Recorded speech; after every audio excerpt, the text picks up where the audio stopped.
All right, hello, hello, hello, hello. How's it going there? Hyperion, also known as Alistair, Zaki, also known as Foxy. How are you guys? How's it going, Air Postame? How are you guys? So this was my this was my torment last night. I'm continuing trying to. How's it going, 3D Tornado? 3D Tornado, did that and Zaki? Did that message come through? And Hyperion, did that message come through? All right, that Steam ping that today's the first day using it. So I just want to make sure that ping went through. So I'm doing some PID tuning here.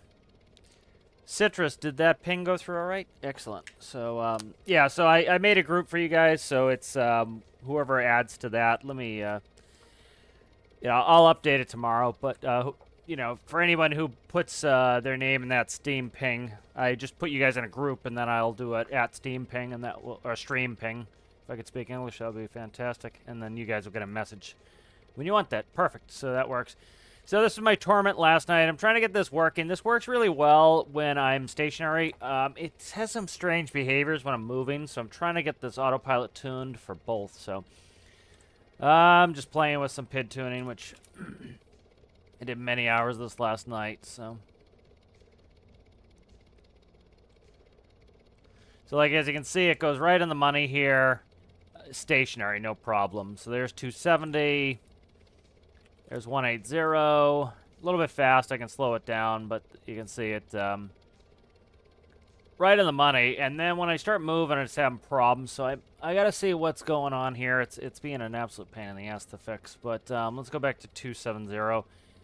I'll go 090. I just need to not fly into a mountain here, and I need some time to tune it. So got the PID tuner on. So it tunes fine like this, but as soon as I start going with the propeller, I doubt it is an issue with the pusher prop. It could be.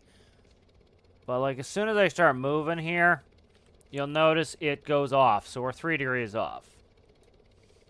So, and then we get into a wobble. So I got to fix the wobble. So it's fine if we have a moving rate and a non-moving rate, but I got to get rid of this frickin' wobble. So it works great when we're stationary, but as soon as we go to the wobble, we get some wobble there, and I got to fix that. So. But I gotta go in here and we get a PID tune, so I'm gonna try doing really super low I values. We'll see. That's that. 5 zeros and a 1. Okay. Because, like, I'm never hitting 90 either. You see, I'm never hitting what I'm doing, so that means the P value is probably too low. Let's see.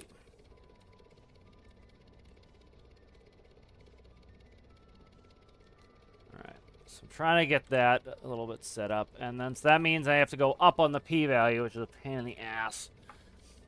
If I'm not ever hitting 90, I need to go up on the p-value. Like, that's improving a little bit with a little bit of I value there. It's starting to hit 90, so hopefully, let's see if we can fix it with I value. I would hope so. 00002. There we go. See, we're hitting 90 now. Because I have it set to 090. So. Alright, let's double that out again. 0.00004. Alright, so now we're essentially like permanently on the right side of the oscillation. Alright, so let's go back to 0.00001.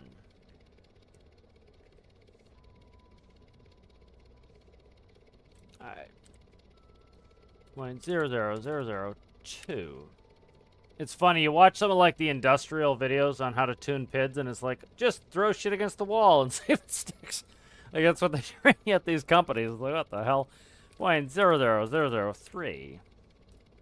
So I'm kind of watching the number there. So now you see we go both left side, right side. Now we're just right side. That is perfect right there. Alright, so I got to write these numbers down.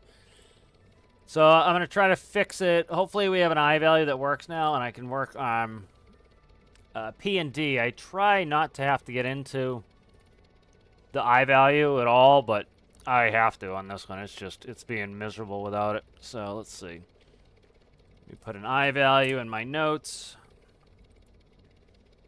Was it 0003, 4 zeros, and a 3. Okay, and then p-value currently, I have 0.025, so, and then I have a d-value of 2.5. So I'm going to put those in so that I can fix them now. So 0.025 and 2.5. All right, let's start cranking down the d-value a little bit. So 2...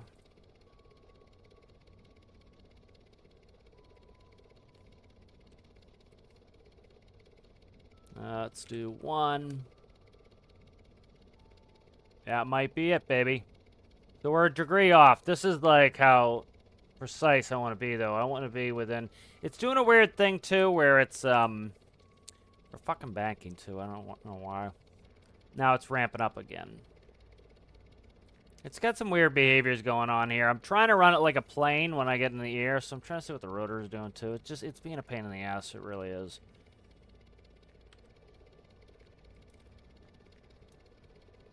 Continually wants to ramp up.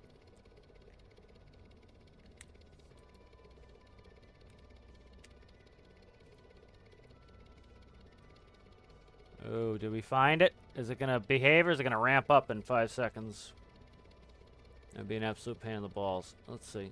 I don't know. See, we're still climbing, too. We shouldn't be climbing. I have a set for 1,000 feet, so I don't know why we're climbing. I wonder if the collective is active when we're... doesn't look like it. So I might have to shut down the collective while we're moving. But I'm just trying to... That's pretty damn good right there. We are climbing, which I will fix, but... because I'm trying not to have to change the D value and the P value if I can avoid it. Because I don't want to have to change 3 values. Let's do a turn, see how bad this screws up. So 180. Let's check the numbers first. That was 0.5. All right, and then the other one stays, the p-value staying the same. Let's go ahead and go 180. My brain was rotten doing this yesterday. What's the cat doing? See, it's still going past, so it's gonna come back. I gotta work on the roll, see what's up with the roll, but for the most part, as long as I get it somewhat working. Okay, it's correcting its altitude.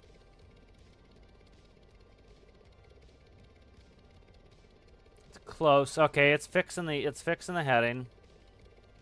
It's not coordinating, so I might put in a coordination system. PID tuning is usually like watching paint dry, so we got something going on there. So I got some numbers to play with. I gotta see what the hell's going on here. Something is up with this where it's got a weird roll in there. I gotta fix. I've been so initially the way it worked is my helicopters were a little bit different. I kind of trying to streamline them where the autopilot is banking you at high speed, and that's how you naturally you'd turn. You'd bank and pitch and yaw, and so I'm trying to coordinate all 3 of them in a reasonable way. Let's try those kind of initial numbers that I just put in. See if they work for a more stationary stationary flight. So let's go 0.025. Let's go 3. And then 0.5. Let's see if this behaves itself, because it's rock solid if I'm in a helicopter mode. But as soon as I start going fast, it wants to shit the bed. So I'd rather if it didn't shit the bed. Let's see. So let's test out vertical. We're not going to PID tune the entire time, but catch up with some chat while we're starting.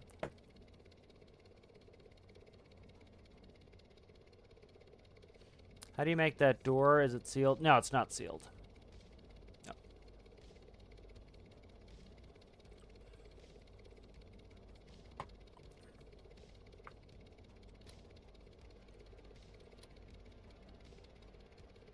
All right, Manda.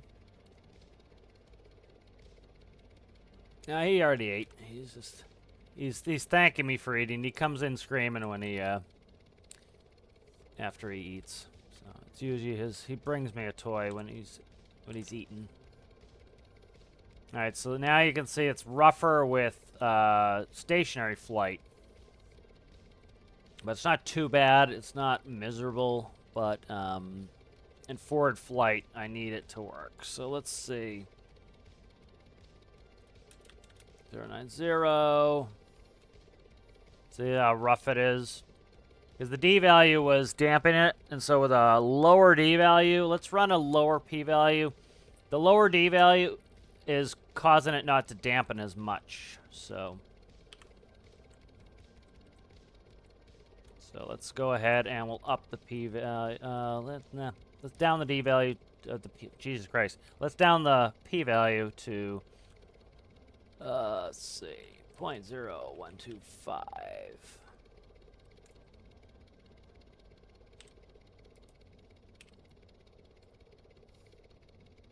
It's way too rambunctious.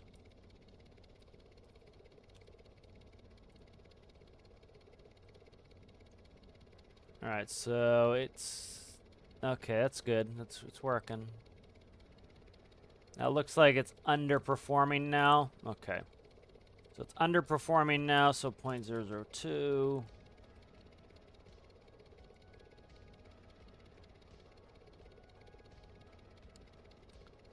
All right, it's underperforming.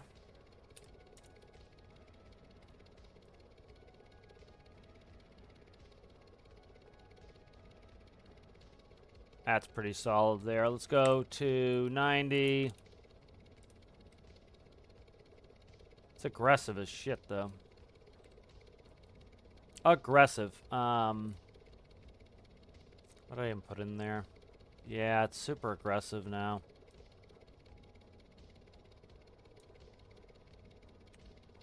What did I put in? 0.000. Let's increase the I value a little, see if I can't. Nope, that's going to ramp it up again. All right, let's keep it where it is. Let's go back here and let's start increasing the D value again. 0.00003. And then D value, let's do 1 on the D value. See if I can dampen this out a little bit. I put in 90. See if it dampens itself out a little bit here. All right, now it's all fucked up. All right, good.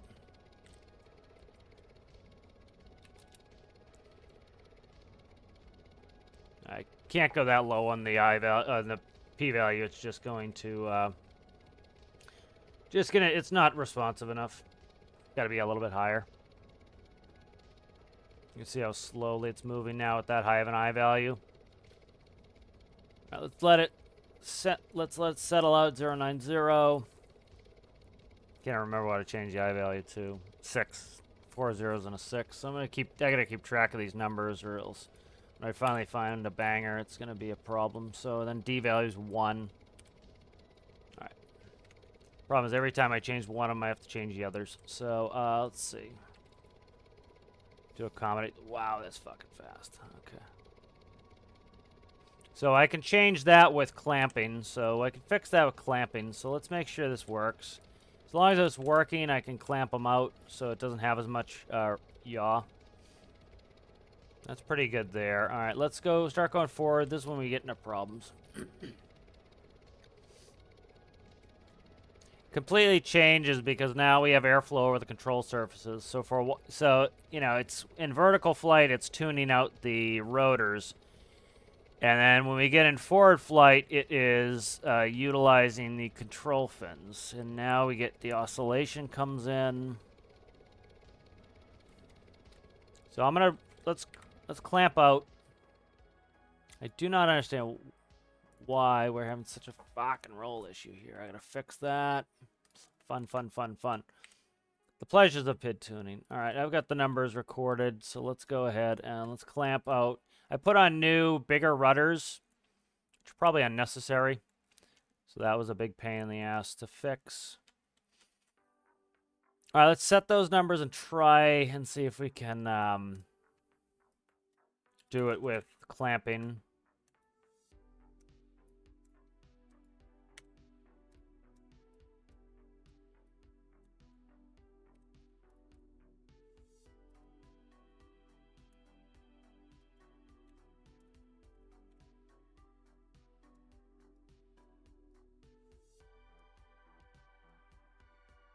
But I worked on this quite a bit last night. It's some fundamental issues. I changed a ton of stuff. Let's see. All right, that is there, and then... So the way this is working is it's initially going to the yaw PID. The yaw PID goes directly into yaw. Let's go ahead and clamp that out a little bit. Let's go, instead of Y, let's make these Z. And I'll put a tunable clamp number on here.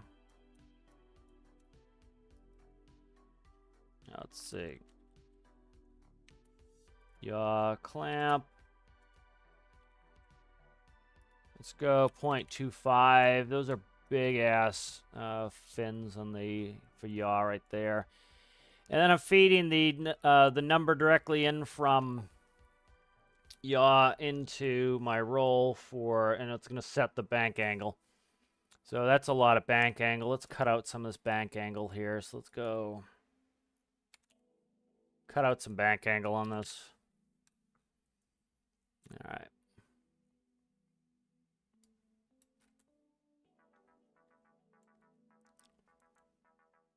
And likely those will be different. So we can play with bank angle on this. So let's go through there. Play with the bank angle. So what was it at? It was essentially what we had on there. So let's go ahead and tune in the roll now. So I won't do too much of this, but I want to make progress on this helicopter so we can use it. Can still use katydid. Katydid needs a little bit of work as well, but this will help me get started at least. Let's run the same numbers as the other one. We'll play with those. At least we have some familiar numbers.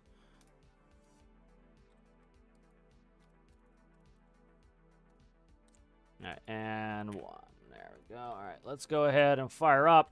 It's one of the pain in the ass. This takes a couple seconds to fire up, so every time I make a big substantial change, I have to fire it back up. So takes a second.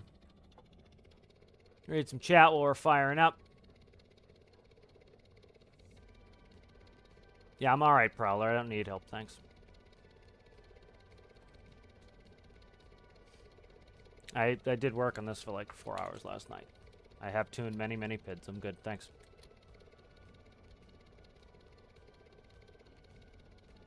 Very much depends on the aircraft, everybody. Literally, the I value being that high is completely fixing half the problems I had last night, so... Unless you guys were with me all last night fixing this, I don't think you know what you're talking about, so...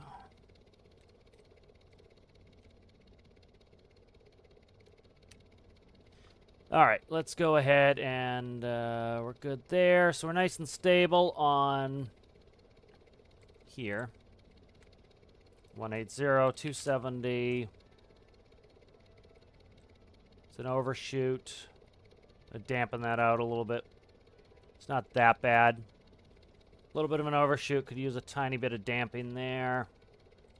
Could be a big turn, 090. Let's head that way. A little bit of an overshoot. No, big overshoot there. So that can use some damping on that, definitely.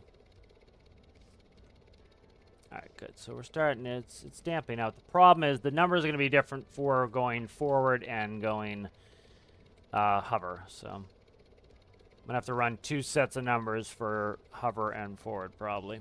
I've had to do that before with helicopters.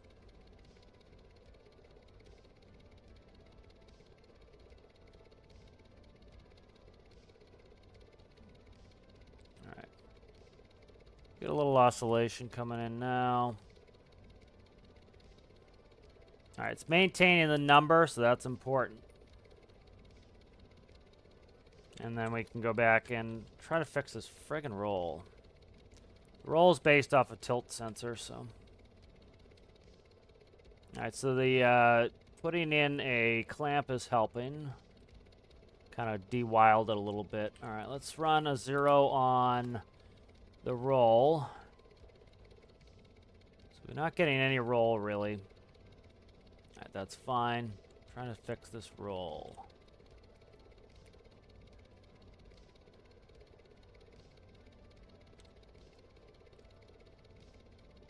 Why is this roll ballsed up? Yeah, it's gonna be ballsed up the way I'm doing it because it's running the roll directly up yaw, so that's not gonna work in this helicopter. Works fine in planes, but it's not working well in the helicopter. So we'll take a break from this. I'm not working on this anymore. Let's go ahead and save it, and we'll move on to something else. Check some chat.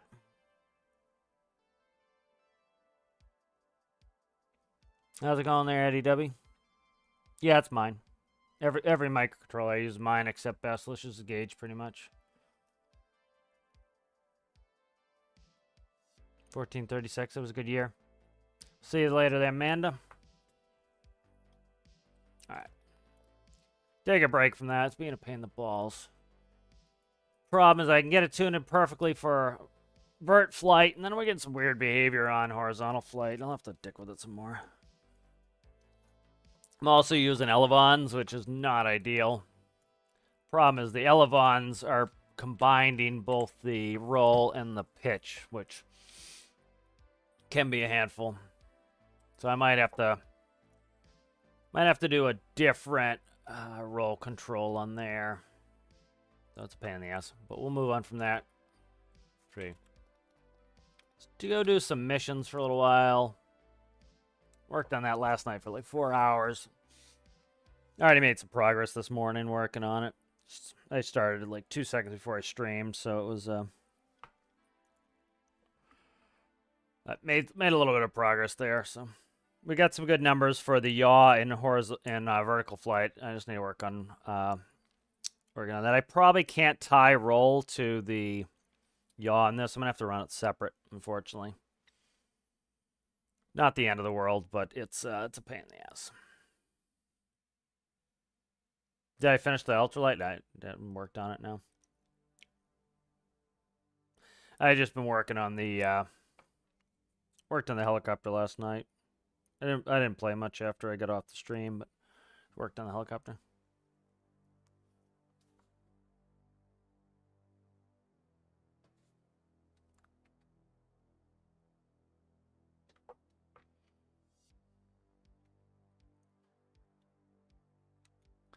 Alrighty, let's see. Where do we want to go here? I got a little bit of weather on. Let's see. Check everything, all the stuff here. Fog, wind, good. Current time. We'll leave the current time. We'll lock day for a little bit. What's our fuel looking like here? We got 30,000 liters of diesel here. So let's leave some fuel here, I would say.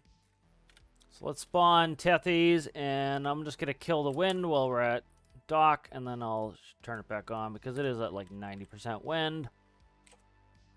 All right, let's grab Tethies.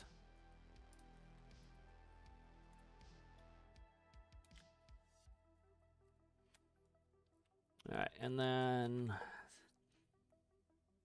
try to see what we want to. I'll load up vehicles separately so I can manipulate them independently. We'll do that.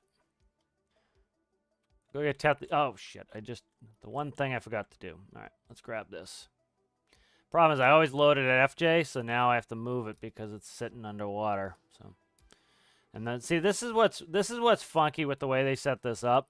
Like this base here, the bottom of the grid is underwater, and so at FJ, the bottom of the grid is at the water because the docks are so friggin' huge. So it's like stuff like this is annoying. It spawns it underwater here.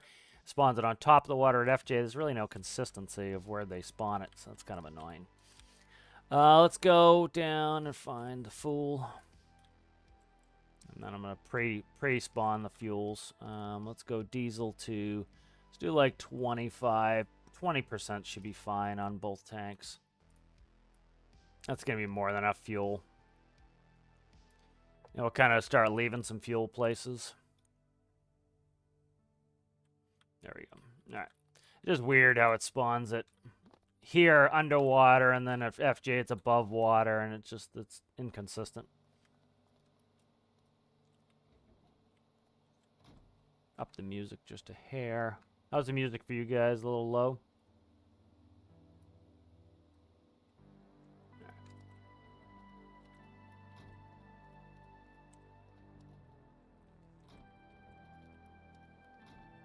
Jesus, missed the staircase altogether.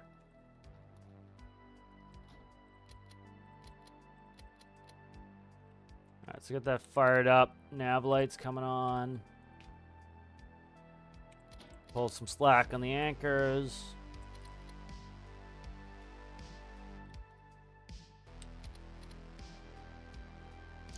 What I do there.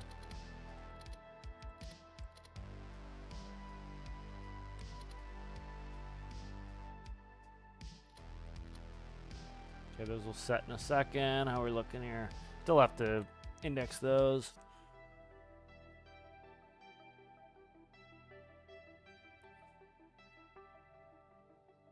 Yeah, it down a little bit to listen to the helicopter. Turn environmental up a little bit. One thing is annoying is if you go up to any sort of height, like on a mountain, the wind noise is quite loud. So like, it's nice to have some environmental noise, but then you get up on any mountain, it's like just wind noise. Boy, the temp's coming up. All right, so we should get some power here in a second. Yeah, I really want to get that helicopter going, but I have all sorts of problems with the... I got to redo some of the... it's a Frankenstein autopilot off of essentially... It came off of a completely different type of helicopter, so... I probably should have written it from scratch, but autopilot sucks writing from scratch.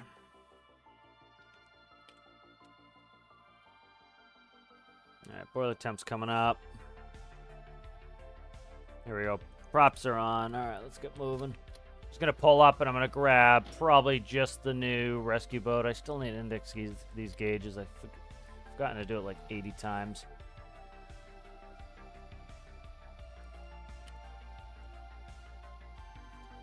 Eye on the music.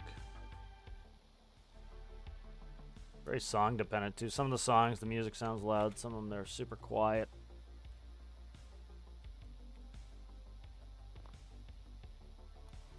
Let's grab some no clip and let's head back. There's a helicopter right there. Where are we at here? Let's grab the rescue boat.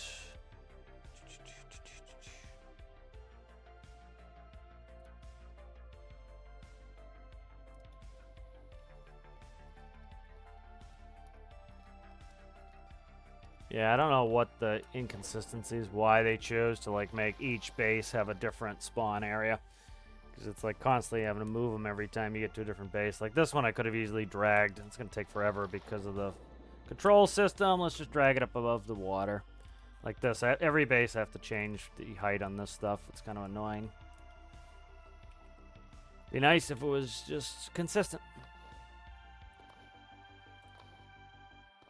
Yeah, maybe give you like 5-10 blocks below water and the rest above or something like that.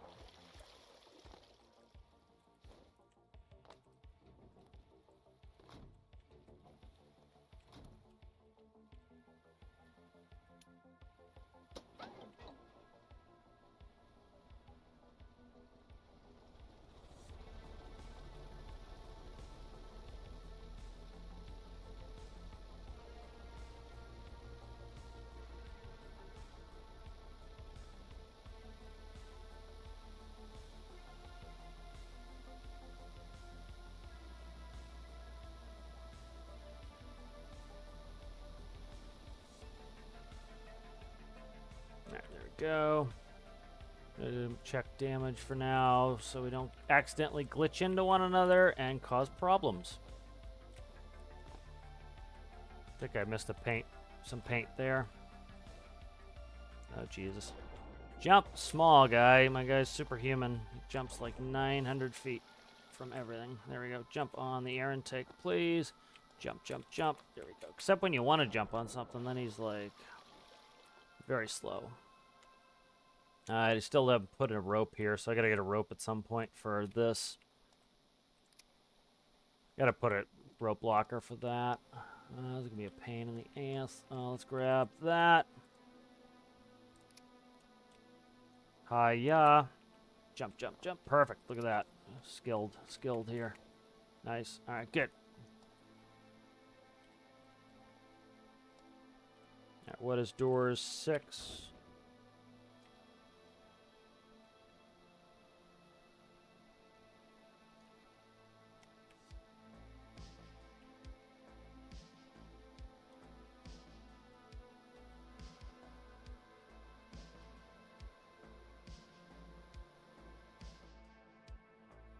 Going up. Hope we're going up. Yep, we're taking up slack. Okay, good.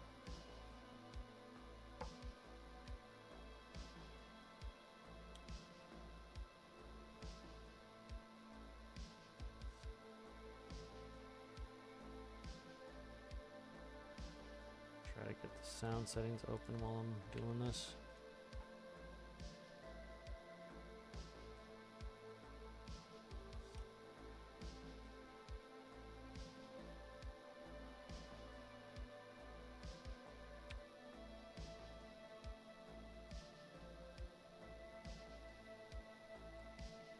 I'm trying to make contact with the door there so that I can rotate it perfectly in the door and not have it swinging too much. You still need to slow down the movement of the pivots. I keep forgetting to do that. There we go. Good. We got our point of rotation there.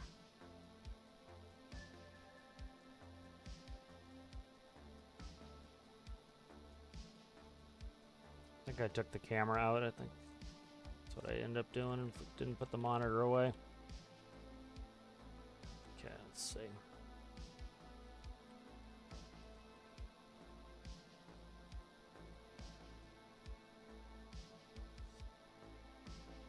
Too close there.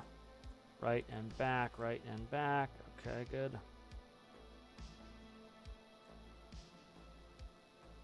Back, back, back, and right. Up, up, up, and down.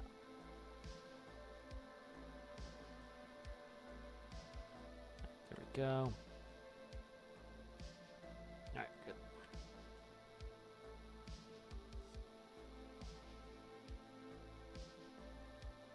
Pretty good there.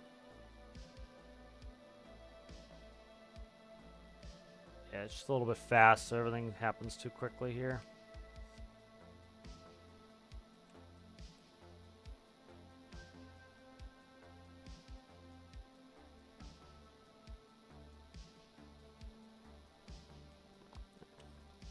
Hopefully I didn't screw this up again where this detaches all the time. Nope. Good. Release is good. Perfect. All right.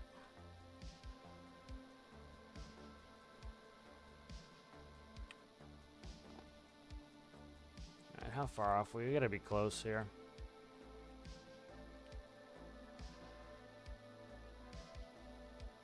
Sometimes it grabs right away. Sometimes it is a pain in the ass and does not wish to grab.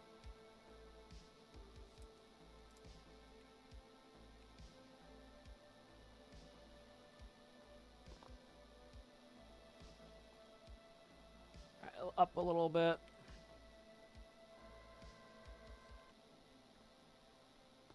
Now I missed the camera. I wish the camera was still here.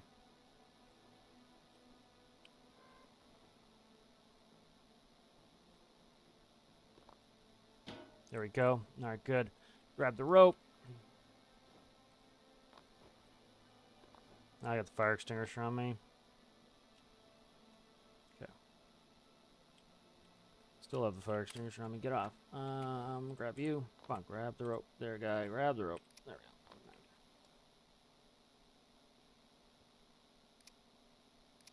All right, nice.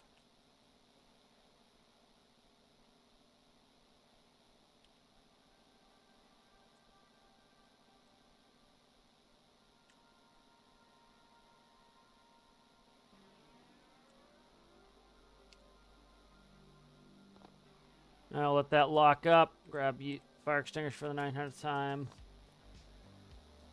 Get out of here.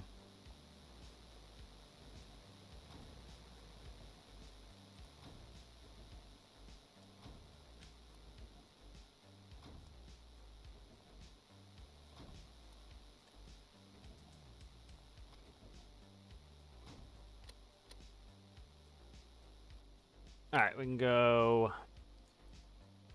turn the weather back on. We'll get rid of no clip. Vehicle damage can come back on. Let's see. Everything's good there. Perfect. All right, good.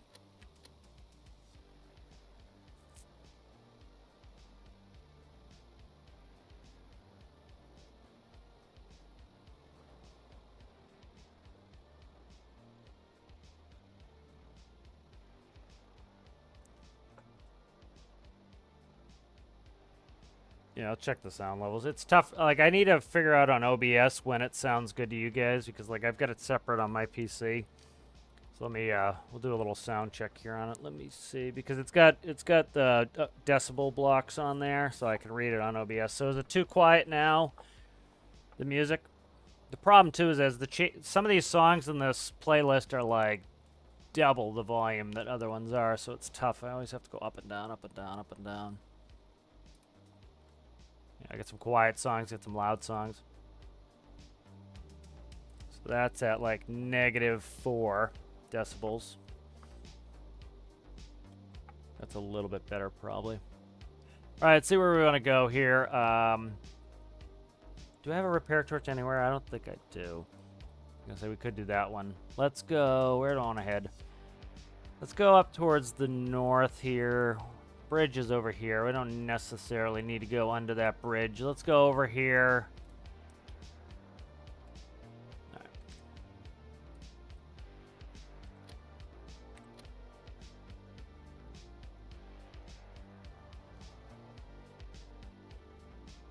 Good. And we'll get some close missions here. Let's go down. We'll take a nappy new.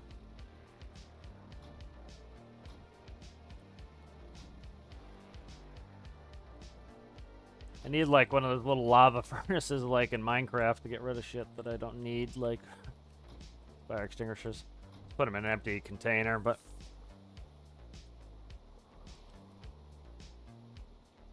small speedboat requires servicing. Again, do I have a torch is the question. I don't know if I have a torch. I don't have lights in the bedroom there. I gotta put those in at some point. Let's see.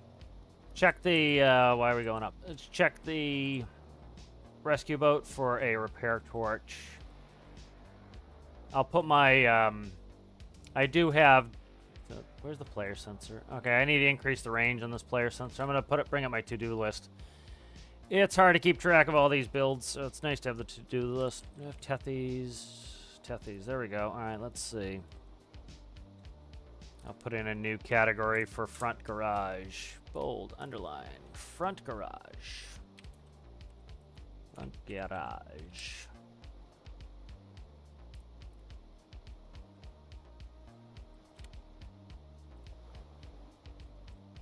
All right. We'll put a checklist on that. So I need to increase player sensor range. Increase the player sensor range in the front garage. That needs to be done. What else needs to go in here? Might bring the camera back. I'll put that on the to-do list. May or may not do that. Let's see. Drone room. Drone room, I needed lighting on the drone room.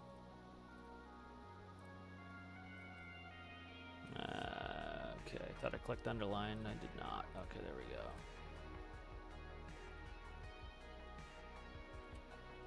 Lighting, staterooms.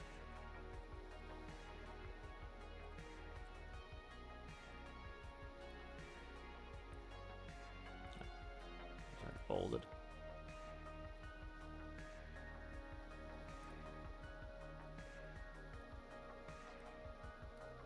All right, staterooms need to do lighting and decoration. It's nice to have a little checklist too. It gives you a nice little sense of accomplishment, crossing stuff off.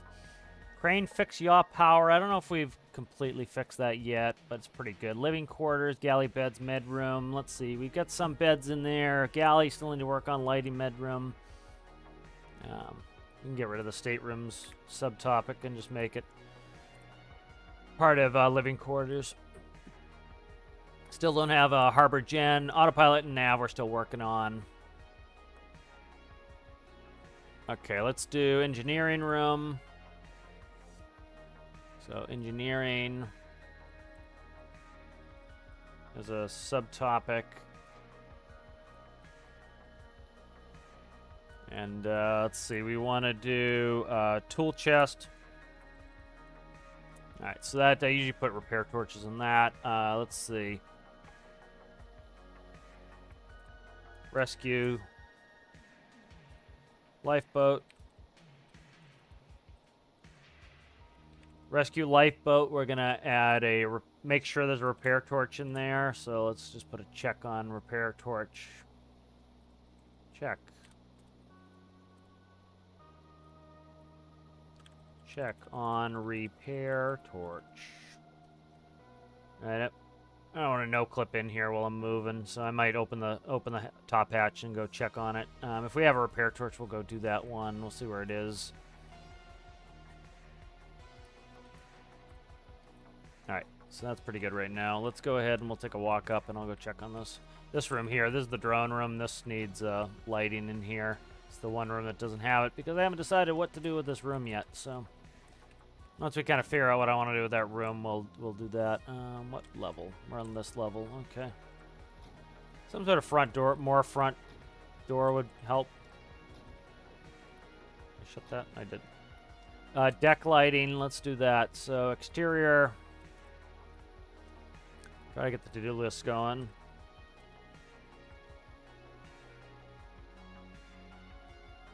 Let's go deck lighting on that. Deck lighting. Okay, deck lighting. Perfect. All right, good. There's Komodo right there. Nope, is that? That's Komodo. What is over there? Oh, that's the hospital ship. I did see that earlier.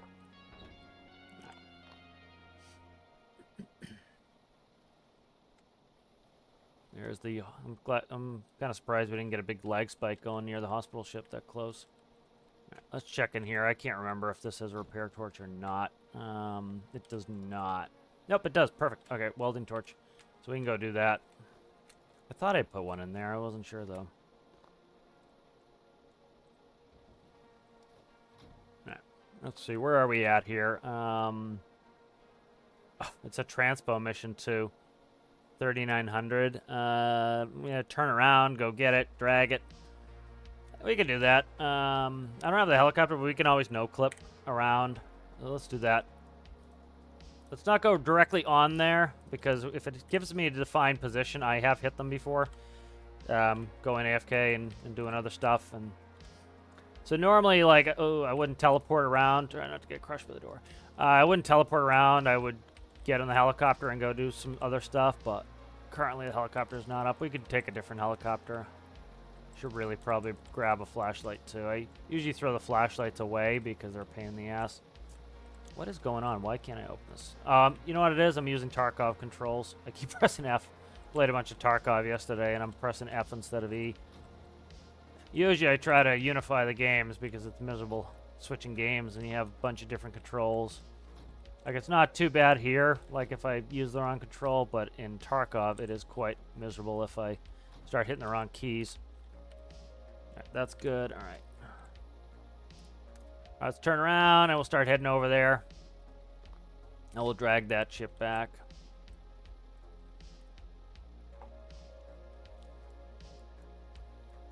Because I can put this on autopilot. I want to work in that multi-point autopilot, but I got to really dig into XML and get the panels set up for that. So that's going to be a little while on that. I'm going to build that in the background, and then once the XML panels are in, I'll put them in. Yeah, a little bit of tidal realism for the for being underwater, yeah.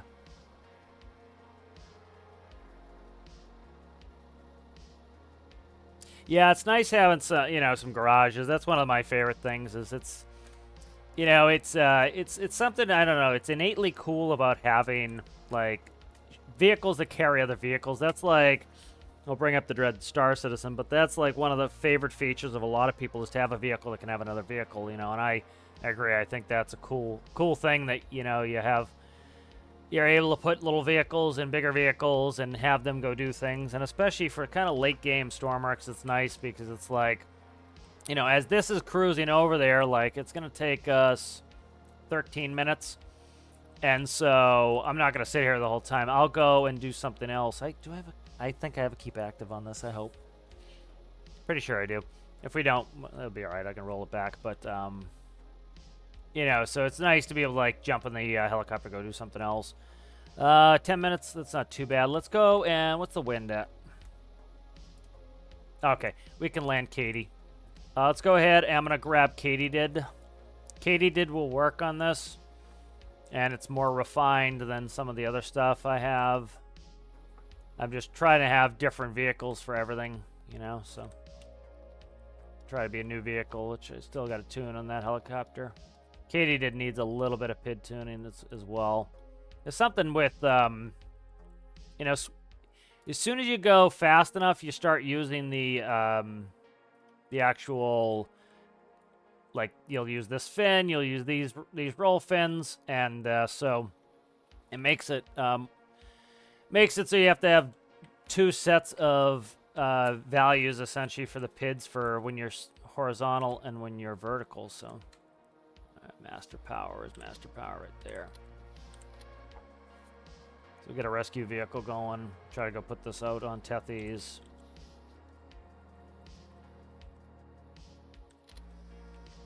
Right.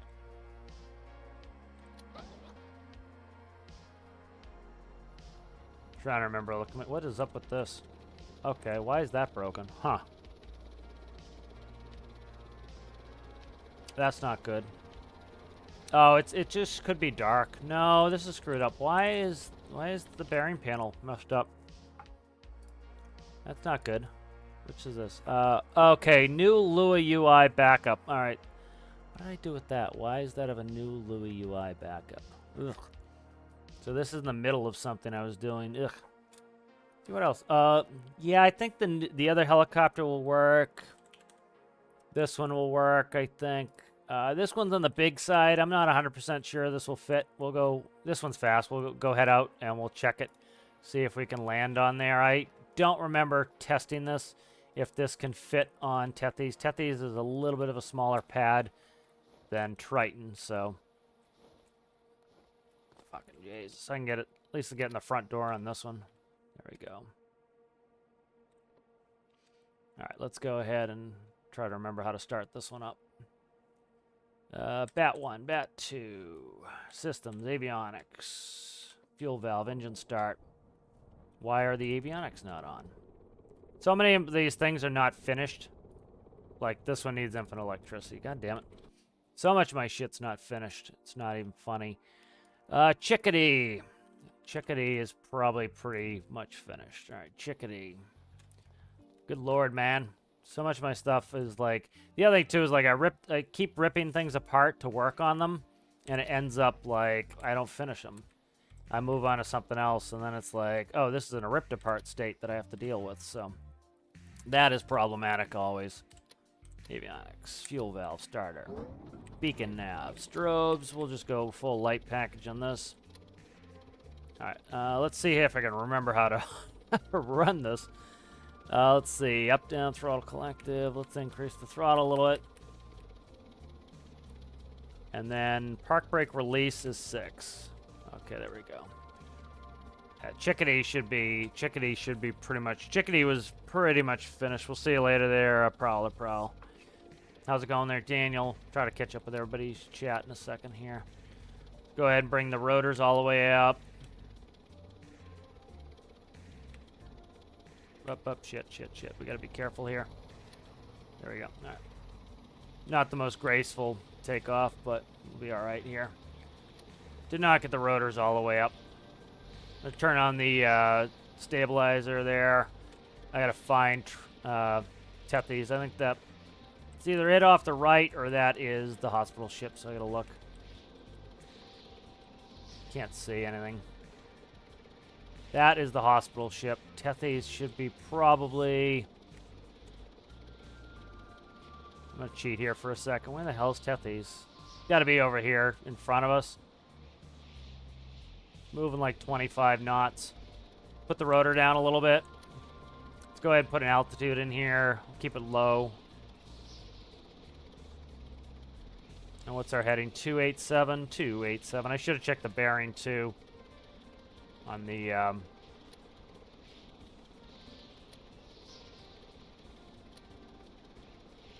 let's find Tethys. Problem is I won't get lights until I get within range, so... We'll kill some of these other lights here. Where's my lighting panel? There it is there. Okay, we'll get a little red light on there. Let's brighten it up a little bit. And then let's go landing and taxi lights are coming off. I don't want to go too fast here, so let's go like 80 knots and try to find Tethys here. Is that the hospital ship or is that Tethys? I can't tell, man. I'll cheat. We'll cheat here. For like Triton, I do put a... For Triton, I put a GPS on the pad so I can actually, have it direct to the pad. That's how Mushroom works, for example. Tethys way the fuck over there? Jesus. Did I put in the new autopilot coordinates? Maybe I didn't. Jesus. That's way out of place there. All right, let's get rocking here.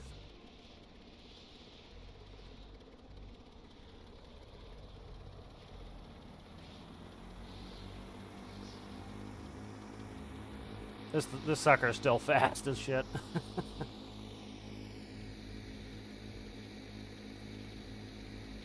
100.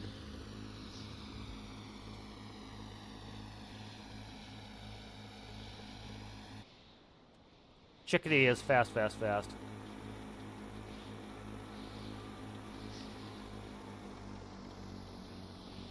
Chickadee's pretty complicated because I have variable pitch. I have constant speed propellers on a vertical speed aircraft, so it has to automatically change over everything. But it's actually pretty well refined. It doesn't have too many issues. What are you talking? 125 bearing here. Let's head up to 130.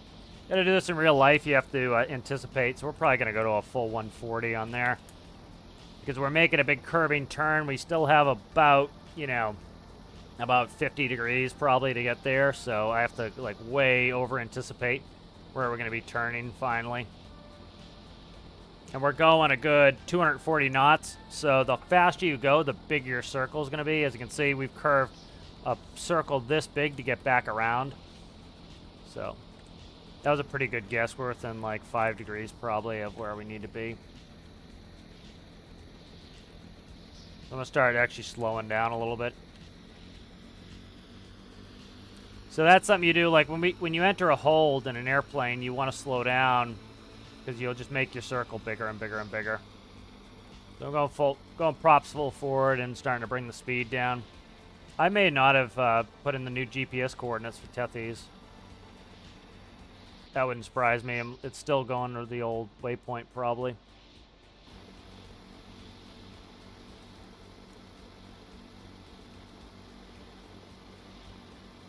Oh, I know what it is. Shit. I think it went into stasis because I don't have a keep active on it. God damn it. Alright. So we're working these out. So I got to put on keep active on there. We'll put that on the to-do list.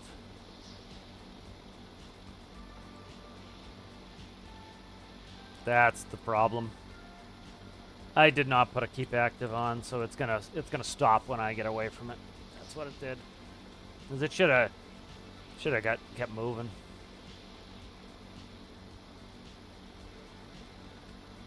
Let's find Tethys here.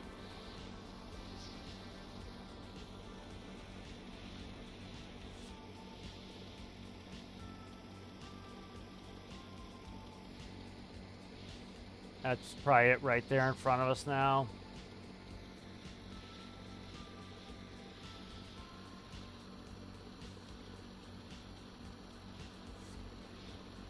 Yeah, that's Tethys right there. Let's start going vert. Put the rotors up.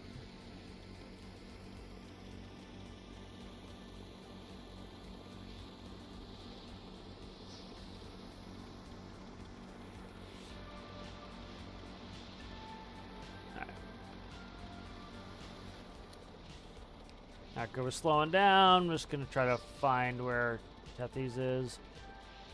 Right there. Okay. Yeah, it stopped because I don't have a keep active on there, so.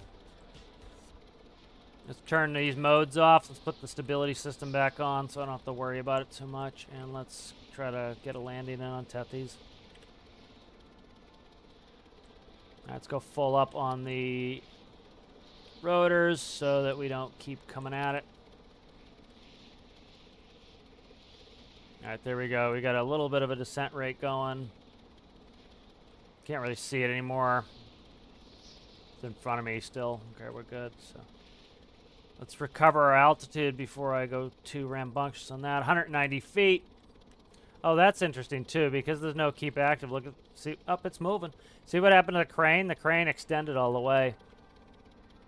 So that's interesting. I gotta make sure that with a keep active, all the micros should still work. So that should fix that problem. But let's go ahead and put on taxi and landing if that's gonna help. Sometimes in the fog it doesn't help. All right, we'll try to get a landing in here on Tethys. Let's go ahead and put on the camera on the bottom. All right, there's the camera. Let's go night vision. I don't have night vision hooked up on this one. Okay. Do not have night vision hooked up on this one, but that's still helpful. The light will turn on when I get close. I hope I've hooked that up. A little bit of a hairy, hairy night landing here. It's actually not too bad. Chickadee is pretty stable. And Chickadee's like rotors aren't like a helicopter where I have to worry about banging it off of the superstructure. So there we go. Our lights are starting to hit. So I can see pretty well now.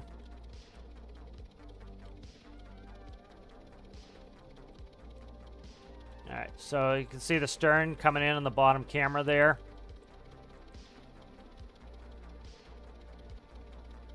So I'm just going to manually try to fly this in. It would be helpful to put on a little bit of, like you see the wind is from, I'm trying to see, it looks like it's probably from our left quartering tailwind.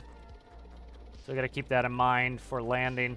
Because I want to actually angle my nose to the right a little bit to prevent, or a little bit to the left of where the wind is to prevent the drift.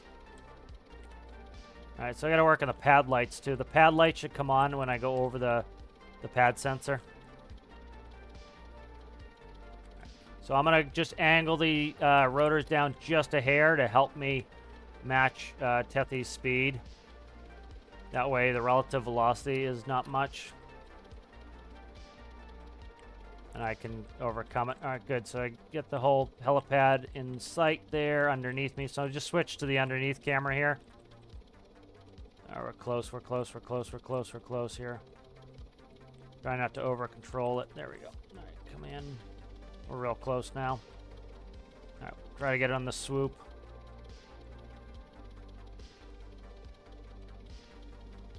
All right, we're on. I'm not aligned though, so let's get it aligned.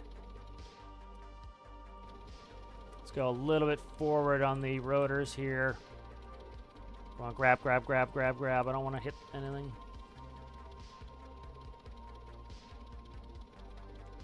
All right, we'll try to re-grab it here.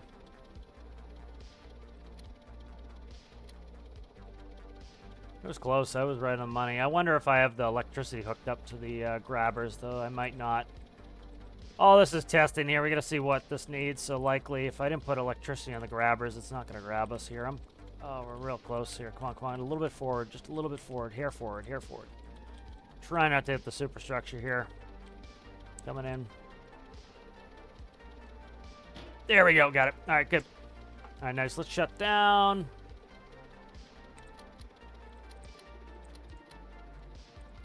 All right, good. So we're all set on the pad there. So we've got a, whoa, whoa. We just had a big roll on the waves. I almost fell off the friggin' pad. All right. So there's first vehicle underway on. So that's good. Let's go see what the hell is up with this. I bet it's working fine, the autopilot. It just, I didn't put a keep active on here yet. So let's see, 236. Why are you not? It's interesting. Seems like nothing is following the bearing right now. I literally, like, Chickadee wasn't following its bearing. This wasn't following its bearing. 236. It's in. That's friggin' weird, man. It could be accounting for the wind. Where's the wind at? So let's see. For a 236, we're going 24. That would be the, where's the wind coming from? Wind's coming from the left. Okay, that's probably right, actually. No, it should be the other way. That's weird. All right, I'm going to manually enter it in. Doing a wind correction, it should be the other way.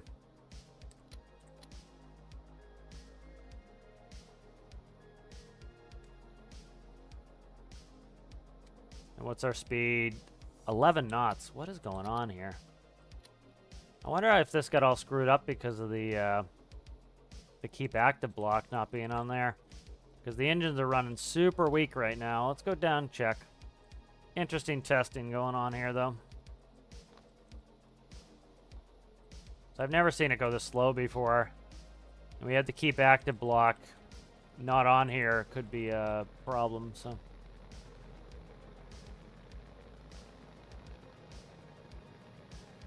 Okay, well, that's good. Yeah, I don't know. It's interesting. It is interesting.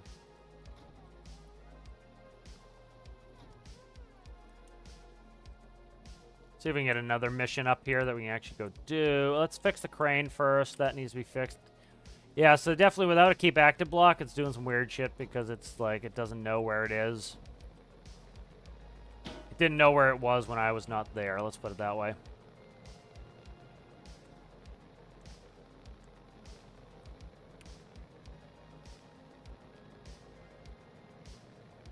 Crane seems stronger now though with the double pivots. So I can keep it left, but that could just be because we're going slower as well. Need bilge pumps if we're gonna have this much water over the deck too. All right. Get this aligned a little bit, and then we'll jump off. All right. There we go. All right, that locked up. Nice. Hopefully that keeps the brakes on. I don't think I put a condition so that the brakes come on when it's locked up either, so. Let's go ahead and take a nap. Try to get another mission on top of this one. Read some chat while we're kind of waiting. Oh, thank you, thank you. Yep. Wasn't too bad of a landing. I was afraid that I forgot some. Forklift had emergency. Oh, that's interesting. I've never seen that one before. I said hi to Daniel, I believe. Yep, I said hi, Daniel. Yeah, I always liked night flying. That was what my favorite was, the night fly. I'm kind of a night person anyways. What's the best ways to make money in Stormworks career mode? Doing missions is a good solid way to do it. Try to pick up any crates when you're there, and then start getting your oil refining going. Once you're pumping oil and you need some money, it's a pretty quick operation to go sell some jet fuel or oil or diesel to make some money. So that tends to be what I like to do. Yeah, the gold is broken at the moment because for a number of reasons, but we'll go on the map and we'll go through it. Gold is the most broken at the moment because the way the devs set up the quote-unquote logistics is just, doesn't make any sense. The gold is a very convoluted and time-consuming process, which I'm all for, but the problem being that it doesn't make any sense. So, for example, like, say you mined gold here, you then have to take it down to the washing station. Well, so you'd have to mine it, put it on a truck, take it down, dump it here. You need to bring a spare trailer to throw onto the spout. Then go up here. Oh, I need some sort of special contraption to get it to load in. And then it drops automatically, so hopefully you put a trailer under there. Then you got to go grab it, bring it down here. You got to put your front trailer now underneath the spout. Then you got to go dump, and then it goes in your trailer. Then you got to go back, hook up your second trailer, come over here. Again, you got to dump one of the trailers off under the spout, and then you got to put the other one in there.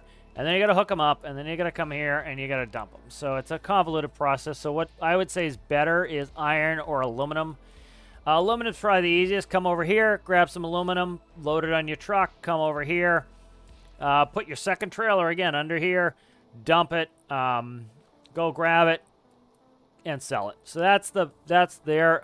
Oil is nice because, like, I start here now. It's a quick and easy drive down here. Drill. Let it refine. It refines when you're AFK. you know, and you're doing other things, and then you come over, you grab it. For example, I sell all my jet fuel up here at military base. I use an airplane and bring it in. And I like military base because when I come in and land, I despawn the vehicle. Then I bring the mini truck with the pump over here, and I pump from here to here with the mini truck. And that's the best way I find to make money. But just consistency in missions also helps. What is this? Okay, so forklift. The forklift is literally where we just were. That's hilarious. That is hilarious. That's awesome. Do I have no clip still off? Yeah, no clips off, so we're getting close missions, so it makes sense. It's close, but let's go take out... We're going to have to stop for that anyway. Where are we at here? That's fine. Trying to think. Let's just no clip over here. We'll keep moving. I want to keep testing the behavior of this when we're not near it. So I'm curious if it's completely stopping. That would tell me that we have a no keep active block on there. So I'm gonna put that on my I put that on my to-do list already. So let's see. Forklift somewhere in here has an emergency. All right. So let's see. What do we want? Forklift. We're likely gonna have to put out a fire. Let's grab you. And let's go for a little drive. I'm gonna go find this emergency. Let's see what I have in the back. Make sure I have everything. Repair there. Do I have a... I have a Fire X on me. We have Fire X in here. All right, we're good to go. I have so many builds, it's hard to keep track of what has what.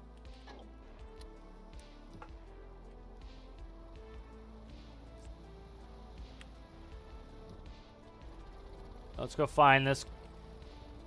It better be on land. So it could be up the mine. It could be over here. We'll go head over to Spa Cakes first.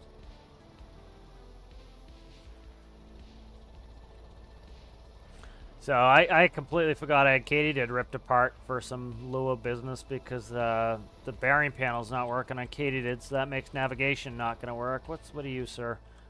What are you, Fox? What sound does the Fox make? I think it goes, meow, meow, meow. There it is right there. I just saw it accidentally.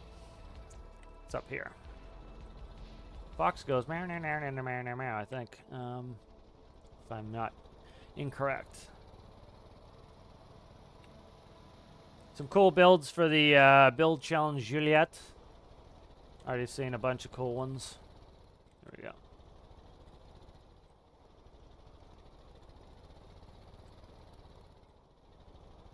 I have done this one before, I believe. Hey, I have done this one before. See, like this little palette? I don't know who built this, but like this is kind of like what I'd asked this question in the Q&A. And the devs were like, oh, you can just do that with add-ons. I didn't ask it, you know, it was a one-sentence thing, so I didn't ask it very in-depth. I'll make a video at some point, but, like, you know, Delta's answer made sense, but I don't agree with it. It was, you know, essentially, you can do that with add-ons. I think that's problematic. If you're not offering full mod support for your game, you kind of can't really just say, like, go use add-ons. You know, if it's fully modded, you can be like, oh, there's mods for that, you know. But add-ons, like, the problem is, you know, understandably, he doesn't know what mods or what add-ons are working and what add-ons are not. And so, say, for example, Stormlink is no longer being updated. And so Stormlink really doesn't work. A lot of people are having bugs now. I haven't tested myself, but a lot of people are having bugs where, like, it's just not working. And so you kind of can't just use Stormlink. You know, you're kind of humped on using Stormlink. So it's, you know, and so they already have it. That's the thing. And, you know, again, I put in one sentence and then I expect to get a, you know, have them understand what I want, you know. So I kind of figured that was going to happen. And so you couldn't really write a paragraph when you're asking questions in the Q&A, which I get completely. Like, you get all of 5 questions answered if people could put paragraphs. But, you know, kind of in-depth, like, you know, I've talked about it here before, so I should make a video, and it'll be, like, talking about how you have those plant engineer missions where, like, take the plant engineers from this helicopter location to this helicopter location and their package. And so you take a couple people and a box, and you transport it from one helicopter area to another. And so I would just like to see it where it can go from airport to airport, and then add little pallets that have, like, a standard, I like, you know, personally 5 width, because I think that's a good size, seeing that the regular containers are 11 width. What is this animal? Goat? Sheep? You know, and then so, like, you could add pallet missions. Deltars, like, understandably didn't want to add more constant containers in the game. That's not what I was, you know, that's not what I want anyway. I want it to pop up as a mission. The problem with the constant containers is every container port has a ton of containers that, you know, cause lag, or can cause lag for certain PCs. So I would prefer it if it's a mission, because, for example, if I just get a mission pop up now, it says go from Harrison to O'Neill with 2 passengers and a pallet, then, you know, it won't even pop up. It won't even spawn unless I get close to Harrison. So as long as I don't fly right over Harrison, the mission is not going to pop up. And so you don't have to worry about it tanking resources, because it's just a theoretical mission. It's not an actual mission in game yet. And so you can just ignore it. And it's just, it doesn't have any sort of resource penalty doing that. I should turn on my headlights, huh? It doesn't have any sort of resource penalty doing it that way. And so that would be what I would want, is you get that mission, transfer passengers from Harrison to O'Neill. If you go to Harrison, bingo, the mission pops up. You get a pallet, 2 passengers spawn, and you can either do it or not, you know, and then so it gives you a good reason to go from airport to airport, because currently we don't really have any. We have to kind of make our own thing, which I'm fine with to a certain extent, but it would be cool to have. It's already in the game. It shouldn't be that hard to add, you know, another mission on there, and then just, it could be the same, like, 5 passenger missions, and then just they're coded to go different places. So, like, sometimes mission 1 spawns at Harrison, sometimes mission 2 spawns at Harrison, O'Neill, Ender, you know, and then I kind of, you know, just moves them around. So that's kind of what I would like to see. I don't know why I got on that. I forget which question moved me to that, but it did. I don't know if I have active arrow on this. I think I did, so I don't want to go too fast if I don't remember if I have active arrow on here. Yeah, like, we're at 50 degrees. Like, we had no temperature problems here. I'm revved up pretty high here. I'm at 20 RPS. Trying to keep it a little bit not too crazy here, as it is windy.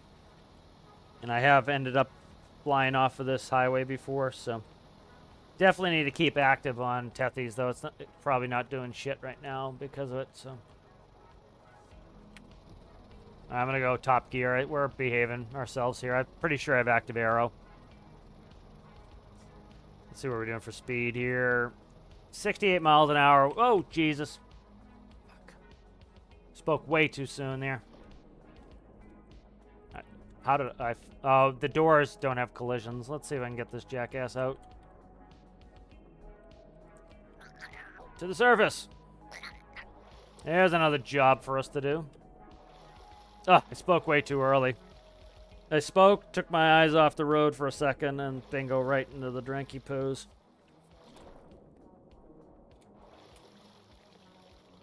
Yeah, gold is one of the worst currently, and, you know, that's the problem is, you know, I get it. Like, every time I, you know, because I'm a shill, every time I kind of think about I want to, like, really hard bitch at these things, I think about the fact that there's 4 people. You know, that's one reason why, you know, I'm a shill, is, you know, I always put that in the back of my head that there's only 4 people. And so when I'm like, oh, they should do this, and this, you realize, oh, there's not enough people for that, you know? And so it's kind of why I can have a little bit more of a chill thought process towards the devs, where some people are friggin', you know, nasty as hell. Is, you know, you bring it down to 4 people and you say, wow, there's no way 4 people could make everything, you know, do all this work and make it perfect every time. Like, you know, it seems like, oh, just go back and fix Industrial Frontier to make it more logical. And you go, okay, well, like, those 4 people probably have 28 things on their to-do list. And to a certain extent, fixing old stuff doesn't really always bring people back. You know, new stuff, new shiny stuff often brings people back. Oh, look at that. And so, you know, you need some new shiny stuff every once in a while. So I get it. you know, currently right now, I think fishing is a gold mine for positive player reception. So it will not shock me if a bunch of the new major updates or minor updates are fishing related. It's something the community's been asking for a long time. Fishing rods, because the devs didn't make it too big and clunky, and it didn't turn out to be buggy because it was pretty small. And I wouldn't even say small. It was a reasonable scale for them to do. It came out well, and it was very well received. And they're currently being pretty well received in a lot of their kind of things they're doing right now. And so I seriously doubt they're going to, you know, that would be a good thing for them to add a couple fishing things here and there. You know, so I doubt they're going to go back and do huge changes on things. As much as I would love them to go back and work on Industrial Frontier and fix it, I just frankly don't see it happening. You know, it's you know, I don't think they go back too often, which I get. Again, you know, the new shiny thing is always going to get, is going to be better, going to keep people interested again. You know, so it would be nice if they went back and touched it, but I doubt they're going to do it, you know.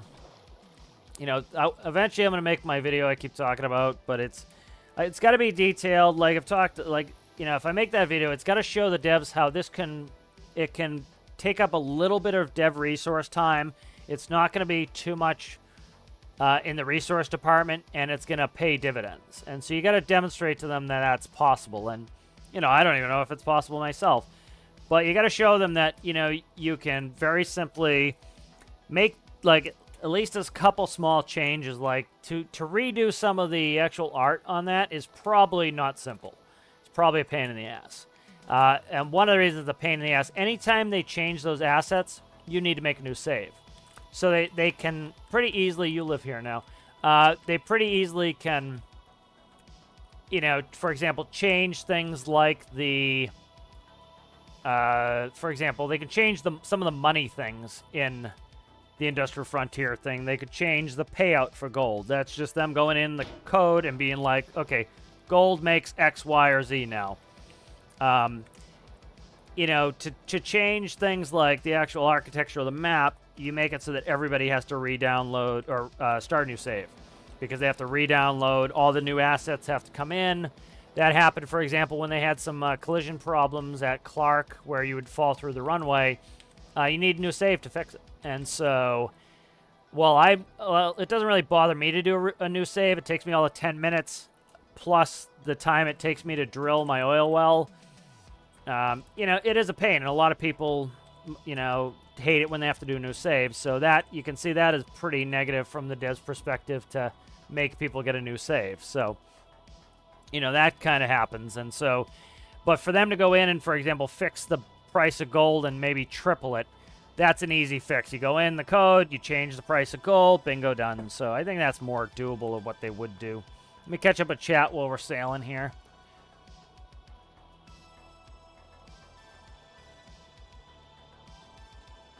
Oh, it was the gold topic that got me onto that.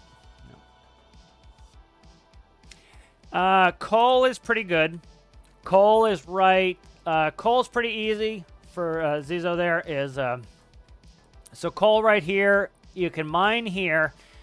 Coal's pretty easy because you can have a mining vehicle. You can have a, say, a truck to transport it. You can spawn them here at Spy Cakes. You can spawn them at Draymore. It's a pretty short drive into the mine.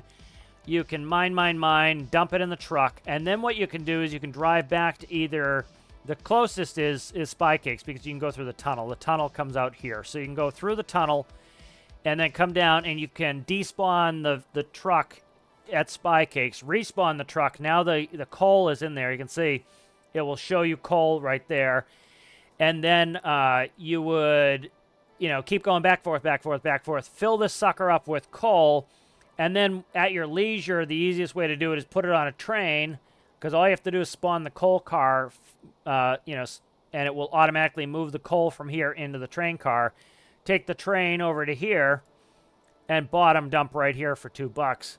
That tends to be, I would say, the easiest, you know, way to do it. It's pretty much a couple steps. Mine here, there. So it's pretty much 2 steps. That's pretty doable, reasonable. Makes some good money. You don't need a ton of equipment. The equipment starts getting expensive. If you don't want to drive all the way up to the mine, you can do an add-on. Put your mining vehicle in the mine, leave it there. Despawn the add-on, and then just use the truck. So coal is pretty efficient. I might get back into coal. Like, I would love to do some mining. I'd love to do some multiplayer mining. The logistics of it is just, it's really bad. So I need to make the video. That's why I don't complain about it too much, is I haven't really done much to help them out with it either. So I'll make a good video on that and kind of showing them some small things they can do. And, you got to kind of make the case to them that it's worth their time and effort. So, like, part of the video is going to be me going on to Steam. We'll go and we'll see Industrial Frontier. Oh, crap. I'm in the workbench. There we go. All right, so Industrial Frontier, so like if you look here, all reviews are mixed. So it's not all that well received, Industrial Frontier. And so like one of the things is this is a $9.99 DLC, which I think is good value. And so I think the devs could make some adjustments to Industrial Frontier and get some new revenue. I think they could do that. And so, for a lot of people, like Mr. G's comment here, very nice, bought it mainly for the land expansion. I think that's the best part about it, is the land expansion. I think it's worth it. I think there are a bunch of problems. There are a ton of problems logistically with it, and so I think you could make the case to the devs that if they fix some of the logistics, it would make people want to go do mining. If they want to go do mining, you have a set of people who would then buy Industrial Frontier who have not already bought it. And, and then that way, that'll be a new revenue source. So it makes sense for them to expend dev time and spend, resources, because they'll get a return on that resource expenditure. And so, that would make sense to me. So I might make a video on that at some point. But it's a bunch of work, and that's the problem, is like we talked about, like they have to make physical changes to the map to make it work right. They have to add buttons. Like even the laziest, I won't say lazy is not the right word, but even the easiest thing for them to change is to put on toggle buttons for all funnels. If they did that, put a toggle button on all funnel, that would really help. Put toggle buttons here, put toggle buttons here, because now that completely changes your logistics. As you leave with gold and you go to the gold separator, now you can bring one truck with one trailer. You come in, you dump in here, and then you can leave, go get another load of gold. You put in 10 loads of dirty gold ore, so there go 10. Now this has enough storage. This stored one trailer's full of, because it's a 10-to-1, I believe. So you come in here, and now you go under here, and when you press the button, it fills up your trailer to 100%. So you've brought in 10 loads, and now you come out with one load. You take that load down here, and you put it in here. Now the problem is you need two trailers again, because it will just dump it on the ground, and then it disappears. So you need to be able to come in, back your trailer in, dump it, and now you need to do essentially 10 of those to get one more trailer out. So you keep doing that process, you fill this up. So you could do a long-term process where everything's stored in your facilities. And then eventually when this gets to one full trailer load, which is, I believe, 100. Yeah, I think it's a 1 to 1,000 on gold. So you wait till you've done essentially 100 dirty runs, 10 cleaned runs, and then you'll get one trailer here. You'll grab that trailer of ingots, and then you go over here and you'll put the ingots in here. Now you have to do 10 of those to get the one full trailer, and because it has a button, you'll be able to then pull in for your last load, dump your last load, go under, fill your load, and then go, and you can make your final dump and sell. That makes it, just that one small change of adding a toggle at each of these points would completely change this and make it useful. That one small change. So like in the video I want to talk about going through the layers, like this would be the smallest change you guys could make that would make a huge difference. Put toggle buttons at every funnel, period. And that would make Industrial Frontier, I would say, it would make it 10 times more likely that I actually go do mining again. You know, that I would say that's probably within the realm of reality. I'm having all sorts of problems with this. I do not know why we're having... What is going on with this? Something is up that happened when... I've not had these issues before with this. So we're running really... Like, we have excess water hanging around our boiler. Let's go check that. I'm curious why we're having this issue. I think it's all because of the keep active block. I've never had these issues, and I very rarely no-clip away from this ship while it's running. So let's check that. Hiya. Jump up there, sucker. We gotta see what's up with this here. Alright, here we go. See how it has a full fluid volume? Let me check what... Nah, that's alright. I guess I have the volume... I have the expansion tank in there. Let's see where the expansion tank's at. Okay. So that's probably because of the expansion tank. We're running alright. Yeah, we're running right. I'm trying to see. Let's see what the piston pressures are. Could just be that the waves are slowing us down, because it's hard to tell without... I'll shut the waves off and see where we're at. We're really... yeah, we're only down at 20 atmospheres of pressure. I think I was running at 40 before. So I'm going to kill the waves, see what it's doing. Let's see, make sure we're getting... Yeah, the boiler's running fine. I have no problem there. Yeah, I don't see any problems here. Yeah, we're running good, consistent cooling in, cooling outs. Yeah, I'll go ahead and I'll check the... I'll shut down the wind and see if it's just the wind slowing us down, which makes sense. You know, if we're hammering through heavy seas, you know, we're going to slow down. But I want to make sure it's not a boiler issue.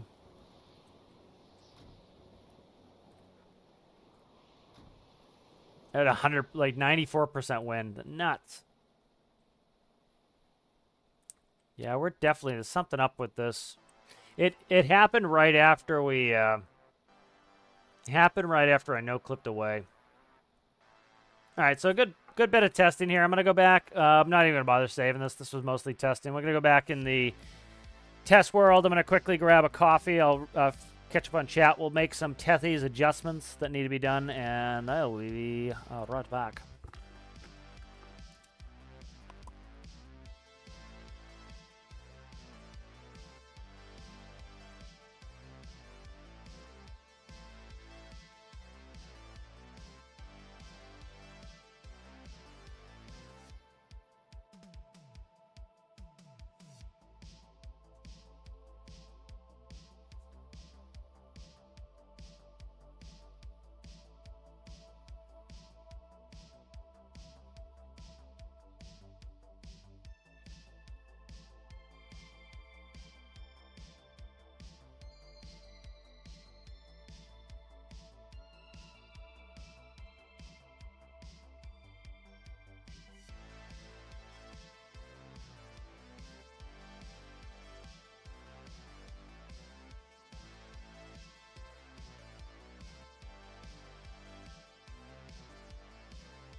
All right, I have returned.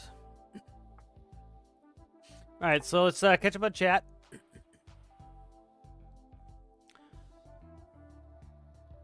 Yeah, I like coal, though. That was the last question from Daniel that I answered. But coal's pretty good. I want to get back into coal. Coal will be kind of fun to do. Hope I did answer. So, Zizo, did you see me talk about coal? Let me know if you need a little bit more info on coal. Thank you for the great landings. I appreciate that. Yeah, you just need a drill. You drill the node. It will, it'll either spit it out, or if you have some sort of storage, it will store it.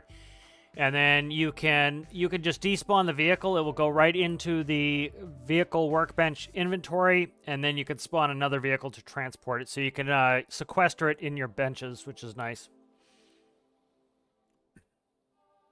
Yep.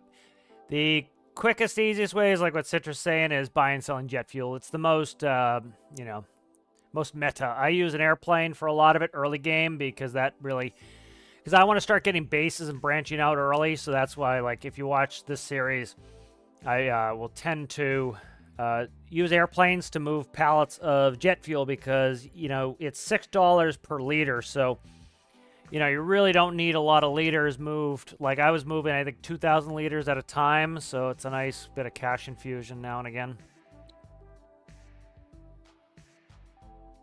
There is a build challenge currently, yep. Company's working on pallets that come with equipment already on empty with connectors. Oh, nice. Yeah, I'll show you my pallets. These are the pallets I use. So, like, this is what I was asking the devs for. It was like, again, this would spawn in with a mission. It would not be... I don't think it's a good idea to leave a bunch of stuff around, and that makes perfect sense to me.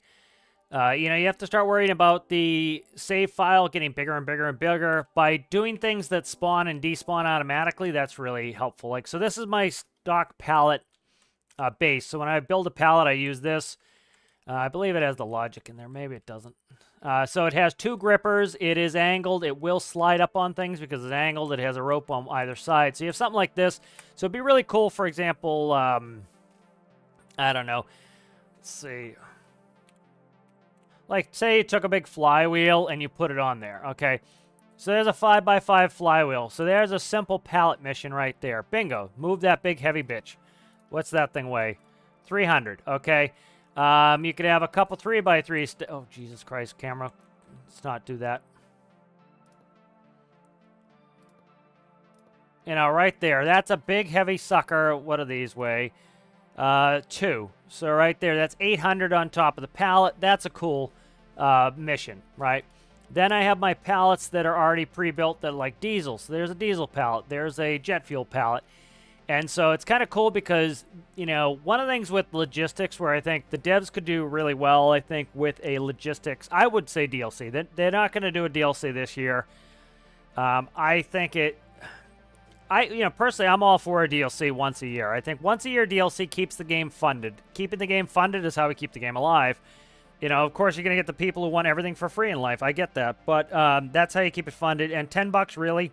Like, I can't go get lunch for $10. I got lunch yesterday. I very rarely eat out, but I went and got pizza yesterday. I got a slice of pizza, was essentially 2 slices of pizza, and a bag of chips because I generally 90% of the time eat healthy, and then every once in a while I want a day where I have some crap. And so I had my crap day yesterday, and it was like $11. So I enjoyed it, but I didn't get thousands of hours of entertainment out of it, I'll tell you that. And so my lunch cost more than a DLC, and the DLC helps keep the game alive. So I'm all for it, and I think they could do well with a logistics DLC because it would, trying to think the parts to add. But for example, like you think of these pallets, like I have yet to build a forklift. Alistair actually inspired me to build a forklift more, after the one you just released. I would like to build a forklift. These go on my airplanes. So, for example, these are a standard 5x on the width. So, like, if you look at a bunch of my planes, the STOL airplane fits the pallets. It has tracks for the pallets. Albatross. has can fit 5 pallets in it. That's Albatross's whole job, is to fit 5 pallets. Seagull, which I have not used Seagull in a while. That'd be fun to bring Seagull back. Seagull has room for 2 pallets in there. What else? The new plane Auk has room for 1 pallet in there, which is this is how I made my money. I know, as Zizo was asking, this is how I made my my money starting out. Was this will hold 1 pallet. It will take off from starter base, and I could bring 2,000 liters of jet fuel up to the military base. You know, so that was a good $12,000 run every time I went up there. You know, so having a standardized pallet system. So that's one thing I think the devs could do with a logistics update. Let's put it that way. I think it should be a DLC. But like, for example, adding logistics ports, adding logistics style missions, adding things like parts for forklifts. Like, we have some parts we can make forklifts with. I don't know if they necessarily need to add parts, but you know, that's my whole thing. I'm trying to think of what parts they could add for a logistics update. I can't really think of too many parts they would have to add for a logistics update, but like adding some of that logistics content where, for example, you know, you're here at FJ and you get a mission spawn that says take 5 pallets to Tajin. It's a pretty simple mission to code, right? When you get within range here, you get 5 pallets. 1, 2, 3, 4, 5. They spawn outside. Okay, great. We go into FJ. We get on the workbench. We grab our forklift. We bring it outside. We launch our plane. We lower the ramp of the plane. We go grab a pallet. We stick it in the back of the plane. Pallet plane, pallet plane, pallet plane. We put away the forklift. We take the plane out. Bingo, we fly. And we go up to Tajin. So because that's a more complicated mission, you have to do 5 pallets. You could do it in 1 run in Albatross. Or you could take, say, Seagull and do it in 3 runs, you know, if you wanted to. You know, and then you can change the range. So you have 1 pallet from FJ to Clark, 1 pallet or 2 pallets from FJ to Ender. You know, so those kind of missions could be cool. You know, pallet from here to O'Neill, pallet from here to Harrison, pallet from here to Dre Moore. This is a nice short runway here. This base, unfortunately, has very little to do. This is a cool little base. It's got a shortish runway. That would be a really cool one that if you had to deliver something there, it gives you a reason to do that. That's one of the reasons why I'm a big advocate of them adding those transport missions. Because you got a bunch of places here that never get missions. It would really give it some flavor if they started adding those in. And they're easy. If you don't want to do them, you don't have to accept them, just like a normal mission. And then the system's not pumping out a ton of resources. So I think that would be a good idea. At some point, I'll put that out as a video. That'll be an easier video than the Industrial Frontier fixes. That one's going to be I've started it like 4 times. It's a big pain in the ass to make that video because I have to make a convincing argument. So let's do a little bit more reading here. But yeah, I really liked Alistair's. I'll bring it up in a second here. The forklift. So I think that stuff's really cool. You know, little cargo missions popping up. They start bringing in trucks and forklifts. Somebody, who was it? Let's see if I can find it. Let's go through some stuff people have made. Let's find. So if you guys have builds, go to Builds Community. You can post your stuff here. So here's Alistair's forklift. Bring it up. So cool little forklifts. So like I want to build forklifts now. You know, I've been wanting to build a forklift for a while, but you know, so having like a standardized pallet like this, it gives people a reason to have a forklift. That's another, like, you know, I often get to a point where like I don't know what I want to build. I don't have any ideas. Like, and even if I build something, is it useful to have? And so by the devs putting something in like these little missions, it now says, oh, a forklift is now useful. So I've never built one before because it wasn't useful. Now I have a use for it. Now I want to build it. So I go check out Alistair's forklift and all the other crap. I don't say crap disparagingly. Stuff. Let's see. There was somebody put on. I can't remember what I'm looking for now, but let's go through. I like going through the builds every once in a while when I'm kind of, oh, that's a cool golf cart with guns on it. When I'm kind of, oh, Lukewarm Hot Tub had put up a good picture I responded to with us doing multiplayer fishing of this boat. So that's cool. It's good to see that boat again. I don't even know who's. Oh, it was the. They have these trucks. I don't know if they have them other places. They probably do, but I see them a lot around here, especially for lumber. They have a little forklift that piggybacks on the back, and so I forget who made it. So like, that's cool. I saw that LeBear before. So somebody had a piggyback forklift, and so like something like that where you're doing logistics missions. It gives you a reason to have a piggyback forklift, and also the weight is smaller. So when you're moving containers, you have to have a pretty large vehicle to move your containers. You have to have a big truck. You have to have a big lifter. That makes it a little bit smaller. This is the picture there. You know, you can have your vehicle be a little bit smaller to load pallets. So that's kind of nice to have a different scale. So it's nice when a game like this scales, where when you don't have a lot of money, you can still, you know, launch your forklift and a small truck and load a pallet on it. Like if you get a really light pallet, you might be able to put it in the bed of a pickup truck, you know. So stuff like that could be really cool, you know, and it gives you a reason to drive around the map. It gives you a reason to, I'm trying to find, I don't think a search will do it. I think it's up here. I think we're coming up to it. It was the piggybacking forklift. I forget who made it. Was it Butthole? It might have been Butthole. I'm not sure. I don't think it was Butthole. Could be Bun. I can't remember who made it. Trying to find the piggybacking forklift. Let's see if I can find it.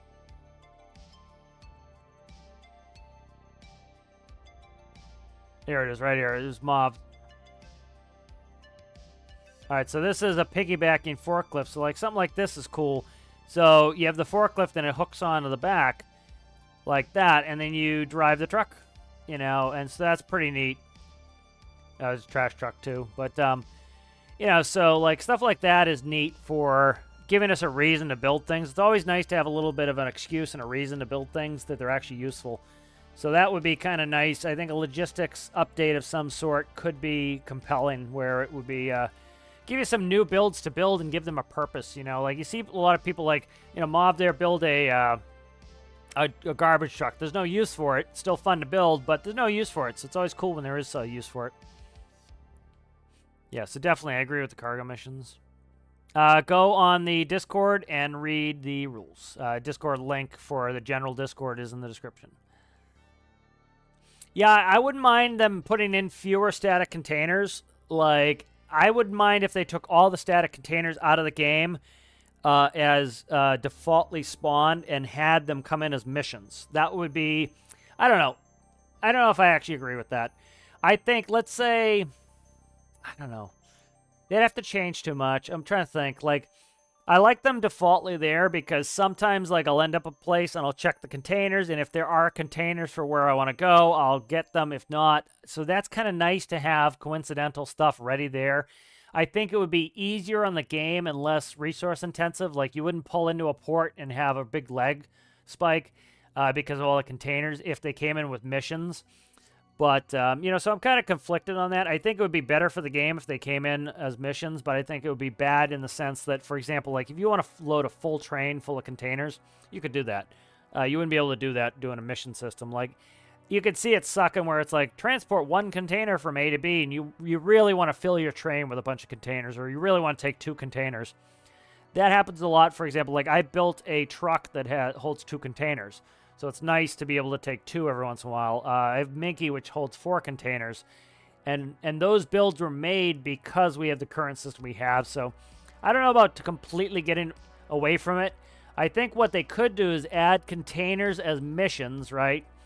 So add that functionality where you do get container missions. And then when you build your save, you could shut off the default container trading. So if you want to shut it off, you just click it off when you build your world, and then you will still get the missions, and you can just decide not to take the mission. So like if you're sick of getting lagged out at a container port, you shut those off, you still get them as missions, and you can do them every once in a while. I'm saying 3rd, 4th time. Go read the rules there, Zizo. Yeah, go on the Discord. I believe it is White Bat, yes. No, currently this one we're on is here. I'll put a link to it. This is this current song. This is my favorite one of them. I do have a bunch of white bats in there. How's it going, Turtle Man? Oh, message retracted. Okay, we're getting close. How's it going there, Rasmus? First forklift. Yep. Okay. Sounds good there, Zizo. Transport missions. Yeah, like that would be good. I think that's a good way to do it. So I like my idea of where you can shut it off. You shut the old system off if you don't want any of the old system. And then you'll just get the missions. And then if you leave it on, you get missions in the old school. So I think that works well. You know, so I think that would be good. Space City Mopar. Like if they made it like the oil data vendor and it shows, yes, that would be really cool. Like for example, we'll get back in here in a second. But like for example, you trundle along here, right? And I've actually literally never interacted with the oil seller, the oil dealer, so I have no clue how that works. Literally never done it, so I could no clip over there and check. But like say you come over here, right? And you go in this shack because it's near the container port, and you interact and you pick the containers you want. So it would pop up as a screen. Like I used to play Airport Tycoon back in the day, and that's how you would like go to a terminal and it would show you where the cargo was, and then you could accept the either the cargo or the passenger missions that way, and then you would schedule them. And so that would be kind of cool. Like you'd come in here and you say, Now you're in a rabbit hole. So you're in a rabbit hole here. You interact with the terminal. And the nice thing with this is I hate it when things pop in the world and like drop and you see them change. So like it'd be cool. You go in the rabbit hole here, right? Now I can't see the containers anymore.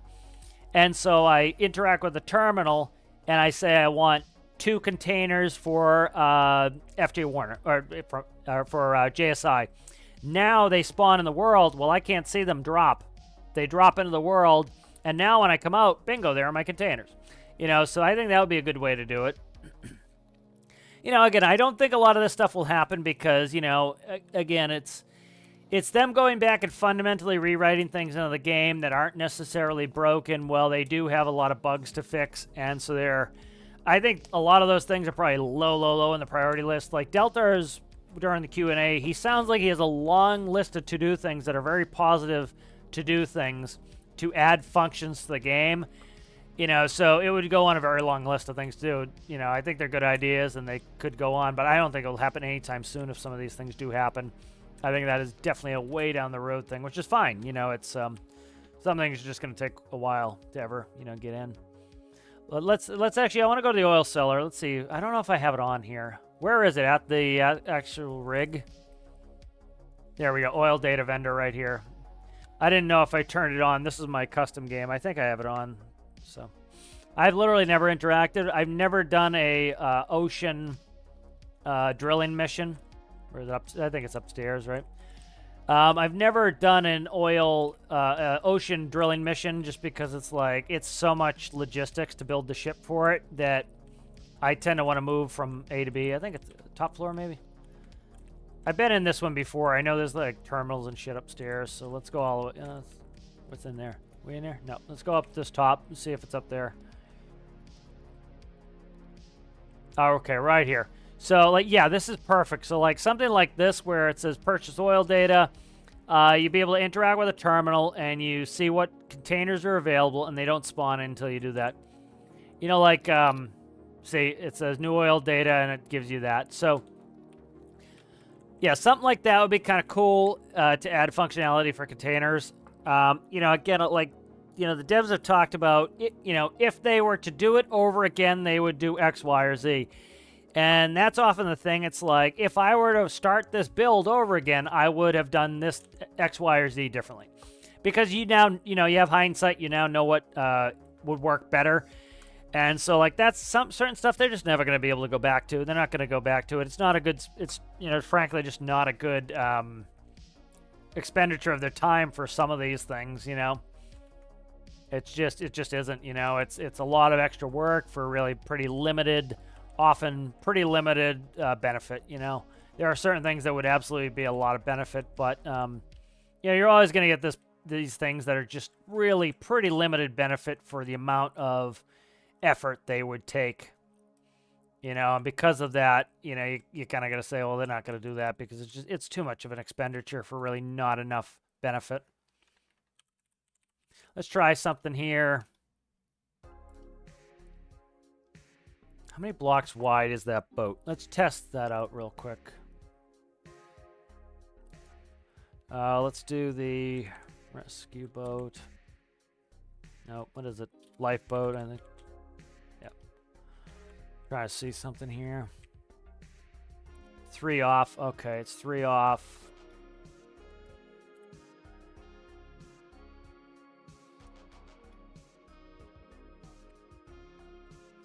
All right, so that is 1, 2. Perfect. Okay. I'm going to see if I can put the camera here on the, on there.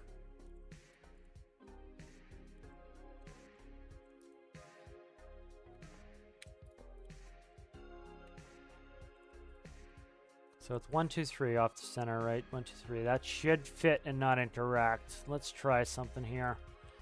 So I want to put this camera back on. I didn't like where it was. Okay, another thing I need to fix in here while we're here. I'm trying to be efficient on my time here. Let's increase that up. Okay, good.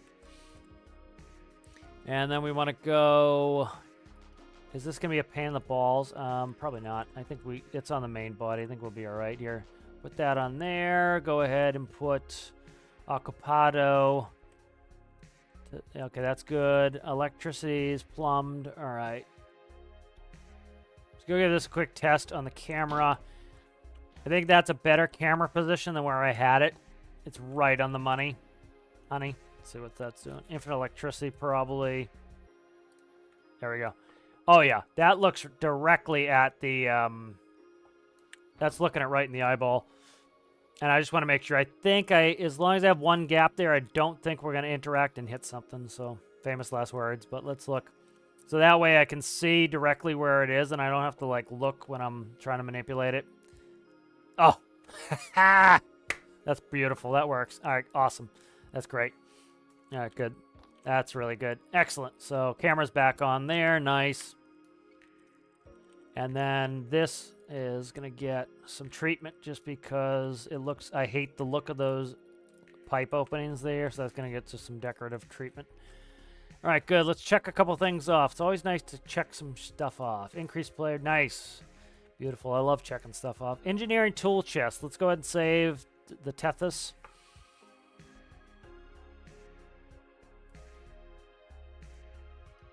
All right, what has it most recently? Who got it most recently? What ship do I have that has the toolbox most recently? I just bring in Triton, I guess, but it's probably Triton. I know I put it on a ship more recently than Triton, but I cannot remember, so I'll just bring Triton in. I know Triton has the toolbox. I should. Let me see if I took the toolbox off. I'm trying to make this stuff modular so I can use it when I need it. So I'll make the module for it. So, all right, Tritone. All right, this is Triton's toolbox. It's on the Damon 2111 as well. You know it's on that. Oh, that's good. Why don't you just grab a bunch of extra crap there, guy, that I didn't ask for? All right, that's good. So we'll cut that. We cut you. These are the things that bring in a bunch of lag, is adding, this adds like a ton of extra bodies doing stuff like this, but again, most of the time I'm playing single player, so it doesn't really matter. Okay, good, perfect. It has the microcontroller in it. I was not a dummy when I built this. Beautiful. It's not always the case. Okay. Trying to do more modules like this, so when I want something like a couch or a toolbox, I can just call it up and drop it in instead of having to go yank it off of something. Of course, it's is it? It's even width, which is weird, but let's go ahead and save this as toolbox. Just kind of a cool way to put in the engineering section, to put in some It's got a bunch of equipment in there. It's just a ton of equipment in there. So it's kind of a nice, compact place to put it. So put one in probably the winch room if I could fit it. What happened to it? No, it didn't. It was never really there. I didn't call it up. It was from before. Okay. Make sure it didn't get dropped somewhere. I don't think it did. Probably sitting in the build somewhere if I did drop it. I don't think I dropped it anywhere, so we're good. So I'll put one in engineer and put one in the winch room if I can find space in here. Oof, it's big. What's the depth on it? It's a 4-banger depth. Ugh. If it's 3 bangers, I could fit it in here in the corner, but I think it's a 4-banger. I should be able to push the back wall out. Let's try that.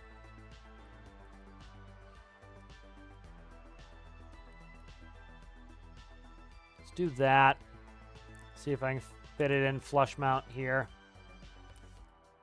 Because I need the 3 spots to be able to slide the drawers out. Let's try this and see if I can fix it. No, that's not going to work. Crap and a crap and a crap and a crap and a crap. Okay. Let's see if I can play with it a little bit. So, see if I can thin it out a little bit. So it has sliding drawers in there. It's 3 long because the drawers slide this way.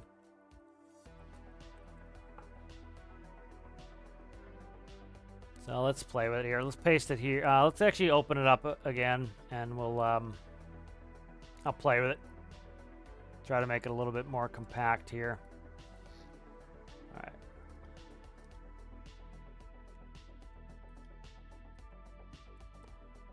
It's just nice. I can put a lot of tools in here, and it's just kind of a big module to move around.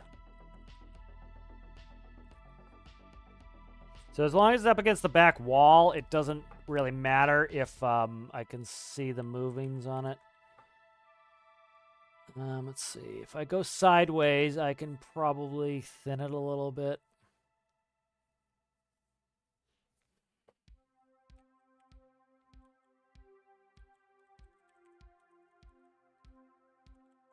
Trying to think. What's the width on it? It's a 4-banger.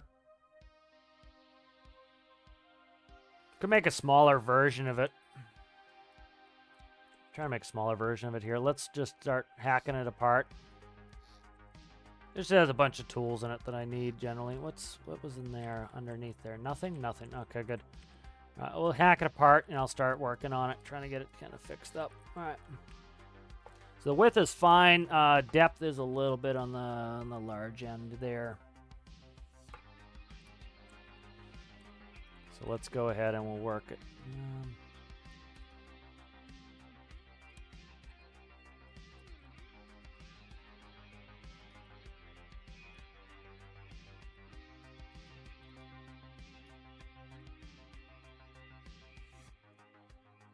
And then it will sit right up against the wall, so that will help thin it a little bit. All right.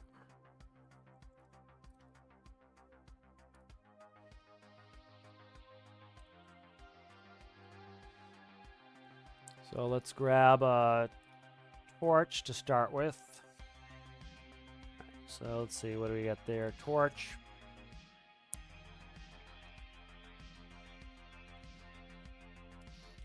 So let's do two torches there.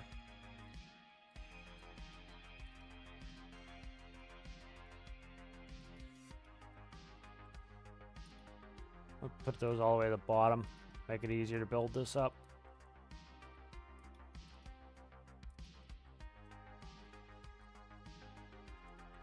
Okay, and then let's see, what do I want for small equipment?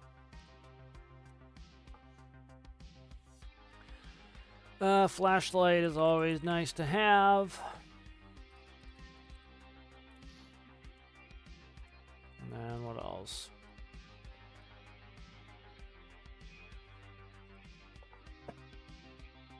I think. I don't need too much equipment-wise. It's kind of always, don't need all that.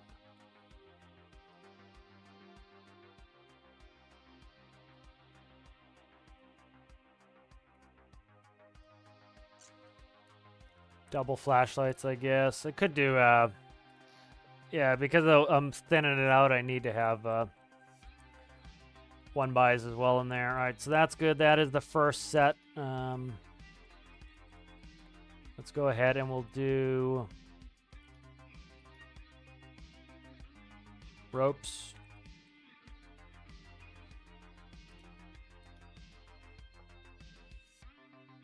There we go. Let's see what I want for... Problem is I don't have much 1x1 stuff that I really need. I could just put in some med kits. I'll put in a med kit and I'll put in an empty slot because I always end up with something in my hands that I need to get rid of. So I'll put an empty in there.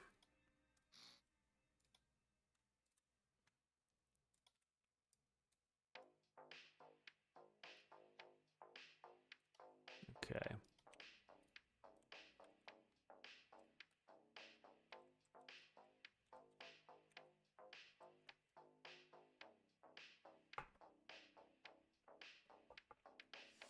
And let's see what the final one we want is. So we get ropes. Do I need hoses for anything? We'll do a hose.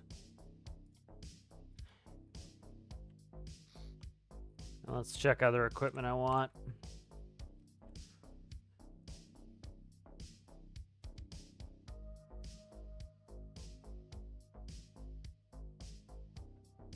Pistol bullshit. I'll do binoculars for one of them. Compass is nice to have every once in a while. I'll grab a compass.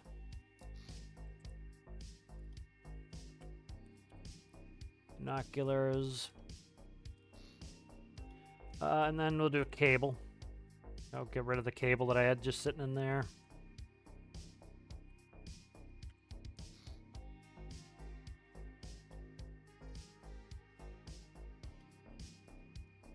And because the ship is red, I don't think it's going to stay red, so I'll make it this, like, stainless, I think.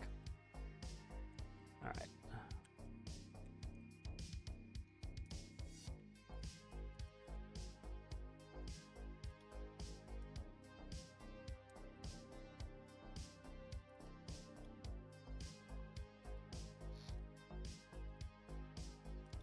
All right, so this will be the small version.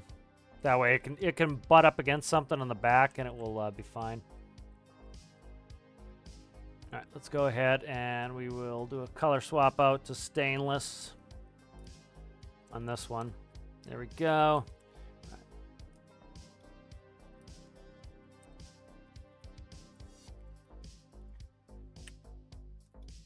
All right, that'd be better for Tethies, I think. And then I could put a couple of these in. I could fill different stuff in them.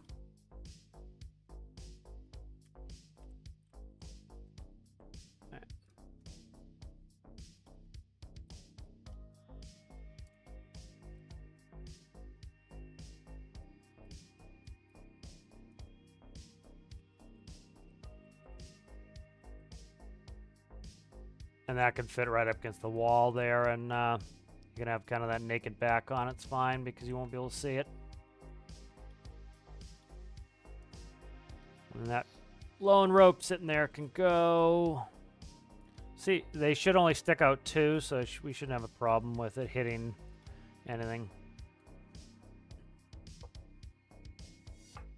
Like, I could even cut the wall here if I wanted, but I don't really want to. Let's go ahead and check it out real quick. Check up on chat.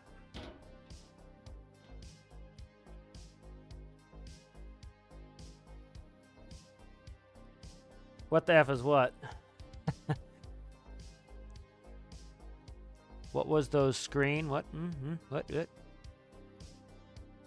Oh, I see. You're talking about the oil cellar. That was new when they did oil. They added an oil cellar. I've never, like, I've literally never looked at it. I knew they were there, but I've never gone in there and looked at it. I've never done any of the ship-based ones. Okay, so this is gonna only slide out one, which is I didn't merge any of that shit. Ugh. All right.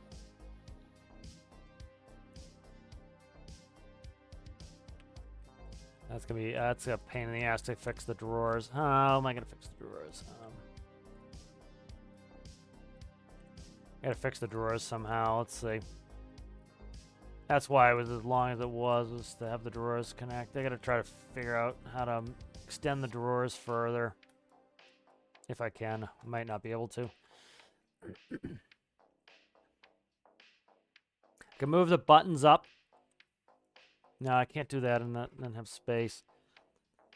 Boom, jitty boom, jitty boom, jitty boom. Try to see if I could XML something in there to cover it.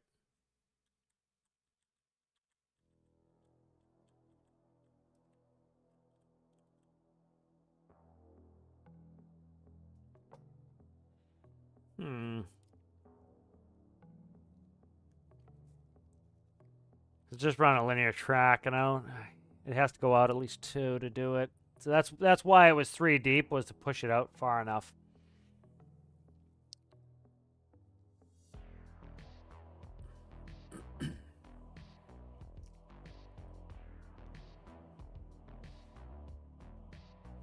Yeah, I'm trying to think what I could do if there's anything I could do to get these to extend further. Probably not, unfortunately.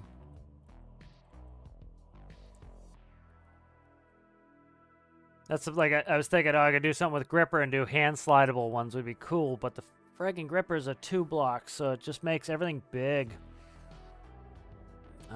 Yeah, the 2 blocks are too big. That's part of the problem. So like I could do grippers and gripper tracks, but now we have 3 across just for the locking mechanisms.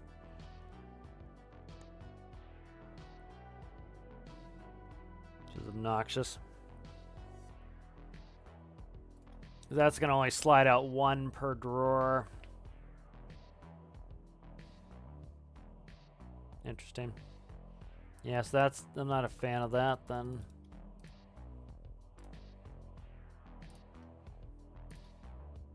Interesting. Let's see if I can build something from scratch that doesn't suck.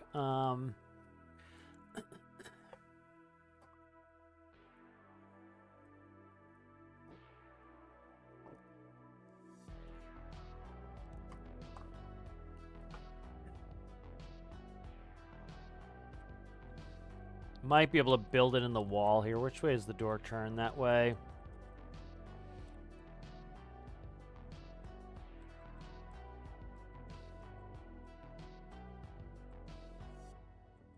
Okay, let's try something here.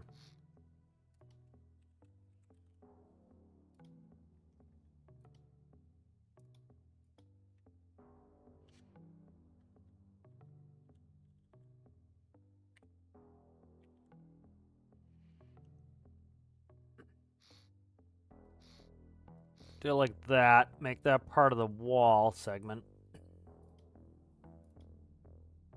Yeah, see, I can't do it because then I have the face showing, and then I have to try to XML a block in the face. I'm not, I don't know, we'll figure something out here. Cabinets are going to be much better. I think I'll just go cabinets. Yeah, we'll go cabinets. It's not a great spot for it either with this hanging spot there either. Could do 1 cabinet here.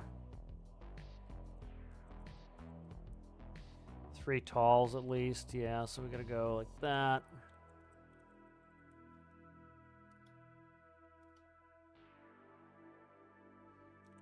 Yeah, we'll do some cabinets, I think. Probably gonna be the best bet.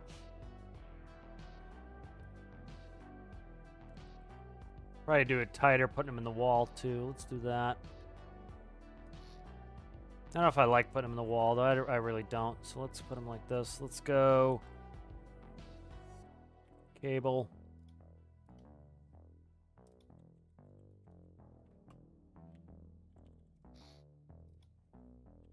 Torch. Of course. Ba-ba-ba-da-ba-da. Yeah, I think we'll just do cabinet.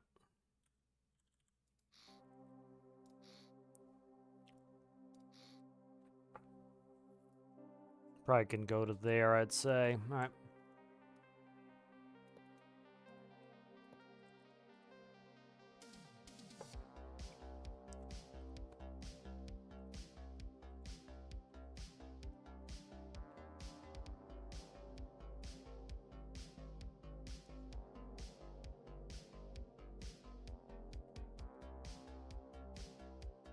I gotta shift it. Let's cut a rope.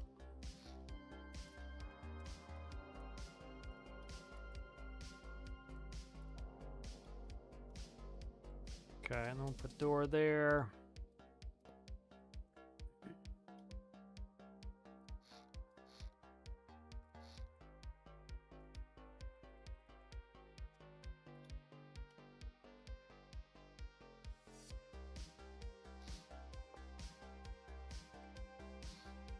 Okay, there we go.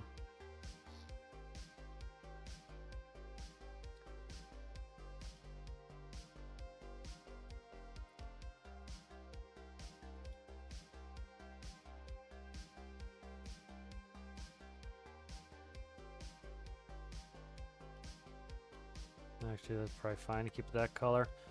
Keep that color.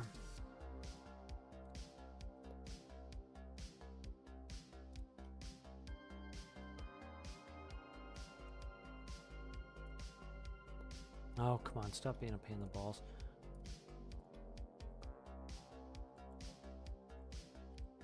Okay.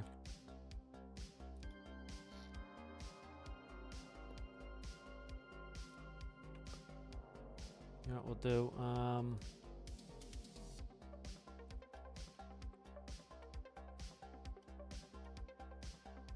Put them here. Kind of want to see the mechanism for them. Okay, that'll work.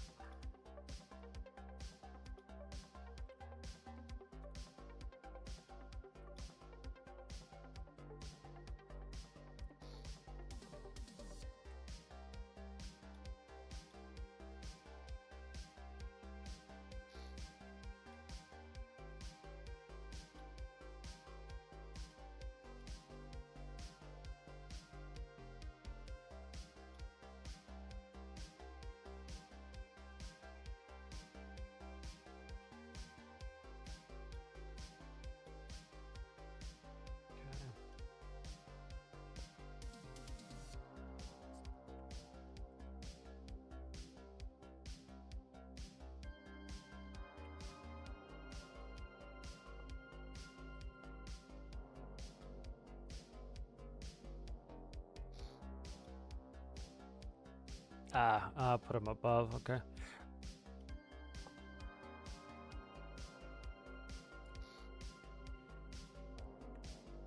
right, and then let's go 10, let's go 10 darker, so 58, 59, 63.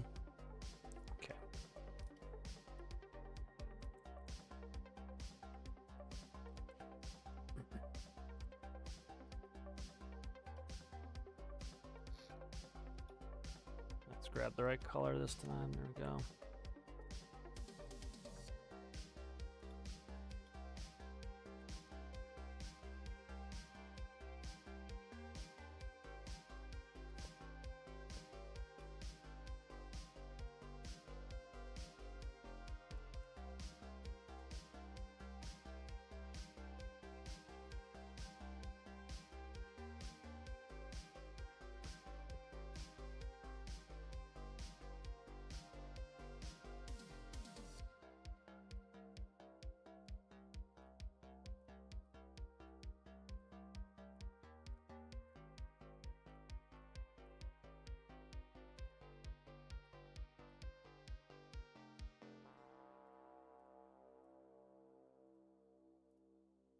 That was the wrong one. Arrow button. That's the one I needed.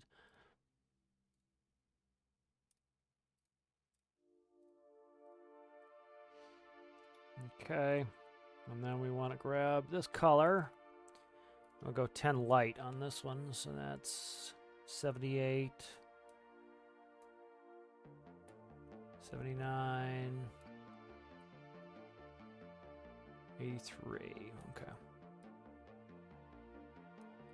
Just a little bit of shading there, so it's darker on the faces, a little darker on the doors. All right, let's go ahead and we'll do additive. Get rid of that. And then I don't like the position in these anymore, so let's go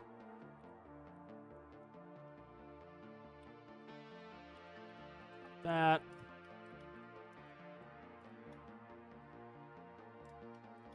That's better. Like a little bit spread out more. All right, good. Let's put a micro in there. That's fine. Let's go this color here.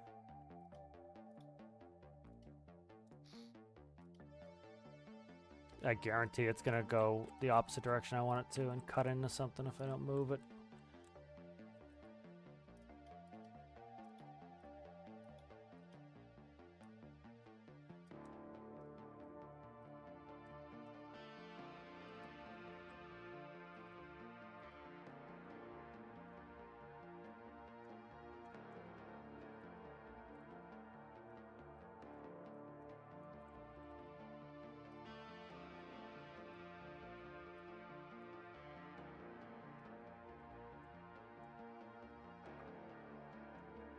Do numerical switch box and slow the speeds down.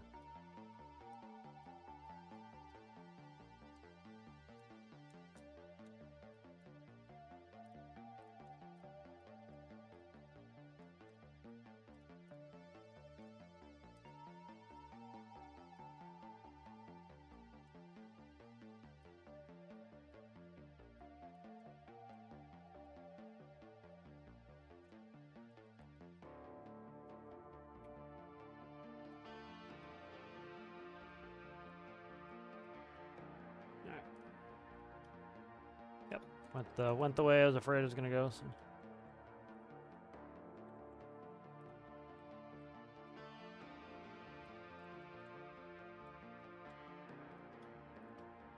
That way I can still use the hard points above it. So.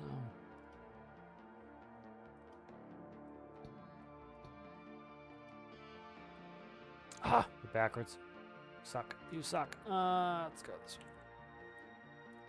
I don't like the lines crisscrossing.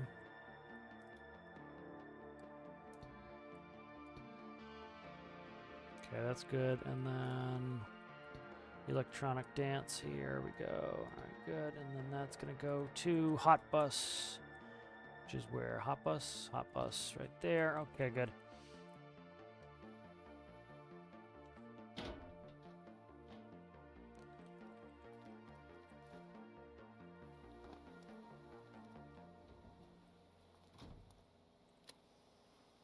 Probably 5 darker on the doors. They're a little bit too dark.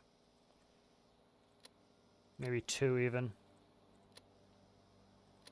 Just make it a little bit nicer way to hide the stuff instead of just having it sitting up against the wall. All right. Jesus Christ. Can we find where I am in the build, please? Thank you. Let's see.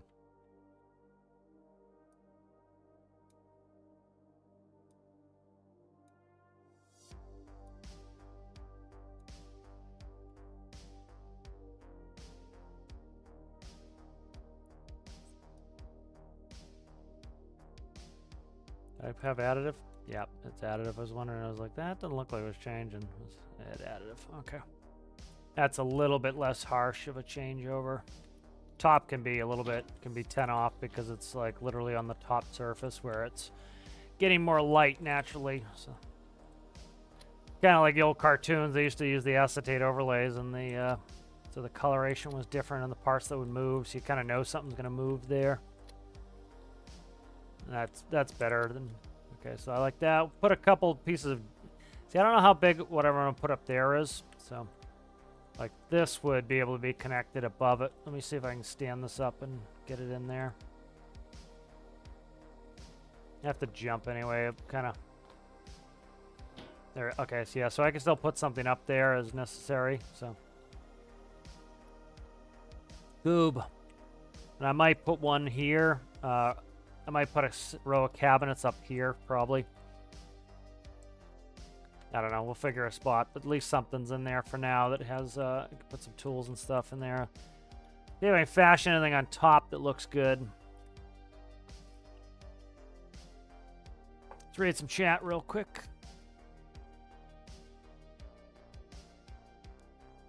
What the fork are you building? bunch of stuff. Cabinets, working on Tethys. Yeah, I saw your XML on yours, and I was like, yeah, it'd be kind of nice to have one, you know, with no XML, but it is nice, you know, everybody has their own philosophies on how much they're going to use or not, you know. And it's hard to write a rule set to get it, like, too particular, so. Some people go way overboard, some people, you know, go very minimal, some people do everywhere in between, you know. So it's kind of nice to see how different people use it and value it. Like, some people just, like, they can't do anything without XML editing, which is their preference. I think.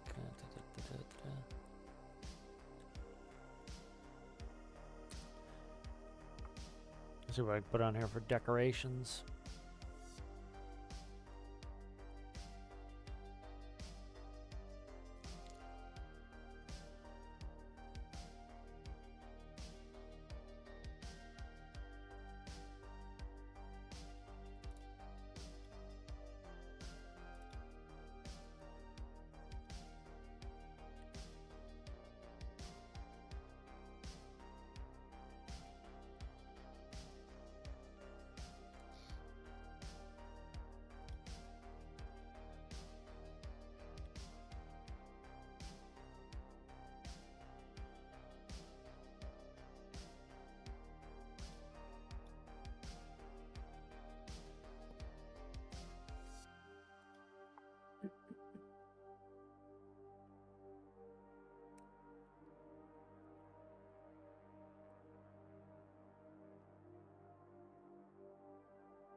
Yeah, a little bit of something on top of there.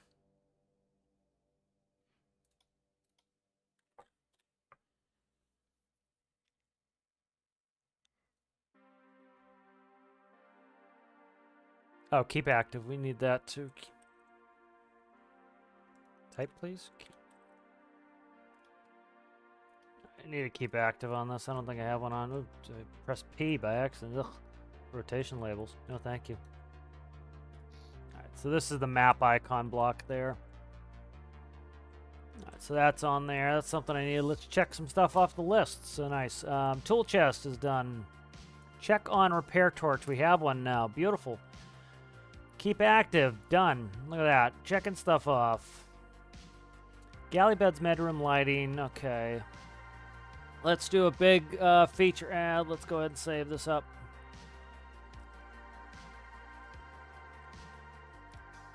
Let's grab... Oh, I don't know. Triton.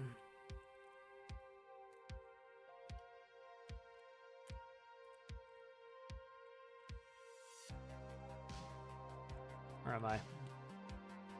Where am I? There we go. All right. All right. Let's see.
Let's get a measurement in here.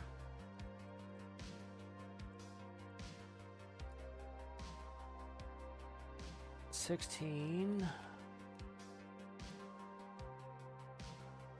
by 17. 16 by 17. So what are we looking at here? 8 by 15. Nice. Total width across is 24. Okay. So let's see. We should be able to get some stuff fitted in here.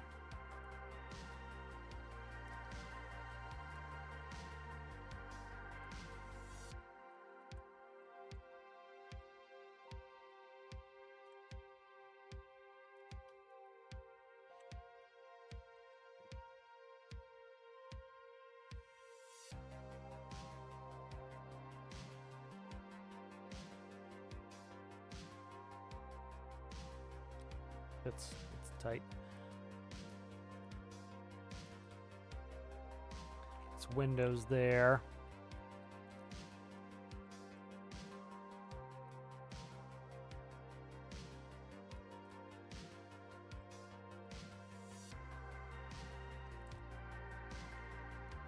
Right, let's reserve this. We'll take that out in parts. Edit it up as necessary. This part, this is what I mainly want is in here.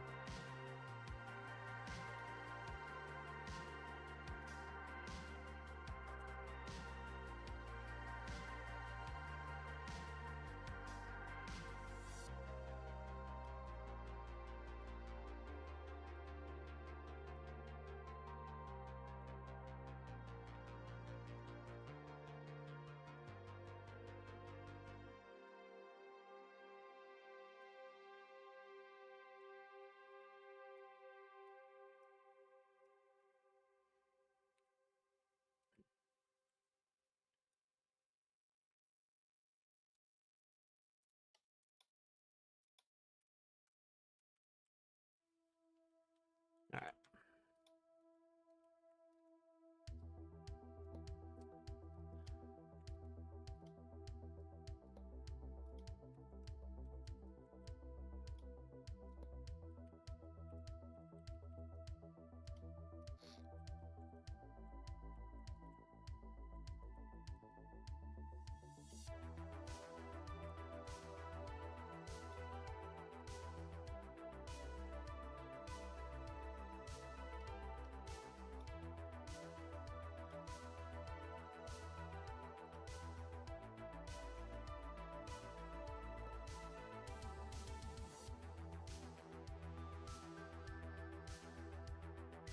Alright, so that's in.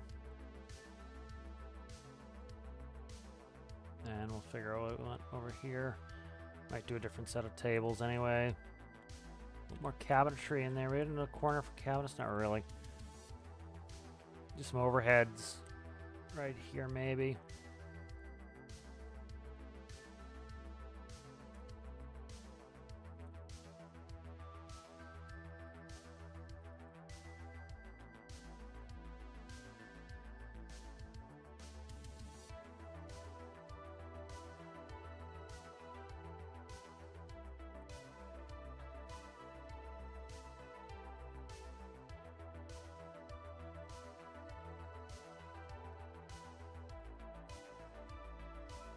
Put a ceiling on those cabinets? I am. So go full ceiling on these too.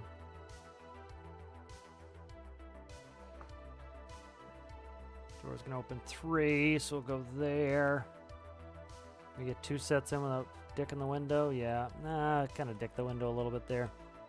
We'll do 1, and then I'll cut out. Okay, give the window some space to breathe.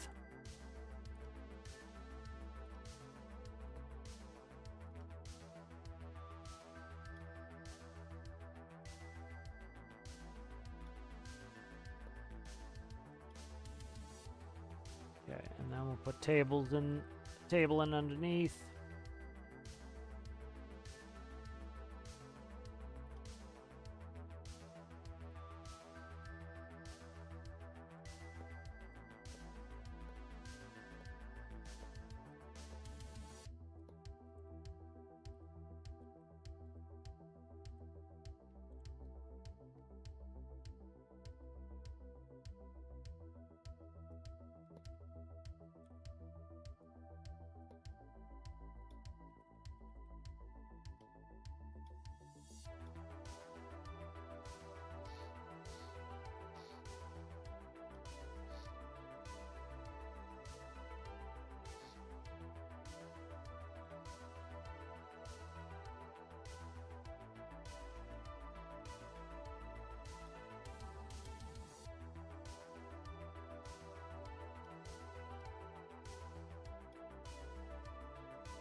see what we want to put in there for this.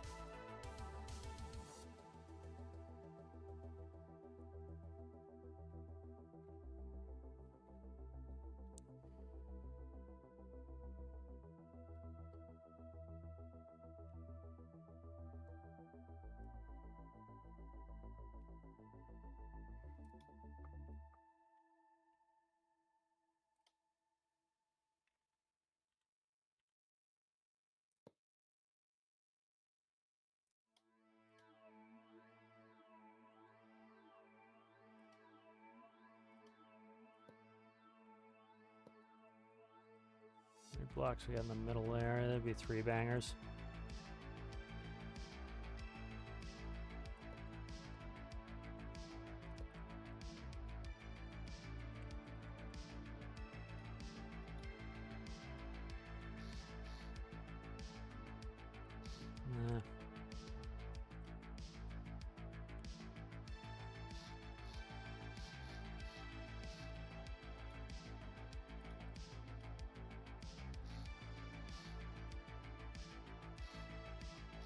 I'd love to just get the big pipes, would be nice.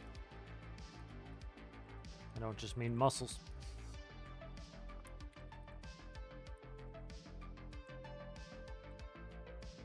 I don't like the look of those. We'll do pipes.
Not bad.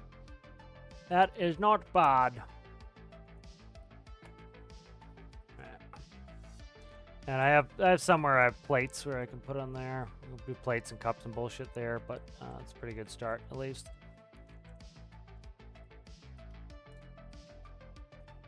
You don't remember to take all the fuel down on these just to not have, because they're gonna bitch at me that I don't have the fuel for that stuff. So that's not a bad little galley there. Good space.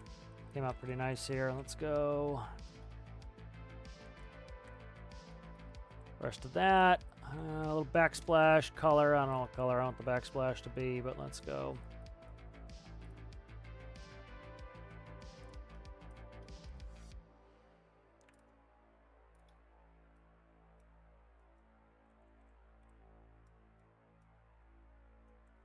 A little bit of a backsplash on there.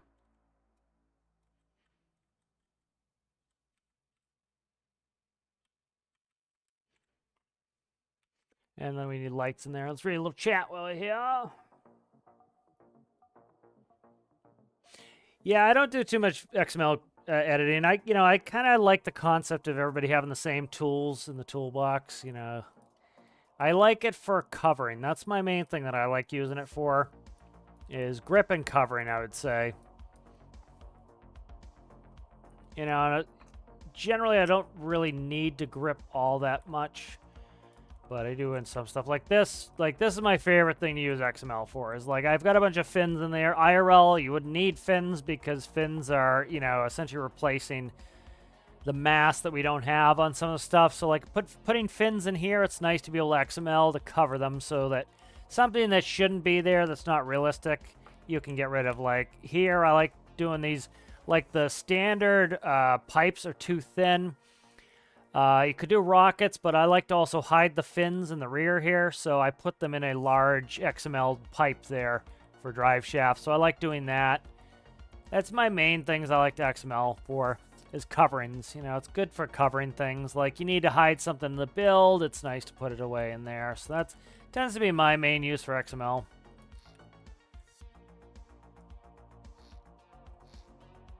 You know, I don't like the look of the shimmer on stuff. I don't like the fog of the glass. Like, it would be nice if we had other glass parts.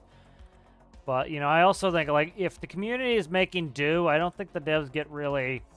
They don't really want to go tinker with some of this shit either. Like, they've talked about, like, if it's pretty much available to you in add-ons, they're not going to do it. Or, well, it's not in their high priority list. So it's like, I think some of the stuff, too, is kind of shoot ourselves in the own foot when you kind of come up with your own solution.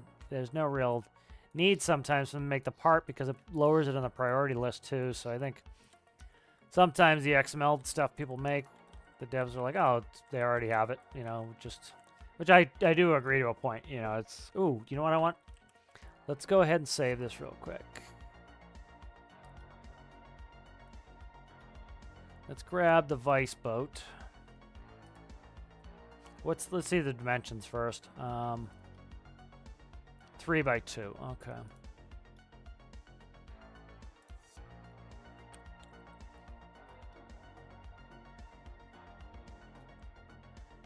There we go.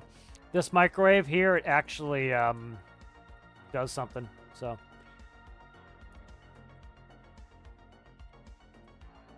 put that in. Check the connections here. Where is... There's the microwave right there. All right.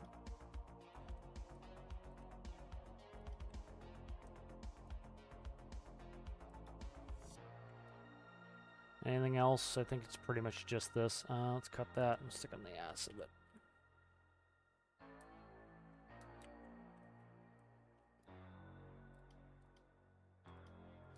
Yeah, like I think one small quality of life thing the devs could do is just like let us XML grip up to, or let us grip the tires up to, let's say 5. You know, most people I think are keeping it reasonable, and then, you know, we still can go in there and further add XML grip if we need to. But like I use 5 on my construction vehicles because they tend to be like, they have 4 wheels, but they're huge, you know, and so the grip doesn't scale properly.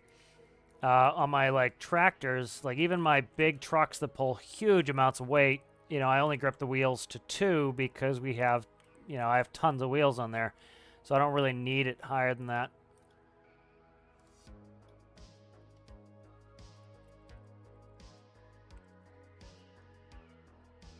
All right, let's go back to Tethy's. Let's put, so this microwave, it actually, it's kind of cool. I'll show it to you when we get in the game. Like, see, this is something that would not be optimized for multiplayer, you know, by adding all these cool features like microwaves and stuff. It makes it so that, you know, you get all this extra logic that needs to be run, but they're cool, you know, so they're great for single player, but like some of the stuff is just not ideal for multiplayer because it's like it adds a lot of extra logic that, like, you know, you got everybody and their brothers now got to put it on their PC, you know, so it's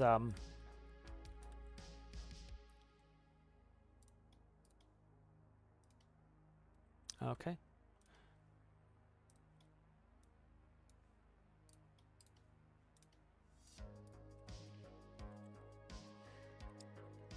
Let's see, where can I put this? Somewhere in here, probably right there, right there. All right. Let's, I'm going to try to clean up the paint just for a second here. Go.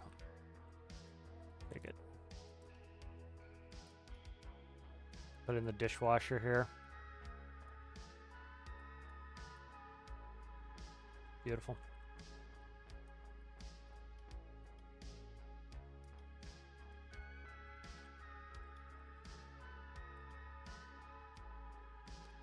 Electricity is what I was looking for.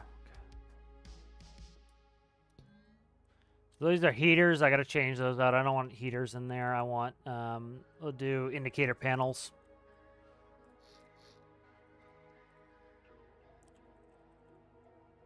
I'll probably be able to put in the, trying to think of another build. The pilot whale. We'll be able to do that. Microwave can be hot bust. Go check out the microwave real quick. See how the room feels? It is a coffee cup. I made it. I didn't do a bunch of Lua nonsense, but I do like the chicken one's kind of cool. This one's just a coffee cup. So it's come in, you have the current time, which it's not reading correctly, so I have to check that. That needs to be plugged into the time. I have a time clock on the ship, so I need to plug that in. But you put in the seconds, and then you start it, and it counts down as shows a cup of coffee in there. You know, and then if you want to stop it, it will stop. It's kind of cool, you know, a little bit of extra functionality. Kind of neat for RP, yeah. I like this feel of the room. Let's go ahead and save Teth again.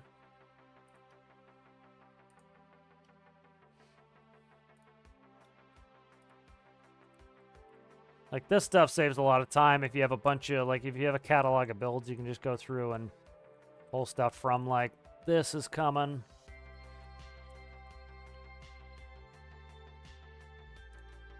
Okay.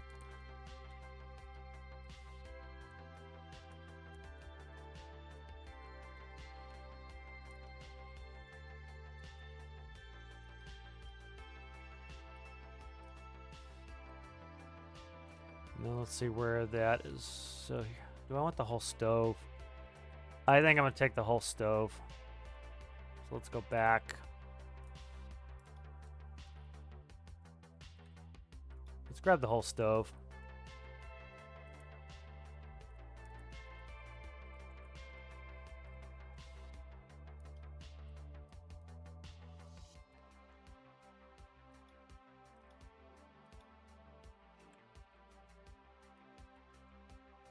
That's the nice, you know, that is the nice thing about big builds. You can put a lot of cool stuff in there. You just have the space for it.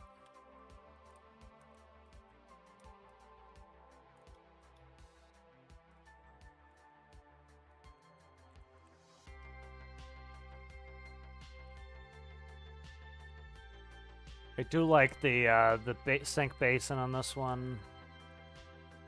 Closets out of here. This closet can go. Like, I like this whole setup for in the captain's quarters.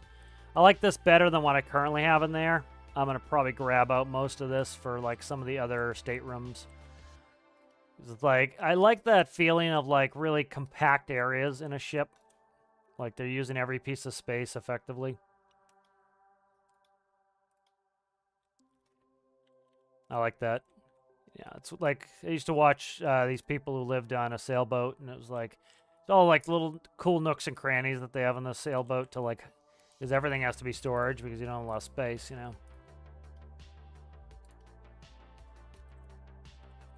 I should put a bunch of the stuff in the workshop. Oh, nope.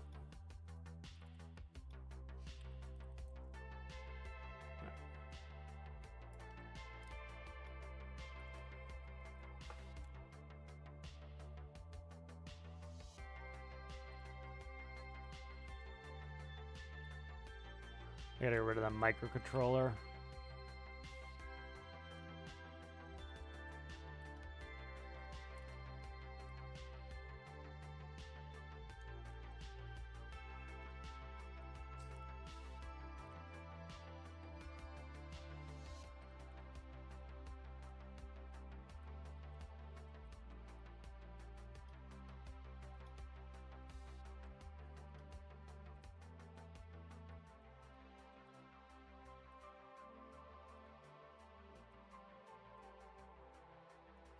that's going to be a pain in the ass there. Let's see what I did there.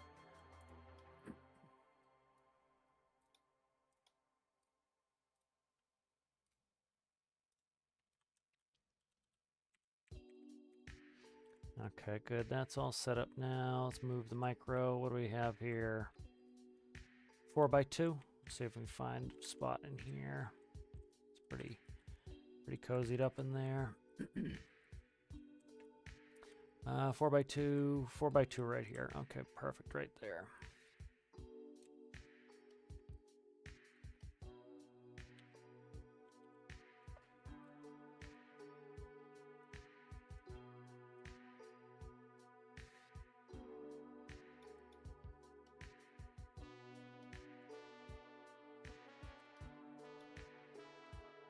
Gotta make sure I didn't actively color swap something, and then I've done that before. You find out like 20 minutes later you color swap something and it's like a big pain in the balls. Now let's go electricity, electronic jams. Let's see. That should work. All right, good. Get in there and test that out. Make sure everything's working on the stove. Nice little detail. Like kind of detail in a little bit. All right, let's go in. We've got the oven. We can set the temperature of the oven. Shut the oven off. We can turn on burners. That one's on too. Good. All right, nice. And have some coffee. Beautiful. All right, nice. Let's hook that up to a clock. The micro. Come on, give me something I can attach to. There we go. Where you at there, guy? Right here. This goes to the clock, which is right here. Now we get an accurate time reading. I think I put the conversion in there. Let me check it. Want to make sure it's on 24-hour time, too. But have proper time. There we go. It's 12:23. Nice. That's in there. Good, good, good. Let's do... We need lighting in here. I need exit signs.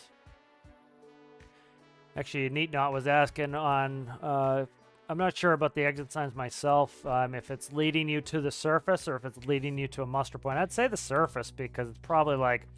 Shit's hitting the fan. You're probably going to want to skip the muster and go right to getting the hell out of the ship. Make sure I saved this. I thought I just deleted something, but I don't think I did. I have no back, so... Let's grab Tethys. Or not Tethys. Triton. Alright.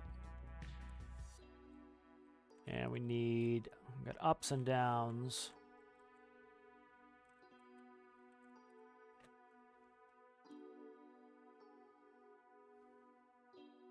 Let me look at some. We'll make some fresh ones here. Let's just make fresh ones.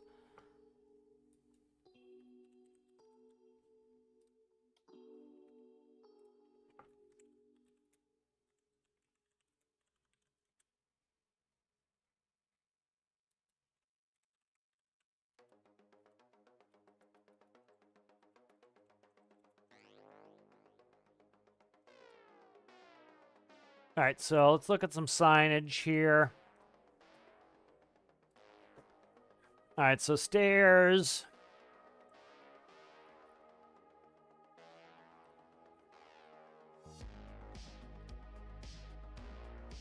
So I think there's arrows too, like that's arrow up. So I think we'll do a diagonal arrow up, maybe do stairs.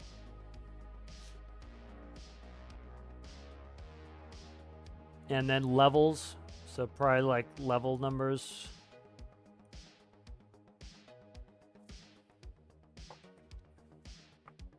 Ship levels.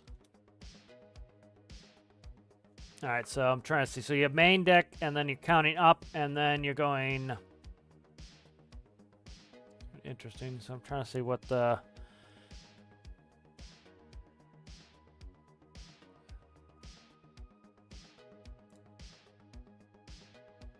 Let's see, is... How are decks on a ship labeled?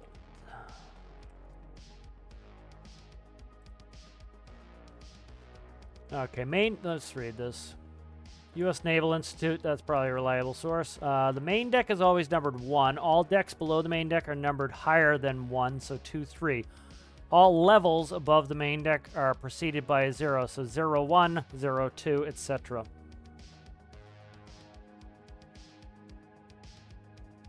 So if the main deck is always 1, why is... So you'd have deck 0, 1 above. Okay, so main deck is 1. 0, 1 would be... Okay, so that gives me a proper scheme. So, all right, gives us kind of a scheme of what I'm working with here. All right, so let's start working some signage here. So we have a staircase here. I put the light right there, which is not helpful. Shit, the light is right there.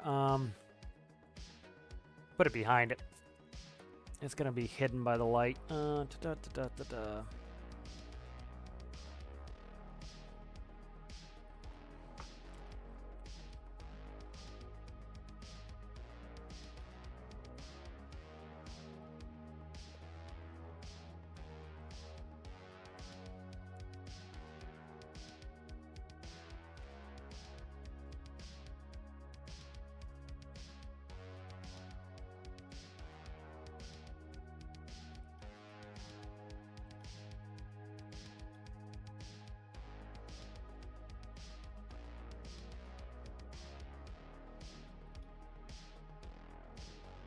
Oh, frickin' hell.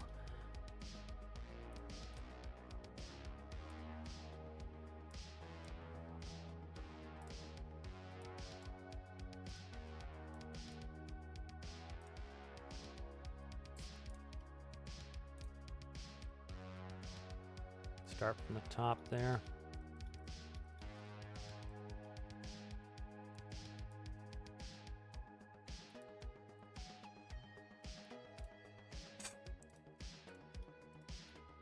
It'd be so friggin' hard to draw stairs.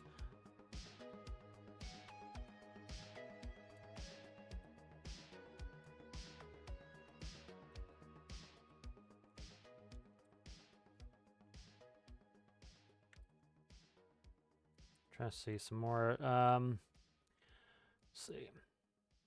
Ship, stair signs. Stairwell B, okay, that has a level, so I'm just kind of looking at some of this.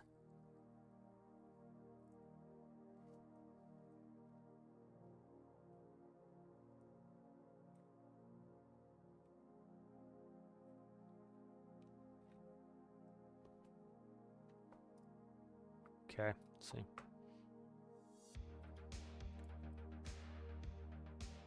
See how bad stairs going to be to draw.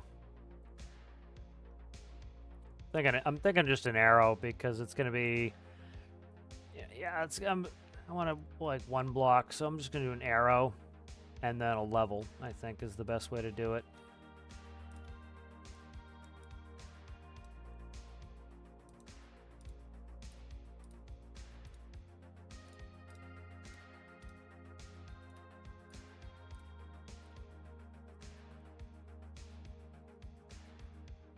Jesus Christ, that's terrible. I'm going to go vertical arrow because it's going to be too hard to do non-vertical arrows. That small of a block. There we go. All right. And then let's do a level. So we'll do current level, I think.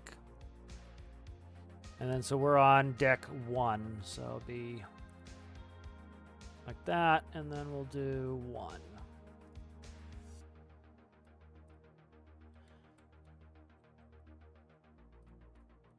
All right, that's deck 1, staircase up.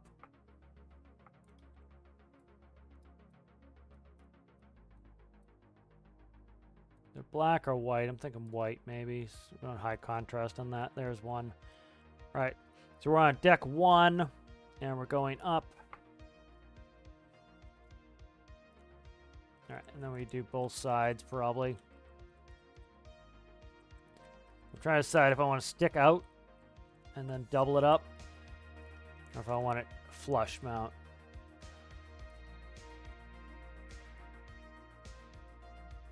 Probably flush mount. I don't really like it sticking out like that.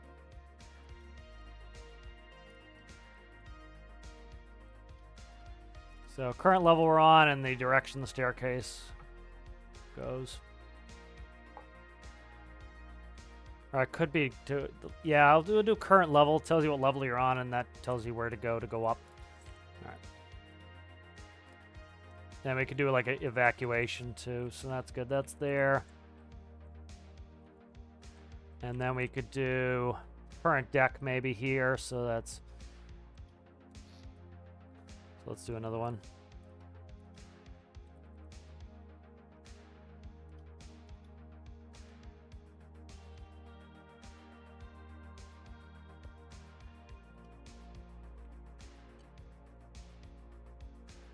Good little bits of detail here. I kind of get enough passer once in a while, or I feel like doing a ton of detailing. White, paint.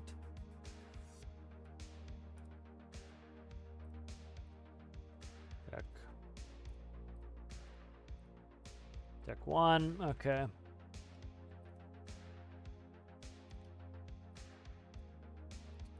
You not? You drag down straight, you sucker?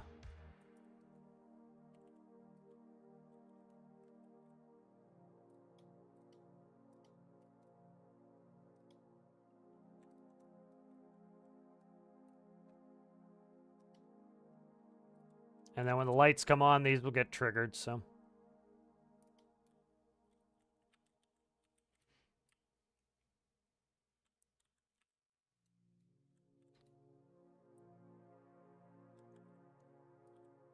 I only need one here, really, so.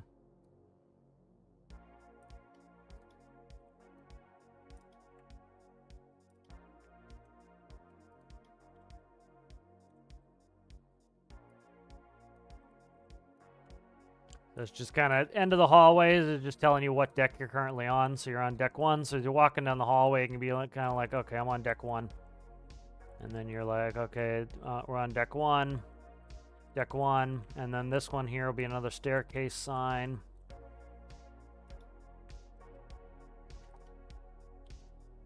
Above the doorway. So the door above the doorway is going to tell you what deck you're on and which way the staircase goes.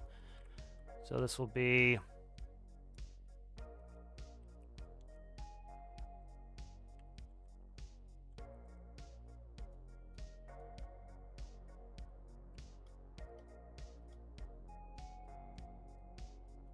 at here.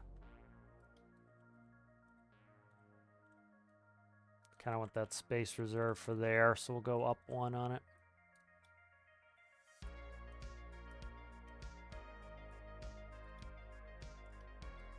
Okay, and then this is going to be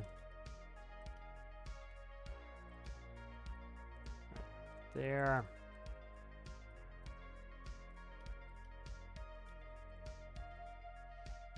All right, and then this one I need to fix.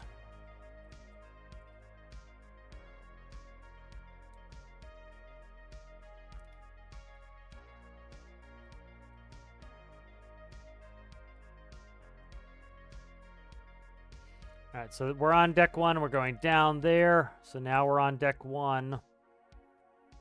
I think this one will be just deck level. So this will be deck 1 here.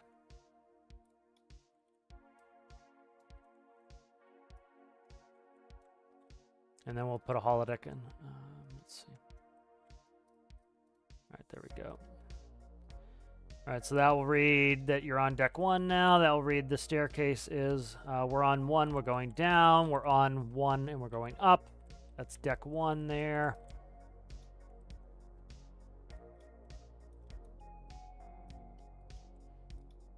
I think we want the main hallway to be like that. So.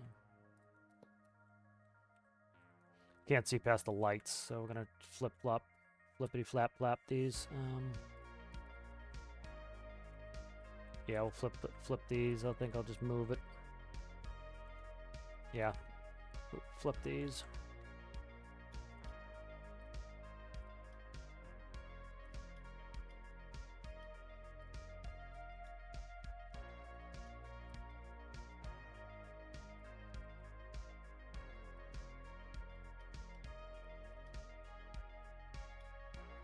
All right, nice. So that's in. And then I need, this can go vertical here. Let's grab this.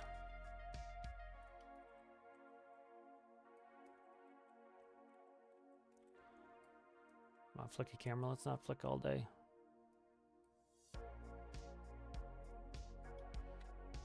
And this is going to be deck 01 because it's one deck above the main deck.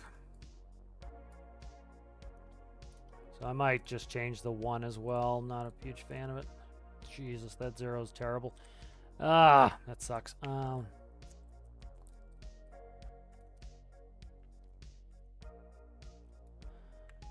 Just don't have a lot of space here. Deck 01.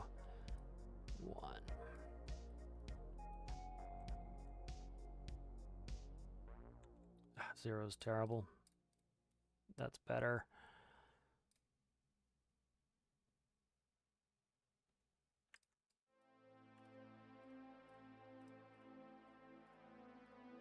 That's better. Deck 01 there.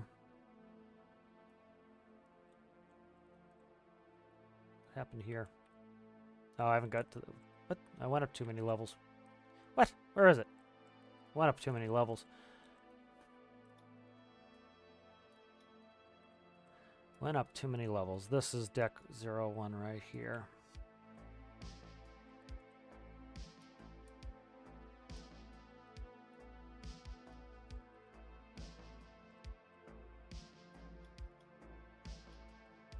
Okay.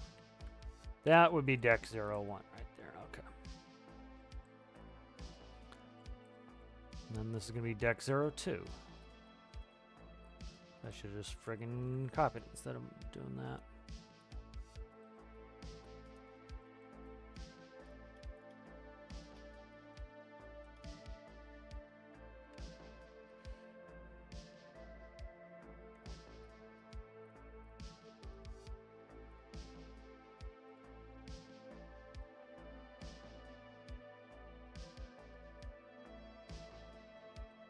I don't know if I like that better or...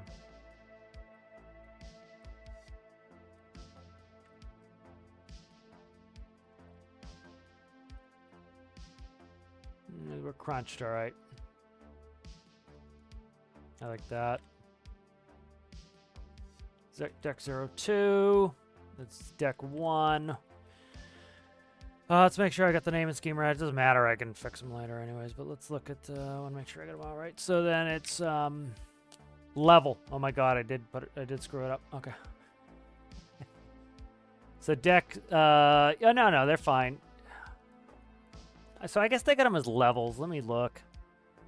Main deck is always number 1. All decks below the main deck are numbered higher. 1, 2, 3. All levels above the main deck are preceded by a 0, so it shouldn't matter. Compartment identifiers. Supply and storage is A. AA is cargo hold. C is control centers, such as the... Okay. Engineering is E. F is fuel stowage. FF, fuel stowage when cargo. Jet is jet fuel. JJ is jet aviation. K is chemicals. L is living spaces. Okay. M is ammunition. Q is miscellaneous. T is vertical access or escape trunks. V is void, spaces that are normally empty. And W is water stowage. So let's do C. So instead of a D on there, so we'll just do numbering and then we'll actually do the identifiers for what is in there. So this will be C on deck, on level 2, deck 2, whatever you want to call it. So C, so this is command 02. Okay, that's good. And then like right in front of like the living quarters, we'll put an L. Who knows what this friggin' area is called. That's going to be... So let's see what this is going to be. Let's find... This is kind of neat. I like going through this level of detail. It's kind of fun. So we have...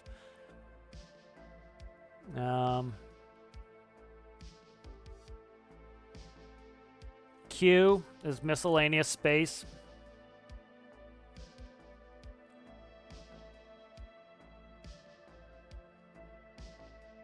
So that's... Do I want to do a Q? Can I do a Q? Probably not. We'll do an L for now. Part of this is living spaces, I guess. Because we have bathroom. We have a lav there, so L01. This will be 1. And then this will be L for living spaces. L1.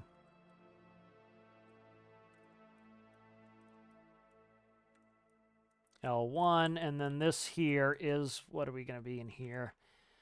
Let's see what these are.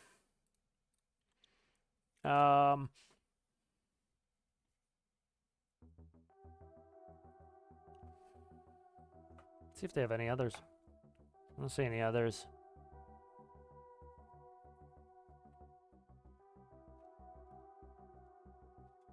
I'll put it. W is going to be an absolute bitch to make. Let's try to do a W for winch.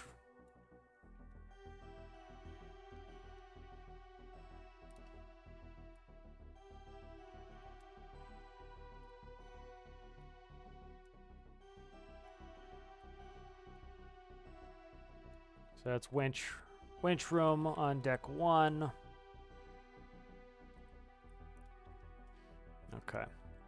Could be machinery room, but we'll do winch room. So this is living quarters, deck 1. So it tells you what it's doing.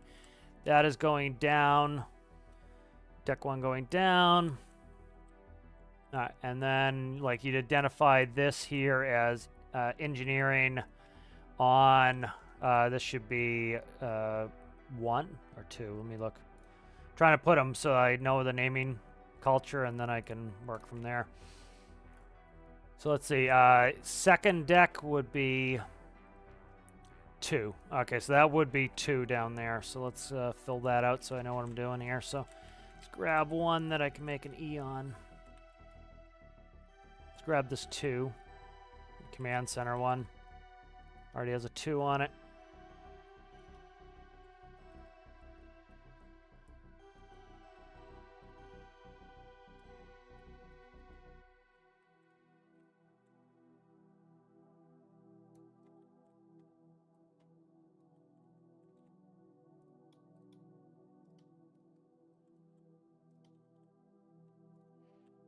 The E is going to be a pain in the ass to make.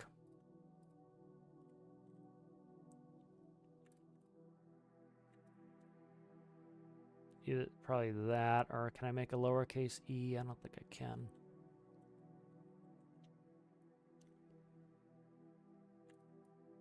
See if I can make the E bigger and make the number smaller. 2 is kind of tough.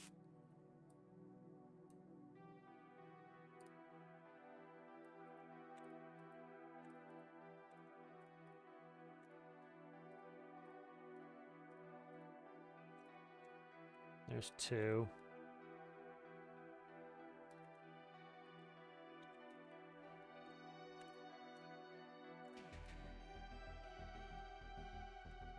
I don't know if I like that for an E better, or definitely that's a C.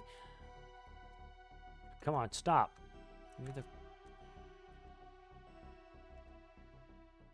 I could, you know what we'll do with this one here? Let's do this. Let's go.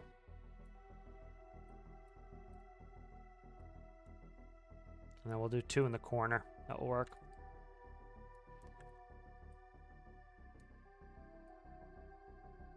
There we go. E2. Let's try going like this in the 2, see if I like this better.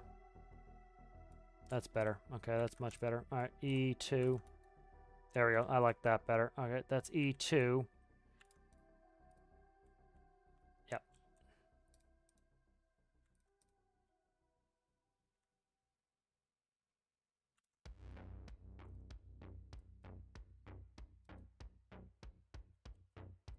Think like that. E2. Okay, good. I like that better. Let's fix up here then.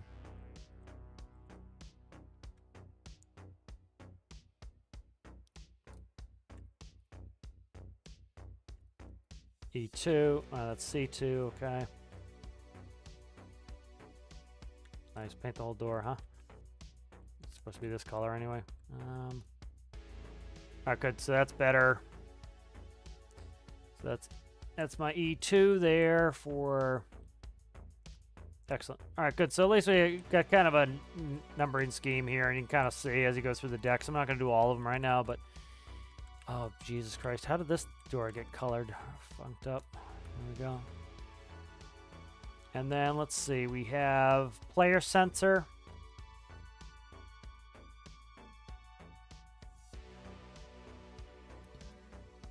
And then I'll put one there as well, but kind of give me a little bit of a lighting scheme here.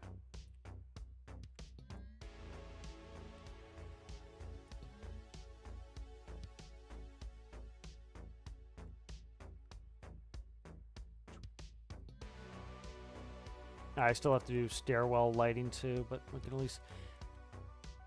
Kind of nice to get a little bit of like some of this stuff done, because then like it's easy to get back to it later. Okay, this needs power. My clock needs power, so let's go to hot bus on the clock. Okay. Alright, so these are, we'll line all these up and just plumb them into the lighting systems here, so these can go off of the different levels here. Just add a little detail to the ship. It's pretty easy to add in. So.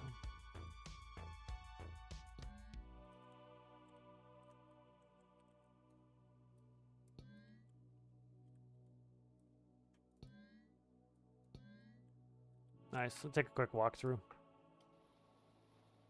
I didn't paint the interiors of them yet. Let's do that. Let's go. I'll try this color. See if this one is too verde for me. Check chat in a second, guys. Kind of rocking and rolling here. It's kind of neat having the, you know, name and scheme on these. I like it. Haven't done this one yet. All right.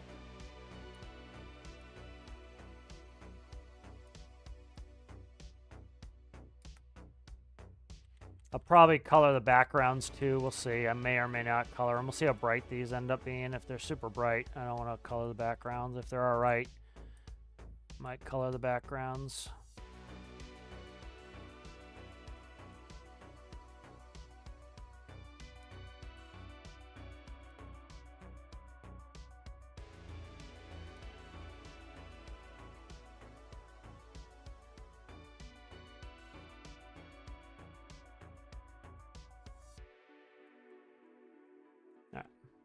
Go give that a walkthrough.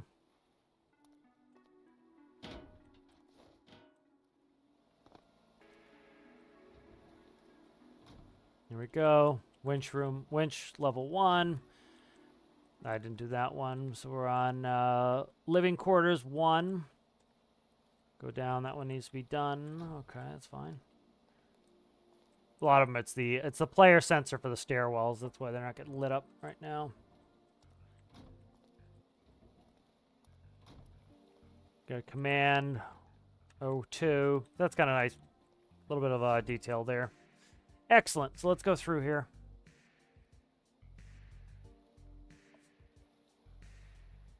Oh, notepad and the Steam overlay. Interesting. What's the Steam overlay key? That'd be kind of interesting to use sometime. Try that out.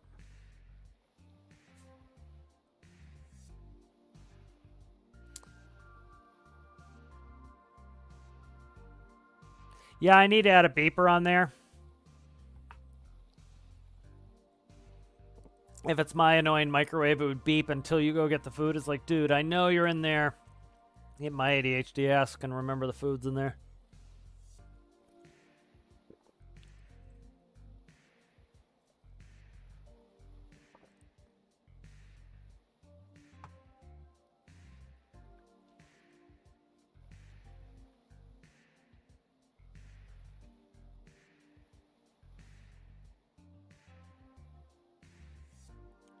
Yeah, I have to do the emergencies as well. Those will come out at some point too.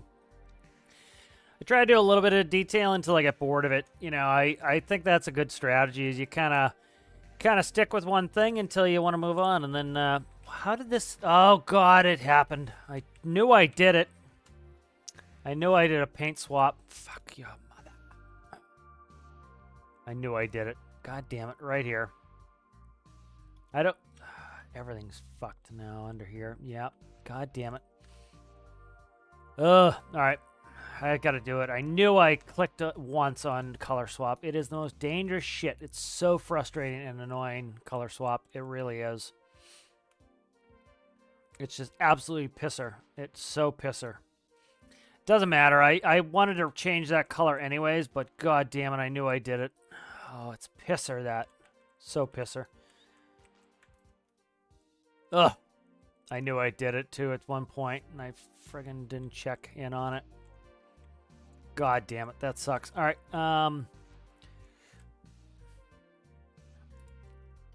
let's lock it in. Where do I have to go to get something? There's a color I wanted to try. If this ever closes. Okay. It's so easy to do that. I even backed up and I got all the way to the back, but I must have done it first thing, and then it screwed me.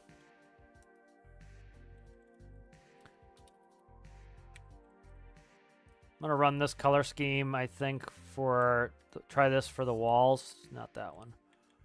Nope, not that one. Where it's in Minky. Minky has the Antonov 124's interior color scheme, and I like that. It's a little bit more sterile kind of looking. It's got this wall color, that floor color, and then the ceiling color is that. We'll see how I like this. But this is that's the Antonov 124's color scheme, so I kind of like that. Oh yeah, forgot I didn't change bases. But it always sucks when you do that. Accidentally do a color swap.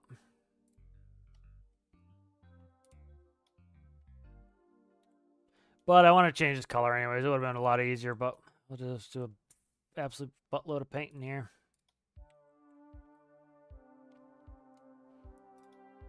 I think we're symmetrical on most of this. Yeah, okay, good. This is like a good chore for me when I'm like loading into Tarkov, is to just to go ahead and like do some painting. That's when I like to do painting. Is like Tarkov is good for like sometimes you gotta jump on there and you gotta sell a bunch of crap, or you gotta, you know, you're loading into a raid, or your teammate is taking a million years to get ready. Like that's one of my big frustrations is I'm fast getting kitted up, and sometimes people take forever. It's kind of a did I change that? Nope, that's fine. That was right. Okay. Oh, come on, man. The ceiling color is going to change that other color too. I really don't like this color scheme. It was just for it was a placeholder anyway, so I was going to get this color scheme. It's a little bit more bright and sterile. Kind of like it.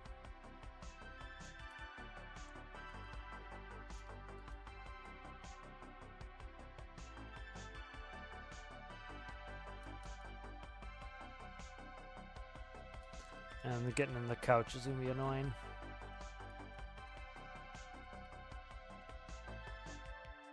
Bunch of nooks and crannies in this couch.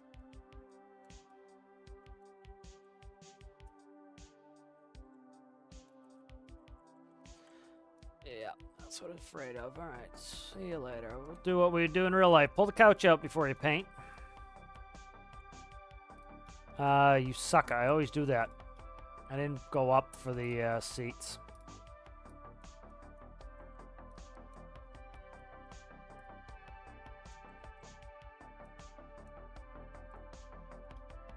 And this has the Antonov 124's carpet already in here. So that's the carpet color on the Antonov 124.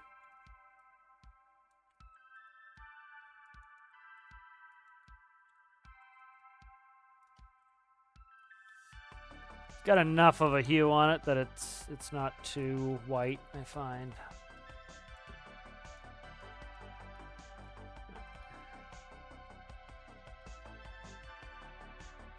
Ah, suck it. Don't do that, you scum. Okay. And all the ceiling color I can swap out, but I thought I had done it and I couldn't remember.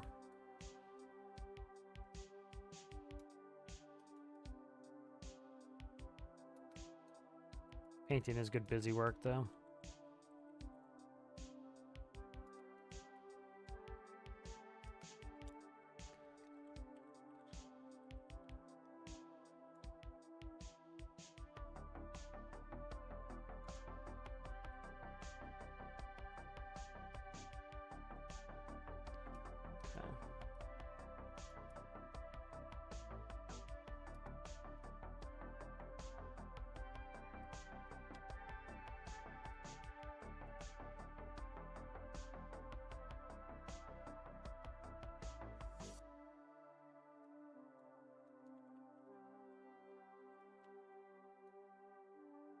Did I stop here? Okay.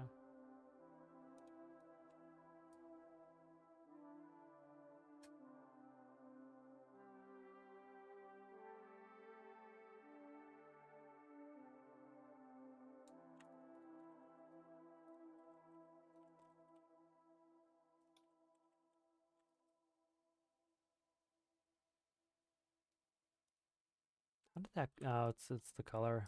It's the both of them there.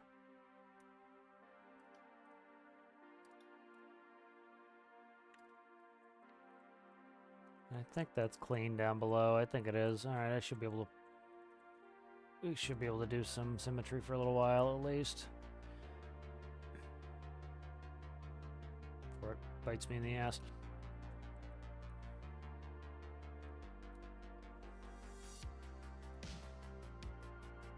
It's frustrating when you do that, when you color swap and you don't realize it right away. So I thought I did it, and I pressed the back button, and it showed no more reversals, and must have spawned it right after I did it. But luckily, it was a color that I was going to be changing out anyways. It's just a bitch that I have to go through it again, but be a little bit more meticulous in the paint this time.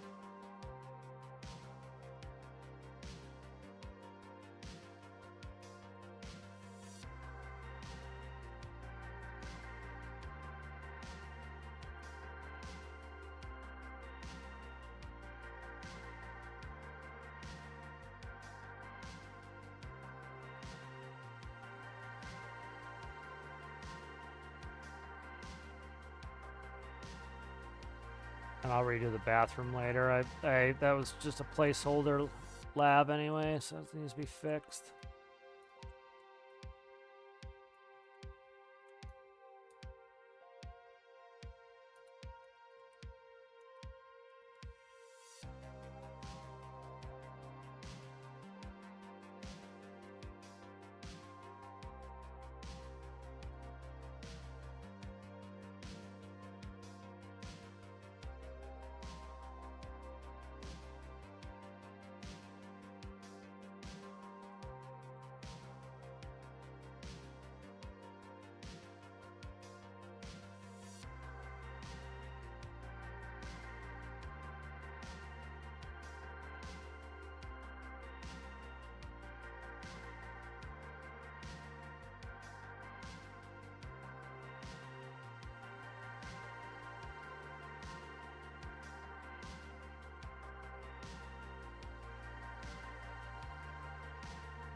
All right. Clean up nicely here.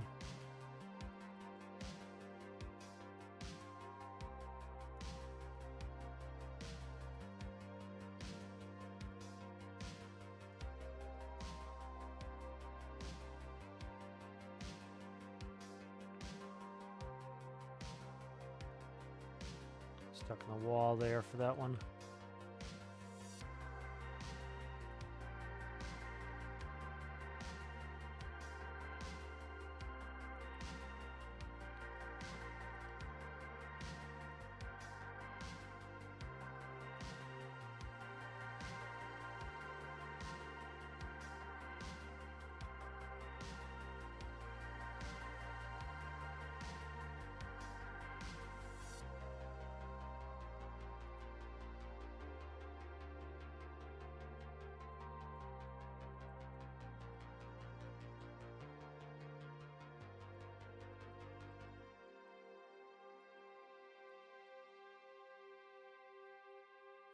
Work a backsplash color later on that. I gotta figure out what backsplash color I want on this.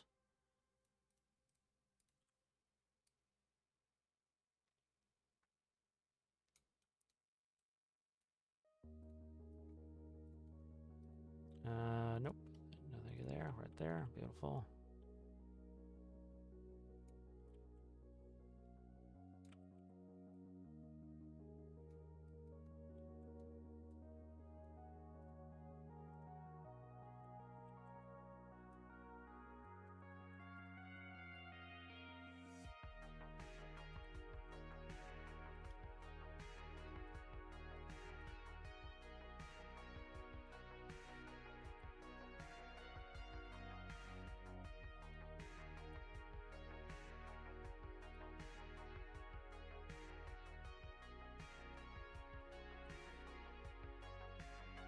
Could color bucket it if I did the outline, but I still prefer to hand paint than bucket bullshit.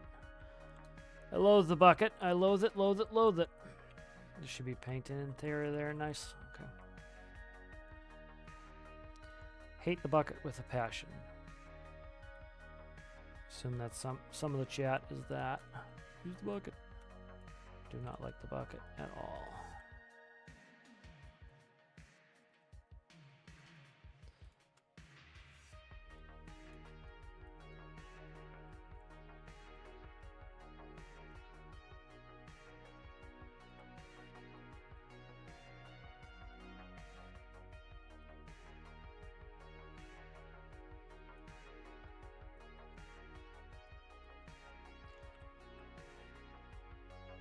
Okay.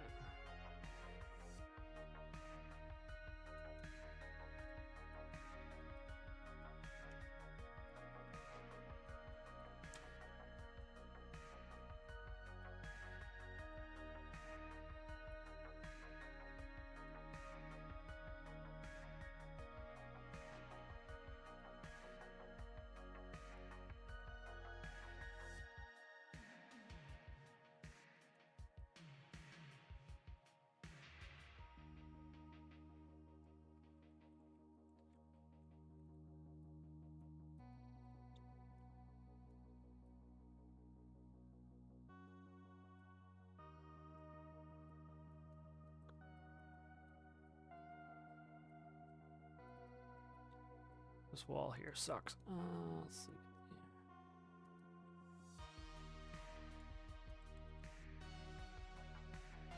So the engineering deck is mostly different colors. So the gray wall for kind of like stainless.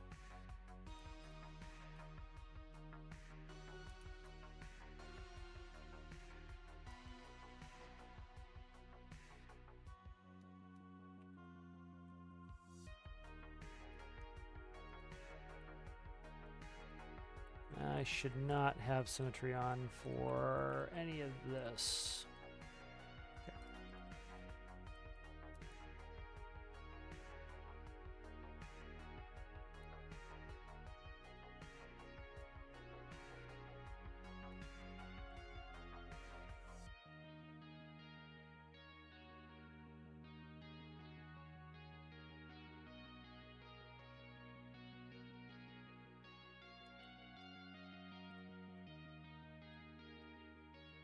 Alright, and then we'll probably, I'm trying to decide if I want this different color, but I think we'll do this the same color, and then I can always change it later if I want something different. Engineering spaces, I'm kind of doing a little bit different color scheme for a lot of them.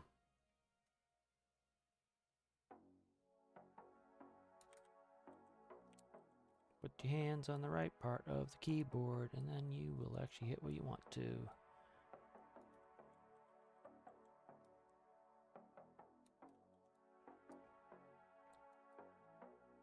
It's like, what's that noise? The cat playing with something as usual.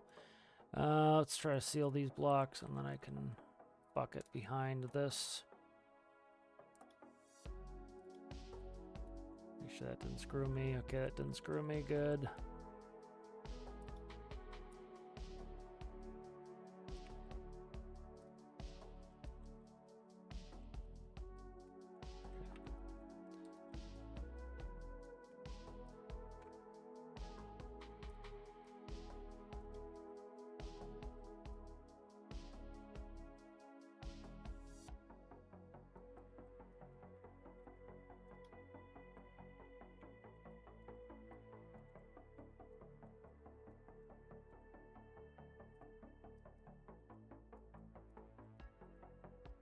screwed me on the hinge as well.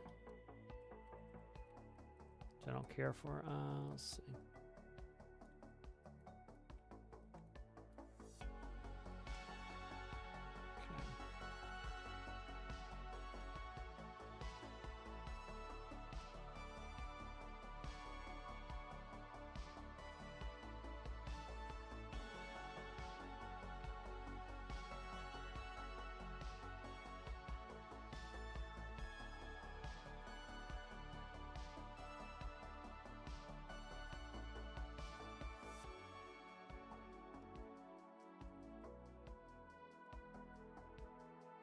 All right, so that's pretty good. Go take a walk through.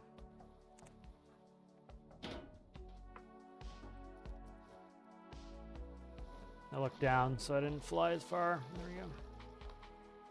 Hi, son of a bitch, get up in there. Yeah, get up in there, son, get up in there. Okay. Yeah, I'm liking this a little bit more sterile. I don't like the piss yellow ceiling again. That was just all placeholder shit. That needs paint, but that's not a big deal. In here needs it, but that's fine for now. It's a dim enough color. It's gonna get the ceiling treatment helps it, so I'm gonna go save it.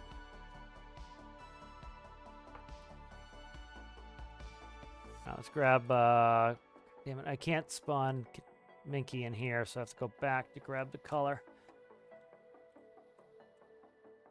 Let's get the ceiling color from Minky, and we can do a color swap on that, even though I hate color swap with passion.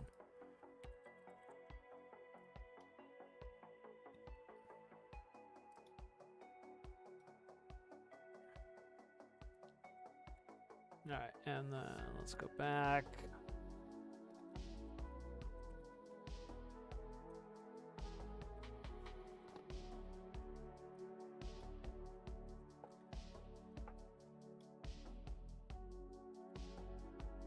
Get rid of this piss yellow ceiling here. And then immediately get off that friggin' thing. Okay.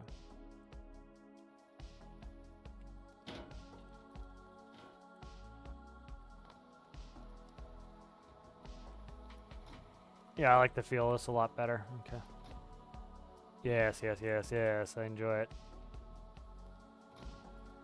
This is all different down here. I don't know what engineering's gonna get for paint scheme, but something.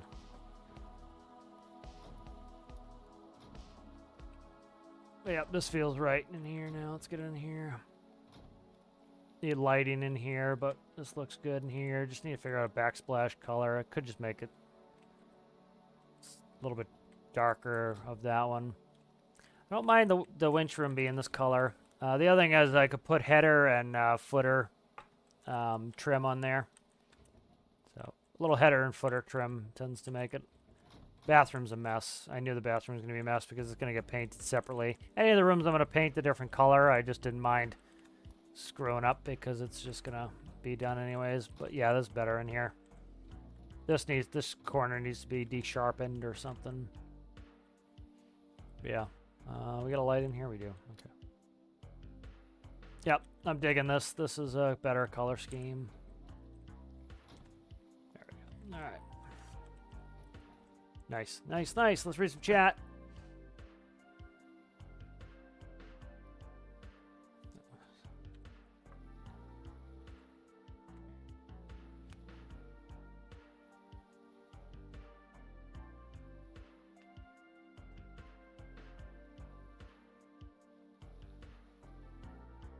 Yeah, the old color swap moment. Always a pain in the ass when you do it.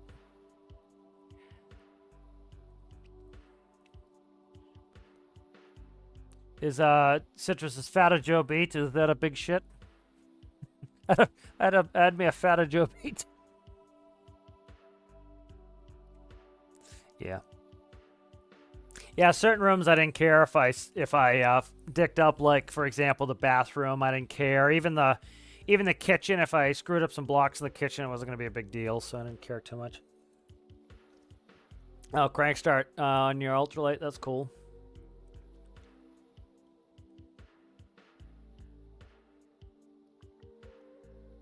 Yes, love it. I love it when you delete a microcontroller and you're like, why the fuck isn't this working? You're like, oh, I deleted that like however many saves ago.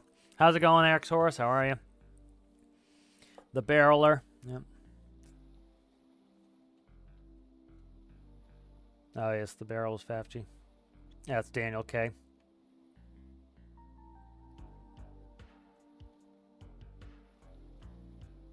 Yep, the old Faffy. Faffy J. 38 of them. It's what do you call it? Tethies.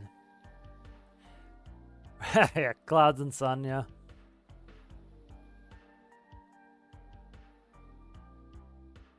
Yeah, the panels are starting to come in. Like, this is getting a 2x2 monitor for waypoints there. Like, how many times, it was amazing how many times people were like, what are all those dials for? It's like, they're placeholders. Just relax. It's like, it's easier to slot in placeholders. So it's like, these are all active placeholders. These are going to be cameras. And so part of it, too, is like, you know, understanding human factors and like, you know, I courses on human factors and all this stuff. And so it's understanding like where things go is very important to me. And so it's like, this is your main system. You come in, you run through your panel, you do a flow, you go batteries, reads. So like you come in, you go battery port. If you want to start with one battery, you read it. Yep, it's depreciating. Yep. Volts, master breaker, bridge systems. Now we're powered. Okay, then you go up and you go generator port, generator starboard. SWATs, there should be reading nothing. Nothing's going on. Harbor Gen's going to have all the stuff. It's currently unplugged. Then you move up. So you do a flow system. That's how you do it in the airlines. You probably do it with this type of operation too. Come in, do a flow through your panel. Things that are straight in front of you tend to be very important information. So we have piston RPM and propeller RPM. We have our speed, heading, and depth under keel, which is all like vitally important information. So I can look straight out, corner of my eye, see that stuff. Drive systems are right here in the center in front of me. Port, starboard, drive systems. Then this is going to be cameras. So as I need to look at my different cameras, they're all here. So we'll have 6 1x1 monitors. So I can have up to 6 cameras, you know, active. Here we have less important stuff is low, but within reach. So stuff that I don't want to come off the helm for. So for example, winch controls. Winch controls are going to be, I'm going to need to steer the ship while I operate the winches to be able to move, you know, barges. And if I'm towing any vehicles, I need it right here where I can get to it. Anchor, same thing. I need to be able to set my anchor and let off some chains. So that's right here. It's not vital. Doesn't need to be in the center. And then so you start to put some other systems you're going to, you know, need. So I don't have any, like if I had bow thruster, stern thruster, they'd probably be here and here. So I don't know what's going to go here, but these are going to be more vital systems that need to be operated while I'm at the helm. Then you move down a little bit less important systems here for operating at the helm. All of we have mast lights, water ballast, stuff that you like don't deal with all that often is going to be over here. So there's a lot of information stuff. So your lighting, you have all of your ballast is right here. Fuel is going to be here. And then that stuff will be some other miscellaneous systems there. Over here is all navigation. So it's everything navigation is here. So if you need to navigate, you look left, set up your navigation, you know. So that's kind of how you set this stuff up, you know. You want it to be logical. Anything vital and important. So probably what these will be is enunciators. So you know, low volts light come on, low battery light come on, emergencies, fires, all that stuff is right here where as I'm driving, bingo, red light, look. Bingo, yellow light, look. You know, stuff like that. So, you know, everything will be filled in because, like, a lot of people don't put in enunciator panels. I put in enunciator panels. Like, I might do all of this enunciators over here, but I could do it here too. So I haven't decided yet. I'd like to do a full enunciator system in Lua, but it's kind of a pain in the ass to start because it needs to be, it pops up the caution message. The caution message will ding, pop up the caution. If you click clear, it lets you clear a caution. I'm going to do it the same way they do it in airplanes. If it pops up a warning message, oh, that was the cat sitting on the keyboard. If you pop up a warning message, it pops up, it dings, it does a constant ding. So it goes ding, ding, ding, ding. and then it flashes. If you press the cancel button, it doesn't disappear. It just stops flashing. It goes solid. And then after, like, say, 30 seconds, it starts dinging again because it's a very important message, like, you know, engine's on fire, you know. So you still want to be able to cancel it so you can do the work you need to do, but you don't want to completely shut it down, you know. So, yeah. But that's a plan there. We can actually put a couple things in here that I know I need, but when I... So that's kind of like I start out with these blank panels because, you know, you want to work to them as you know what you're going to be actually doing. And so I don't know what I'm going to do until I kind of get in there and actually start building it. So like this goes there for navigation. I might do enunciators up here too. So I'm trying to think, cameras. We'll at least put a one row of cameras in.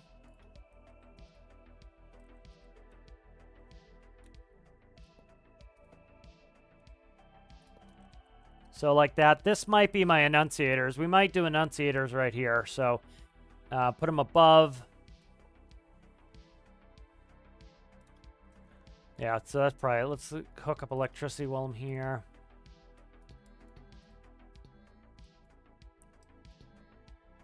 Okay.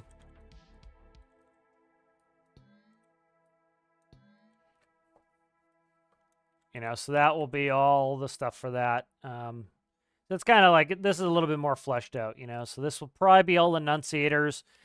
You know, let me see if I can bring up an enunciator panel from an airliner. You can kind of see it because I like that system best. I'm used to it, and it's...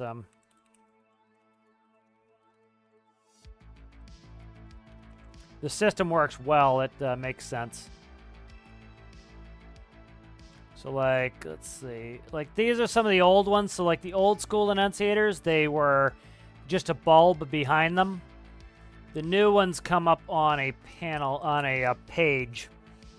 So, like, you would get, like, this is an enunciator panel here. You can see it's, like, check gear, low hydraulic pressure, fluid pressure. You do a test. You do an enunciator test. You press this button. And so you press and hold the button, and it will show you what all they are. So this will be a warning message, low oil pressure. That's very dangerous. Your engine's going to seize up. Fuel pressure is less important. Check gear. That could be very important. You're about to land with your gear up. It could also be that you're low altitude. You mean to be at low altitude, and you haven't put your gear down.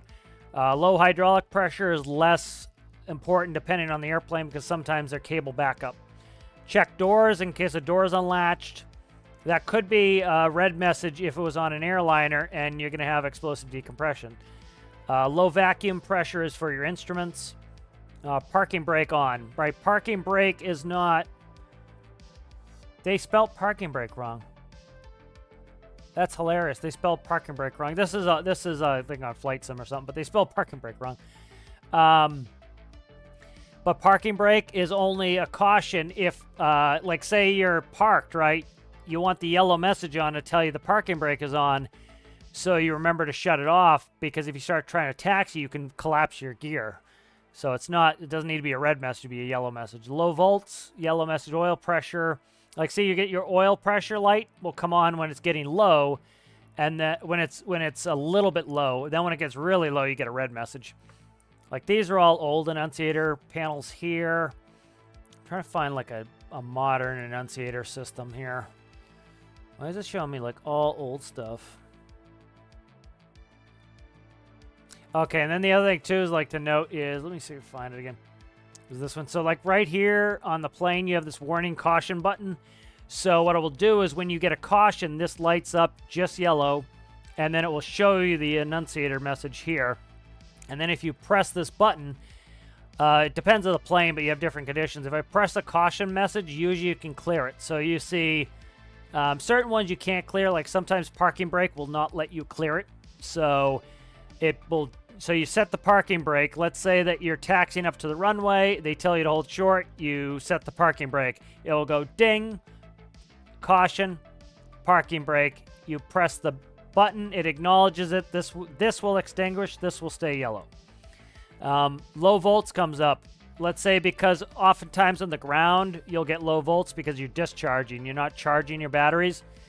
It will go ding. You click the button. And so if you often see, like, you'll hear a ding in a cockpit in, like, a video, and the pilots reach up and touch something, that's what they're touching is here. And if you got low oil pressure, it'll go ding, ding, ding. And so let's say you're going through the checklist for low oil pressure. You don't need it dinging in your ear every 5 seconds, so you click warning. I think the warning stays illuminated. It just stops flashing. And this one will stop flashing. It will go solid red. And then in 30 seconds sometimes, it depends on the plane again. In 30 seconds, it will start dinging again. You press it again. You acknowledge it. Ding. You're supposed to acknowledge low oil pressure, acknowledge. Click the warning button. Shuts the bell off so you can keep going through your checklist. There's one on, oh, what's that on? It's like on a 7.3 maybe. That's a master caution. Shows you what it is. Trying to find a modern, like, let's see if the RJ panel has it on there.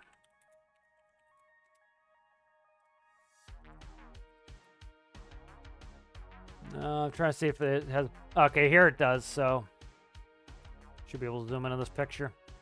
So here all the warning caution messages come up right here. And then, where is it? You have button, nope, that's gear button. Where the hell is the warning caution button? I can't remember. Where the hell's the button? Is this the button? This is the button. This is the button right here. That's the button right there. It was on the FO side. So if you got a warning or caution, you press this button, it will shut it up for a second. So that was, that's where it is on a lot of modern jets. Here's, it would go right here is where the messages go. And they, yep, that looks like it there. Let me see if this picture's higher res. I should be able to zoom into this. But the warning caution messages go, nope, that's brake on. Where the hell's warning caution? Right here. Caution, warning, right there. It's on either side. I couldn't remember if it was dual or, so it's right here. So either pilot can cancel it. It sits in front of you. It's right there. And then you have a shared message board there. Here's one with the tree lit up. You can see this one. There's a bunch of caution messages, and here's the light right here. So should be on both sides. Light should be lit up on both sides. Should be here and there. Both should be yellow. And then it gives you the messages. Let's see. This one, you can see them up. So this is probably in test mode. Yeah, you can see it's in test mode. All these little red indicators are showing it's in test mode. So it's in test mode, so it didn't pop the message. See if I can find any others with the light on.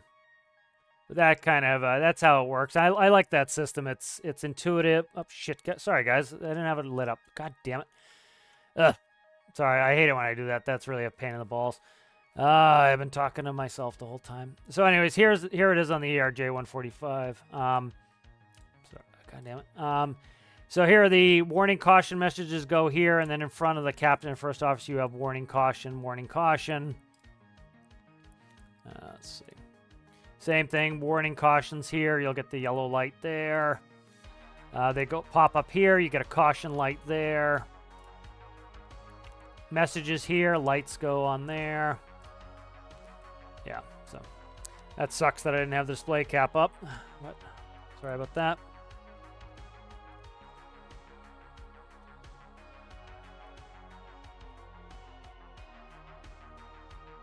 Just reading some chat.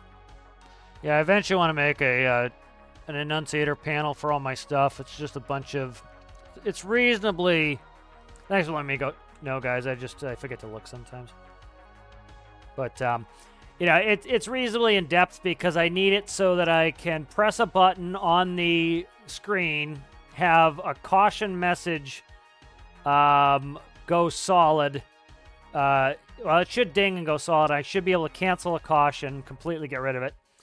And then, you know, you have a different behavior for all the warning messages. Then you have to code in what's warning, what's caution. You have to code in the amount of seconds that it's going to till it starts flashing again. So it's quite in-depth, and it's just like, I'd rather do other stuff most of the time than get into that. But yar. You know, I should work on these monitors at some point. I'd like to do a mode control panel at some point for my airplanes. I also need water cannon controls. So, like, water cannon controls could come in here. So, up, down, left, right. And then I would select the camera for the water cannon up here. So, I'd change my monitors to water cannon. And then I would control the water cannons here. So, that's likely going to be water cannon control. Or I could make it where water cannons are 2 monitors. And then, you know, you turn on the monitor, but I think it, yeah, I don't know. I don't know which way I'll prefer at the moment, so we'll have to dick with that. I do like the color changes I made. It was just sucked the way that it happened. So new camera's cool in here. Let's see. Oh, you bastard. This got colored too. Oh, son of a bitch. Proper son of a bitch, this. This got colored too. This was that color. Gotta be difficult, game. Oh, it's like I loathe using that button because it's such a like really easy thing to do to completely give yourself an hour's work is doing the color swap. I hate it with a passion. It's like the one button that can really screw you really easily. It's a nightmarish button, that. I'd also like to, at some point, like when I'm kind of bored and I want to, or I don't know what I want to build next, I'm gonna do a an underwater drone that's controlled with the drone control center here. I'd like to do some more drones. Maybe a firefighting drone would be kind of cool. Because Mushroom's just a spotter, you know.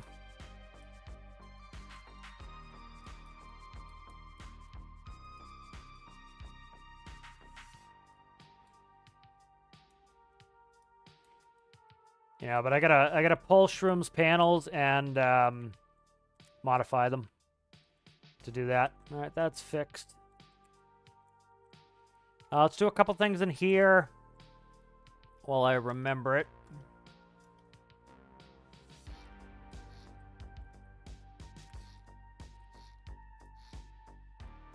Let's see. This side's really not going to get the treatment there, so let's get rid of those, actually. So we'll go single side on this. What level are we on right here?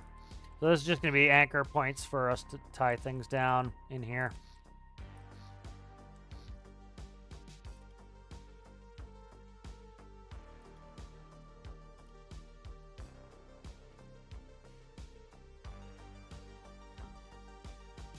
What? It's that dark, I can't see anything.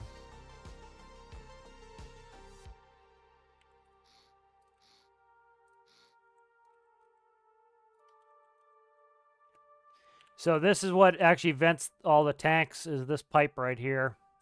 That vents all the tanks. All right, so those are in so I can tie stuff down. And then I probably, let's see, we'll run a couple cables here.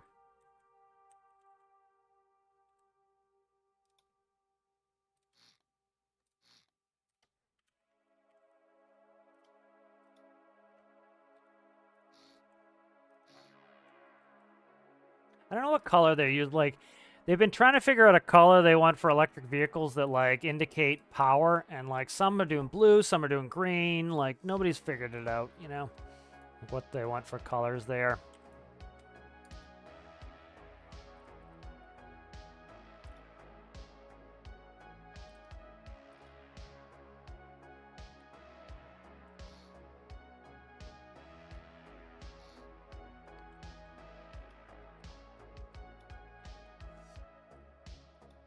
All right, so that way I can plug my electric stuff in. We'll plumb that up.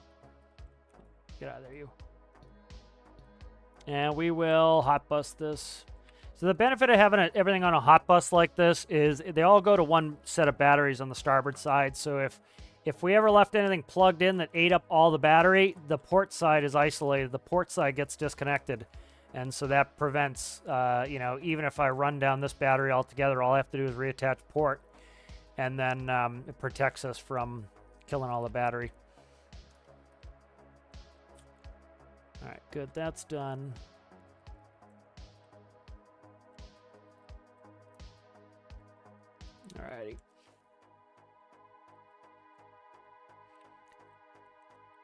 How many staterooms do we have? This one's a kind of a, I wish I could double. You know what I can do? I can double it up. Okay. Let's try some. I don't want a huge, like, captain's palatial estate here. That's kind of gross. You can live with everyone, like everyone else. So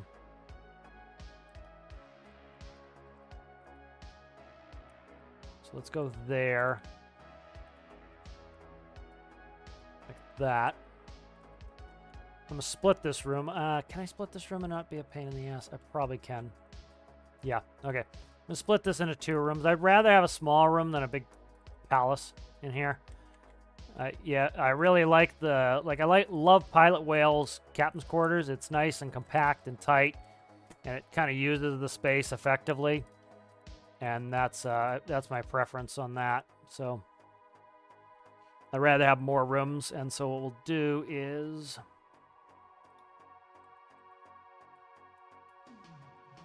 it's more fun trying to segment a room out like that, and then each of these rooms this one will have fewer lights, but for the most part they'll have extra lights. So what's the dividing line? Let's find the dividing line. Yeah, it's being a pain in the balls. What are you doing, buddy? Just sit still. 11. It's like, but Dad, I want loving now. He wants it now. All right, so let's go.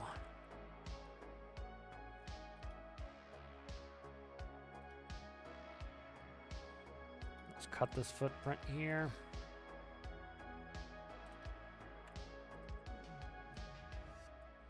Let's,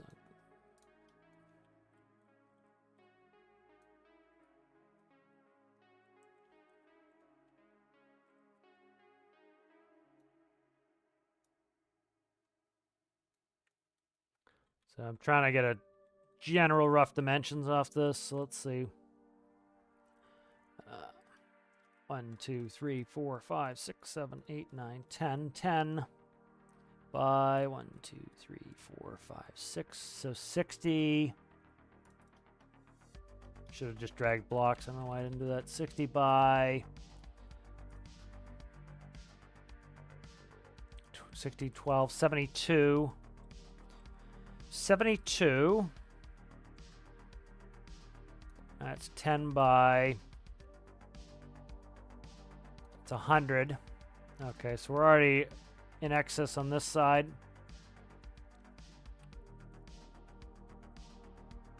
This door is weird, like the opening this direction too. I'm gonna flip the door.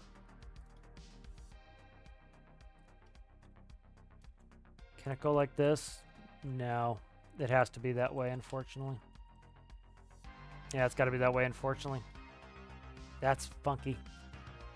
That's real funky.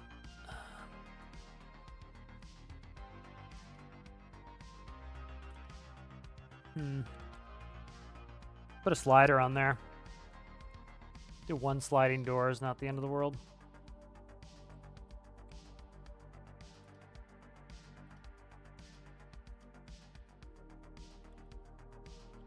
I don't mind them. They just take up a ton of space, so I'm kind of...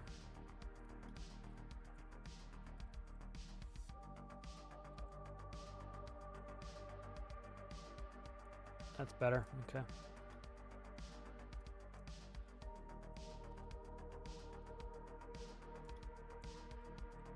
So this room's much bigger on this side. So let's see. 60, 70. Let's drop another 1, 2, 3, 4, 5, 6, 7 blocks, so that would bring that up 70, 79, drop that. Let's go 2 blocks on that.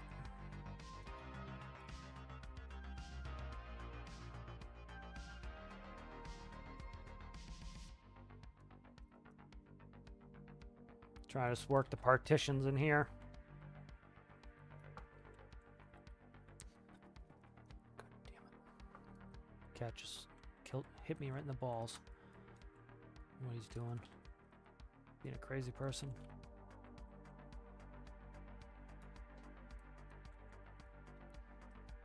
Okay, let's run that.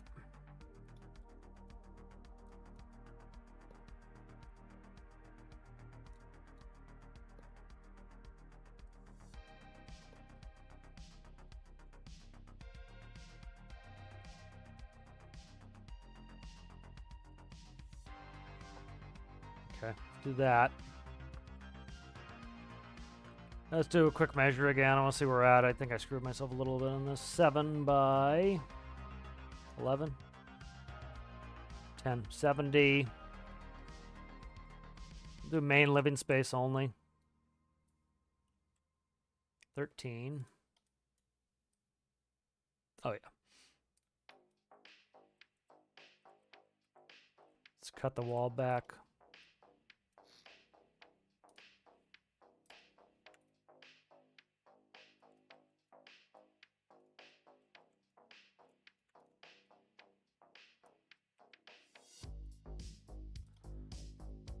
That is going to be 8 by, what was it, 10? 80.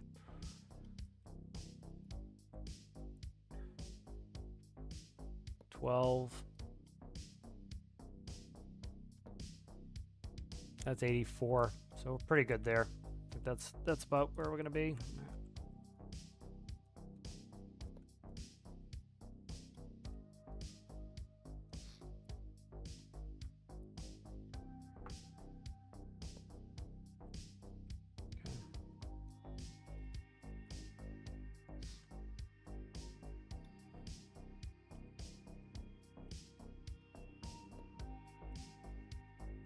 That gives us 2 more rooms.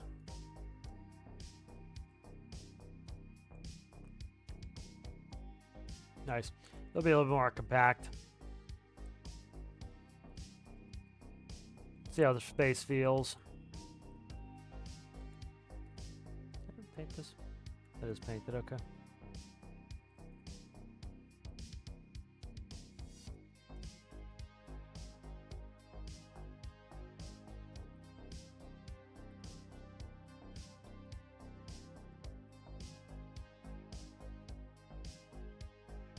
Yeah, I like these little tighter spaces. It's just kind of cool to have to like put in cabinetry and hidey holes and everything for everything. I think it's just cooler than having just massive rooms that are a pain in the ass. Like Triton's staterooms are so big, it's hard to find stuff to fill them with that doesn't look just cluttered, and it adds a lot of weight. Like doing it like this, I can get them a little bit on the a little bit more compact, and it's kind of fun trying to weasel stuff in there, and I kind of like the feeling of these tighter spaces on the ship. Okay.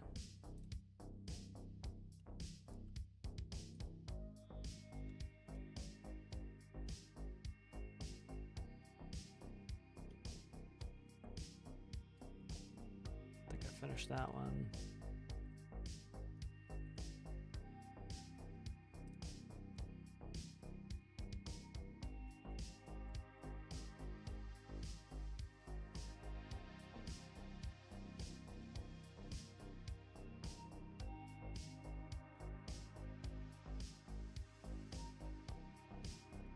I kind of wanted the same living quarters for the captain and the chief engineer, so that I have 2 identical spaces down the hall a little bit that I think will be better for captain, chief engineer there, and then this room can be just general.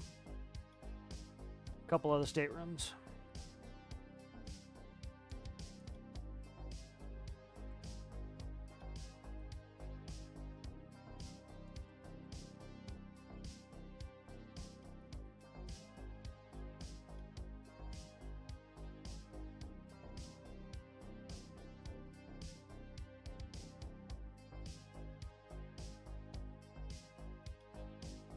Nice. Take a quick walk through there, see how I feel. What? Fuck. How did I dick this up? I just put the door backwards is all. It just, I don't know how I screwed it up though.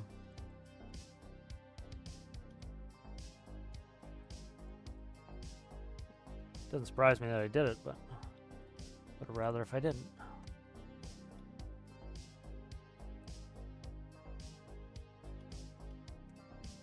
Come on, get out of the wall. There we go. All right.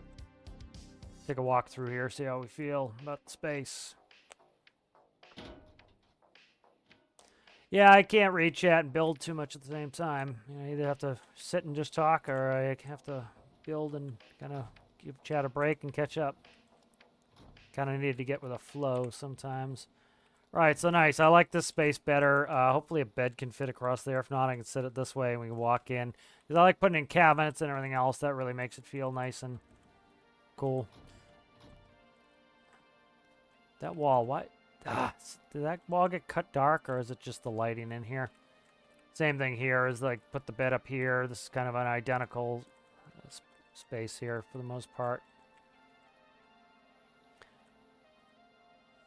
And then we have, this is one of the two identical rooms here. So that'd be like either probably put the captain right here at the base of the staircase. And then the chief engineer will be here at the base of the stairway down to engineering. And then we've got, you know, room for some in here, room for one in there, so that's not bad. And then come down here. So, like, good flow in the living spaces. Cabinets came out nicely. I'm happy with those. This needs to be repainted and fixed there. But generally, I like the flow of the ship here. I think it works pretty well. Let's see, deck 01 is a pain in the ass to try to figure out what's going in there. Like, the lav is in there. But it's like, it's such a strange space. It really is a strange space. Like, right here. This is so strange up front here that I don't know what to do with it.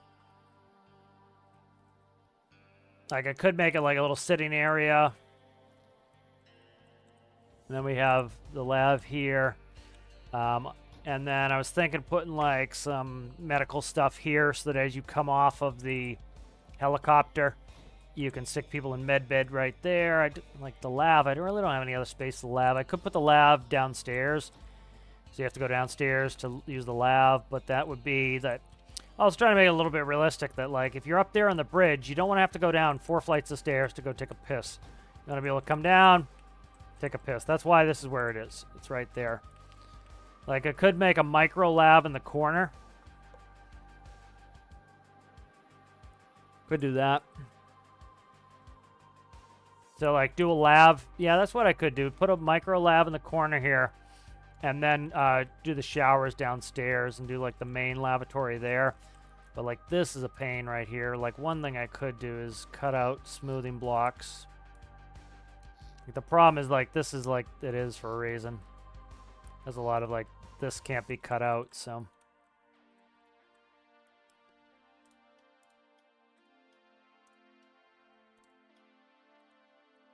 Because I kind of have it shaped there. I don't really want to change it, so.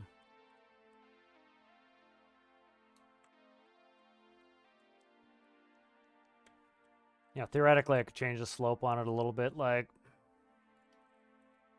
I don't think I have anything I could do. Like, even a 4-banger is not going to work.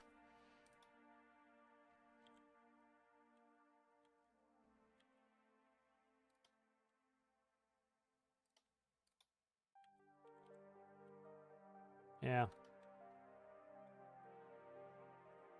Yep. No, I kind of generally like it. I kind of want it to be old school where it has some, like, flat faces in here, so.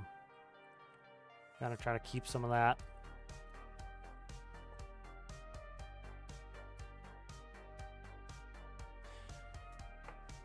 Yeah, I think what I'm going to do is throw the shower room downstairs. I might make this the infirmary. That will go along with the notion of that. And then the window can go in the lav here, so that's fine. Extend it and put that. Could do a jog in on this. Like, this is just a placeholder in here. So I think shower is going to go downstairs. Like, you know, all this looks like crap in here. Literally. But it's kind of... So we'll do kind of like just a lav, you know, just a pisser in here. And then... yeah, let's cut the wall all the way across. And then the door, we'll put a jog in for the door. The door opens outward anyway. So let's go ahead and move you Can I put you here? And no. Typical. Let's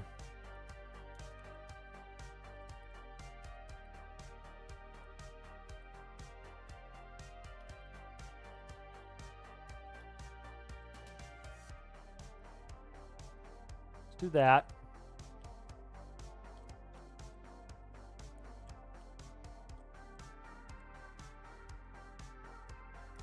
Let's do a multi-station lab. Or maybe 2 independent labs, something like that.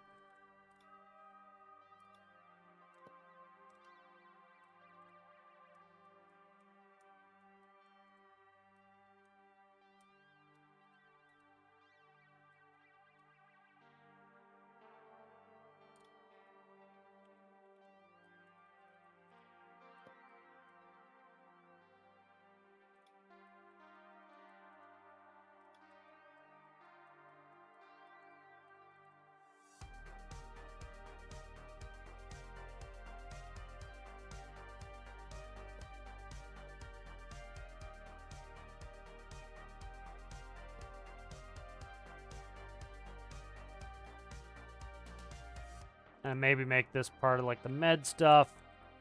Extend this out. And kind of take some of the curse off this room. Let's see if I can take some of the curse off this room a little bit. Yeah. Do that. I really hate this room here. Just, it doesn't have much utility at all. So like that, and then...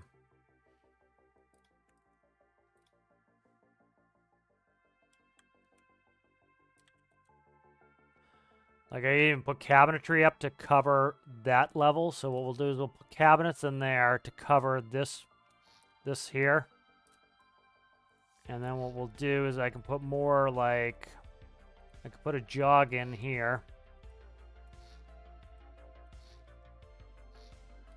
Okay, that was... So we can work this out a little bit better, I think. So what we'll do is we'll go...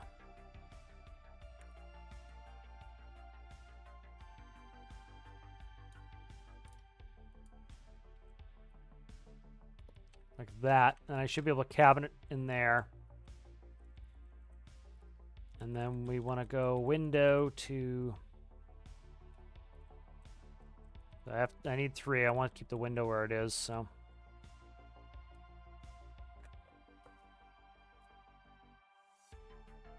So yeah, I can put up cabinetry here.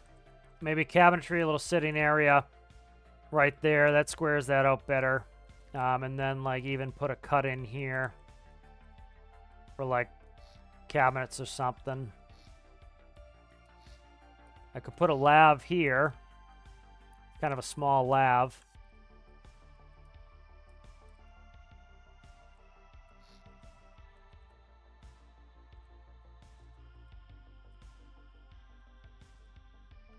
Put some sort of like cabinets, a cut in here with some cabinets, some more cabinets over here. Kind of like just a bunch of storage cabinets, some seats maybe, something like that.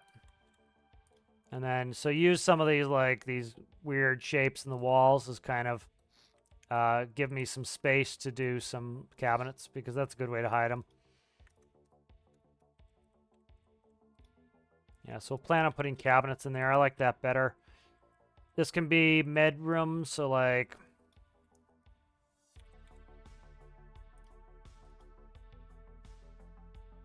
It's going to probably be... a little bit of an infirmary in here. Which side's the door on? Okay, good. Door's on the right side. We'll expect that. Put a lav in here, probably lav right there. And then we'll do cabinets up there. That way the windows... So I like that better. That's a little bit better than that weird bullshit I had on there. So let's see what do we have on here for blockage. Let's see, what are we cutting across? 7? 7, okay. See if we have a cabinet in here already that's 7. Close. So that could almost be like a kitchenette. So let's grab these. What are you? If you're 7, we're dragging your whole ass down there. 8. Okay.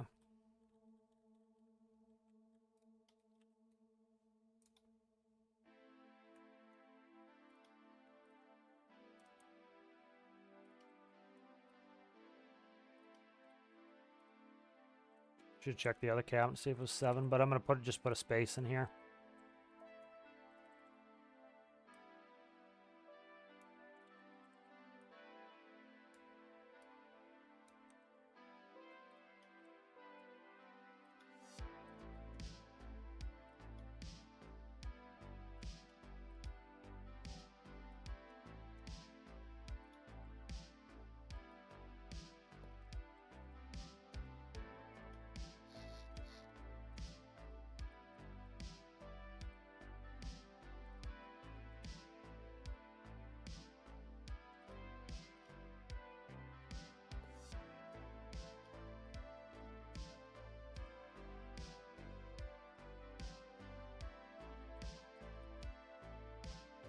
Let's see.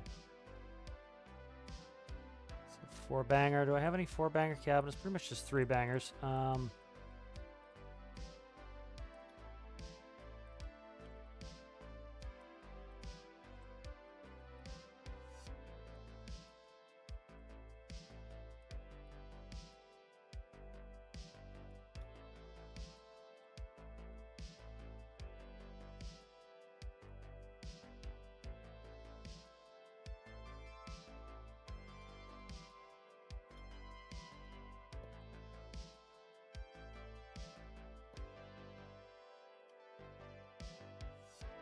Yeah, it's much better on the space there. I like that. All right.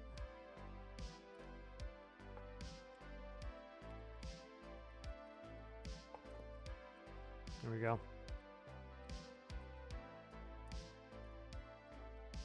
Nice. So this feels like an area I could put a little table here. So like, instead of going all the way down to the galley to kind of hang out, you can come hang out here, be close to the bridge. You know, we're gonna need seating for rescues. We're gonna get rescues and need that. This I can't. Nope, I can delete that. Nice, beautiful. All right, so that's gonna get angled a little bit. Take some of the curse off of it. Nice. I'm liking that. That actually came out really nicely. So beautiful. And where are you at? This color that I need.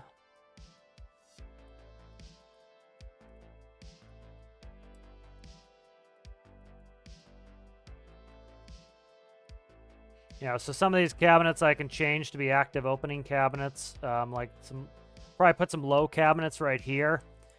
And then that will be like more supplies. You can put seating area on this side, and then you can't on this side because of the doorway. But that tends to fill the space out a little bit better, I think.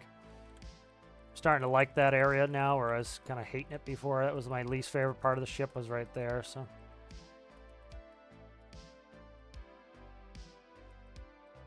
Feels useful now. And then we'll throw a lav in here.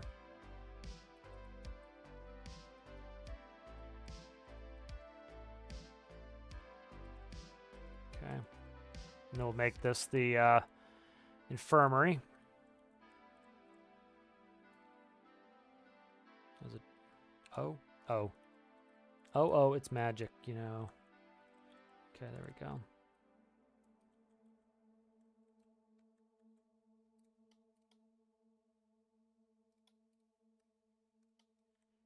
All right, so this will be the lav here at the base of the staircase. So if you need to use the regular lav, and then we'll put another lav in that big empty area where the drone control is. That will be like showers and the actual, like, the full-time, like, shower room lav. So put a smaller lav there. Nice. Bump out for the hospital, for the med room here. You know, I have some med room stuff that has cabinets with all the med supplies underneath the bed, so I'll import that. But yeah, that's coming along. I like that. Nice little nooks and crannies. Like this could use, what are we talking here? What are you, 7 again? 7. Let's see if I get something I can slot right in there for cabinetry. I like opening cabinetry there. What are you? 5-banger. What are you? 1, 2, 3, 4, 5, 6, 7. This is 7 right here. I could even put another, like, little kitchenette down there for like heating up meals and stuff, so you don't have to come all the way down. Throw that in for now, see if I want to do it or not. Could always change it out. So, what am I missing here? Why is this not grabbing? Okay. Oh yeah, it's a ladder piece, so it needs 3 space. Okay.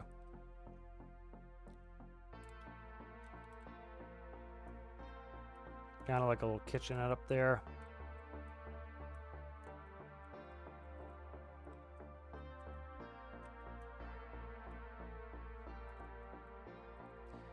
You know, I'll probably do is change out. It doesn't need like a full stove, but I'm just trying to put something there for now, and then I mismeasured that like a mother. Let's see what parts of this I can use. Oh, I didn't cut here, so I didn't mismeasure shit. I just miscut it. So what I'll do is I'll use this. I'll make like a drinks fridge. So let's custom build it. So this will be kind of like a little bit of a kind of a, you know, kitchenette for when you're, you know, up on the bridge and you need to kind of come down here and just grab some things. Could cut it in here, so let's cut it in. That would be kind of cool. Cut it in 3.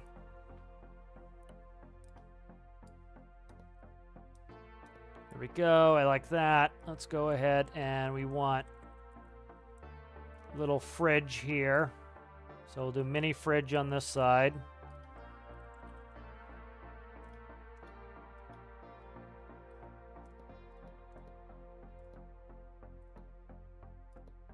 See if I have any 3x3 I can yank from a fridge to make it easier.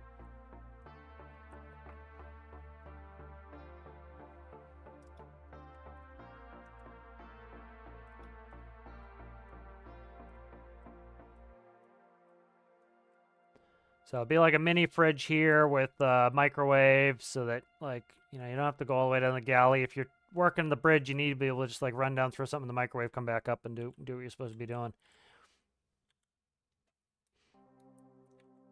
So we'll change this from a dishwasher to a mini fridge. But I like kind of the built-in cabinet look there.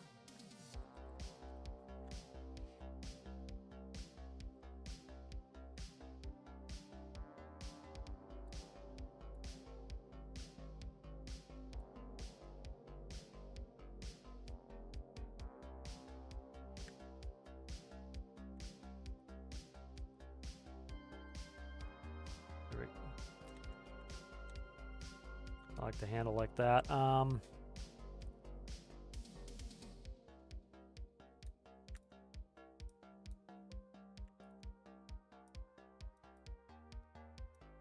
There we go. So there's our mini fridge. Nice. And then see if I can slot the microwave in. Let's see if I can slot the micro in.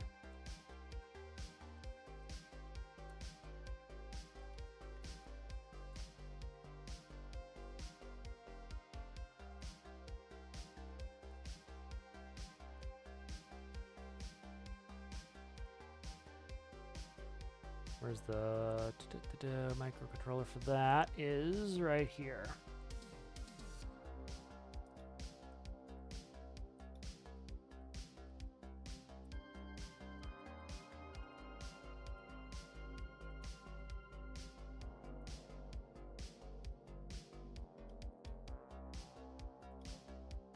Probably could have just grabbed it off of the saves again, but whatever. We got it here too.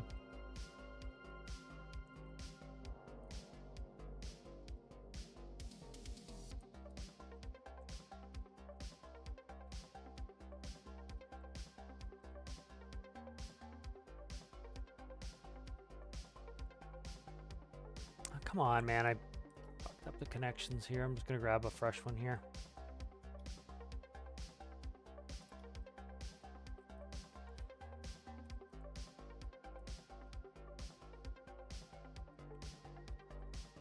There we go. Nice.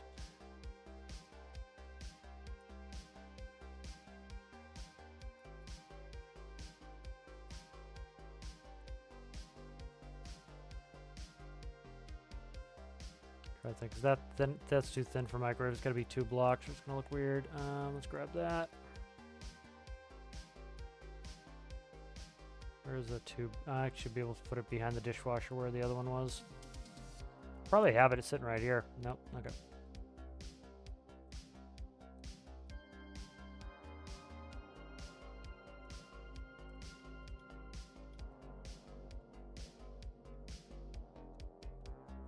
And I think we might. Look, trying to decide if I want to keep stainless or make it like a black microwave. We'll see.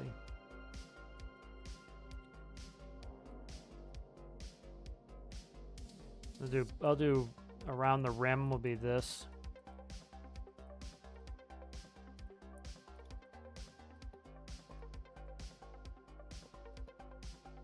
There we go. So kind of like a countertop microwave there with a stainless front facade on it.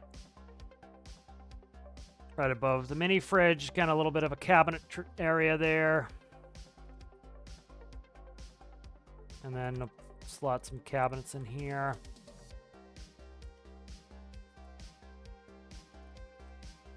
Might make these accessible cabinets later.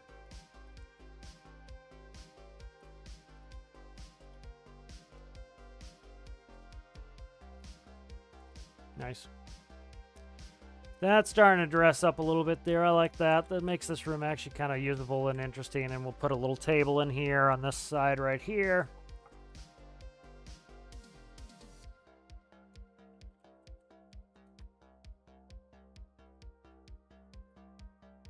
Maybe a glass top table or something.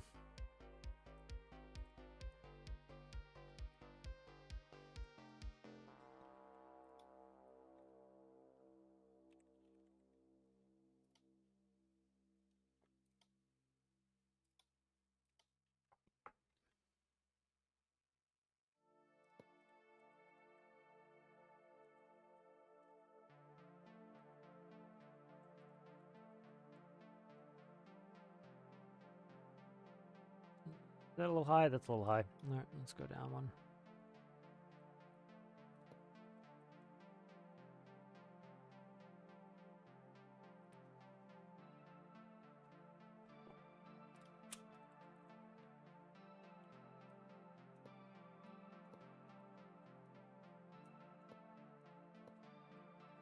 I don't like the look of the pipe up top there, but I can't do much about it. Might come up with a better solution later.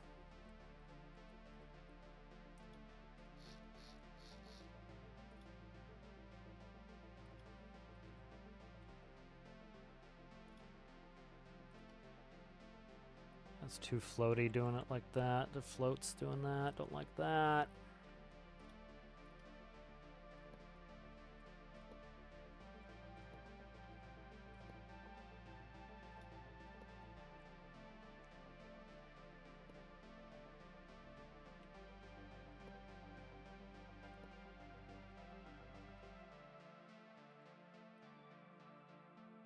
Let's go a different leg color on that.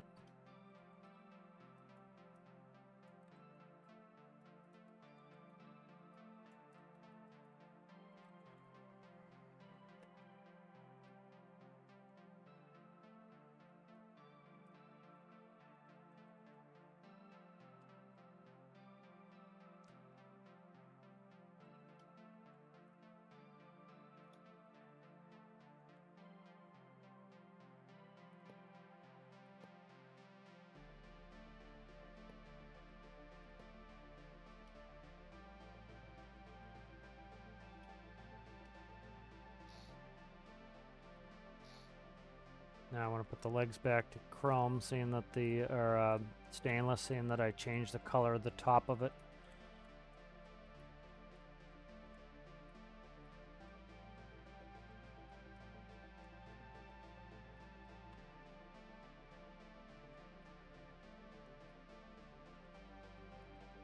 Yeah, I'm digging on that.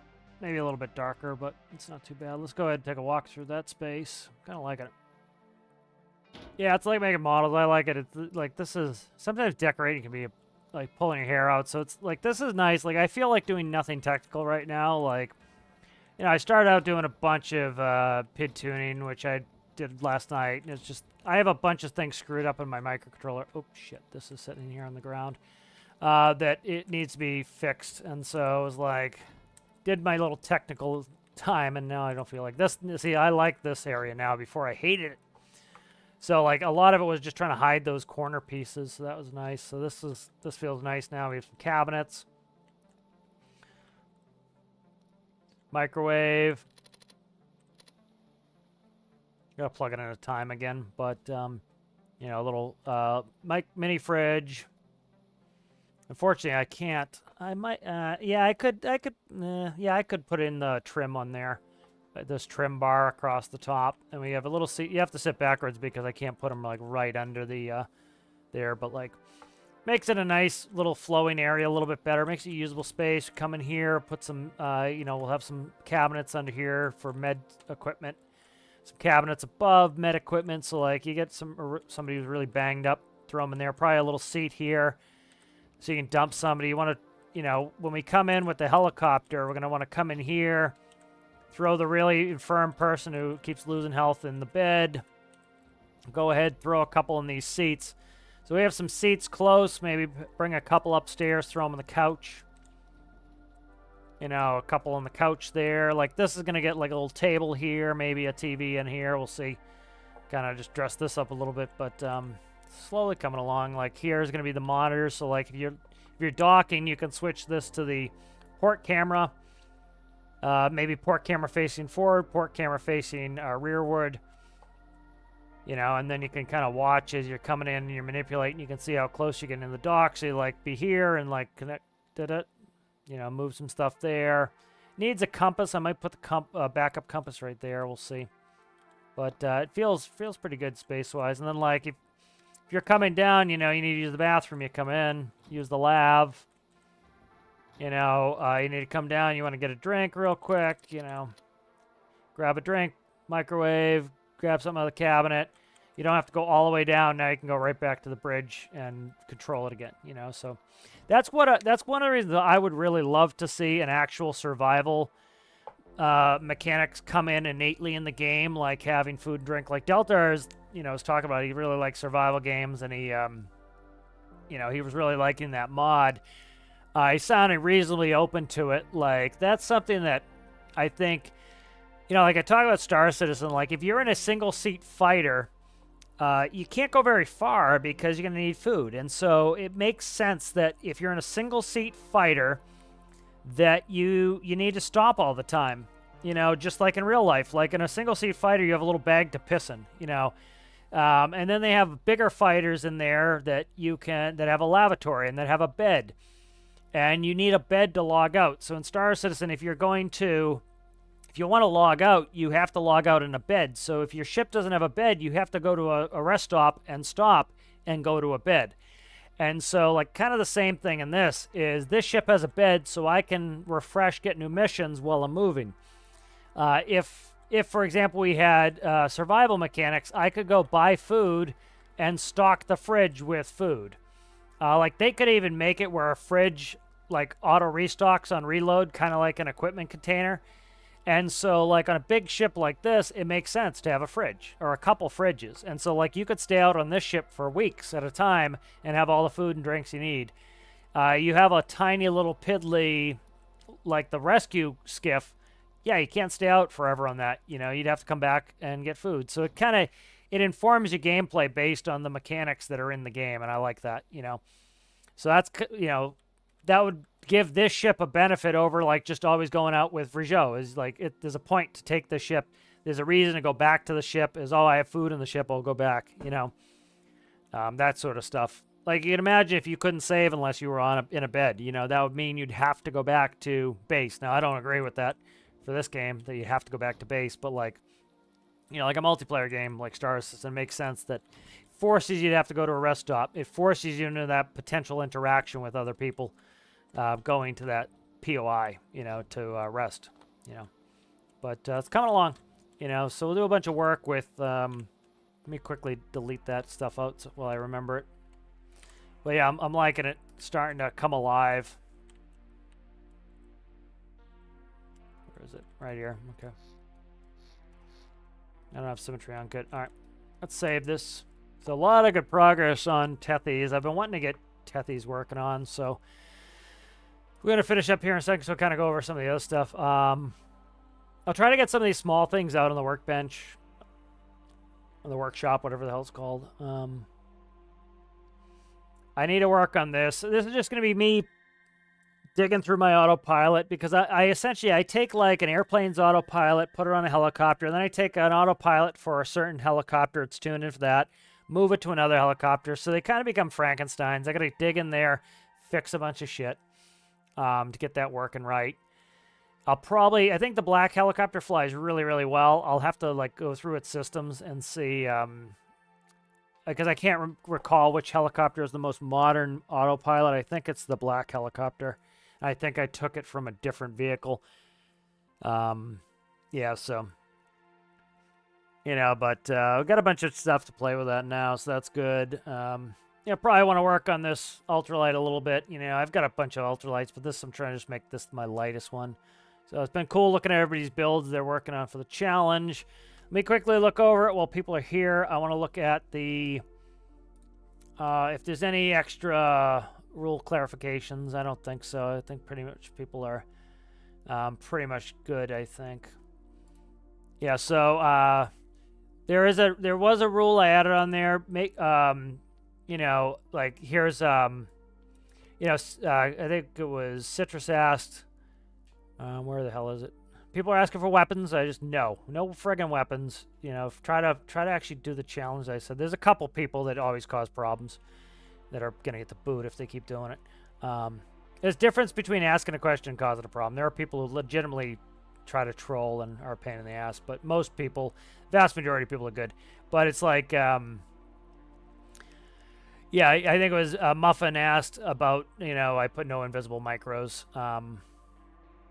You know, that was important because that's the whole point. Is the point of this is to like make it small and compact, and like hiding micros is part of the challenge. I think Citrus initially asked, and then I answered Citrus, and then Muffin wanted me to put it here, so I put it in the right here. It is in the rules right here.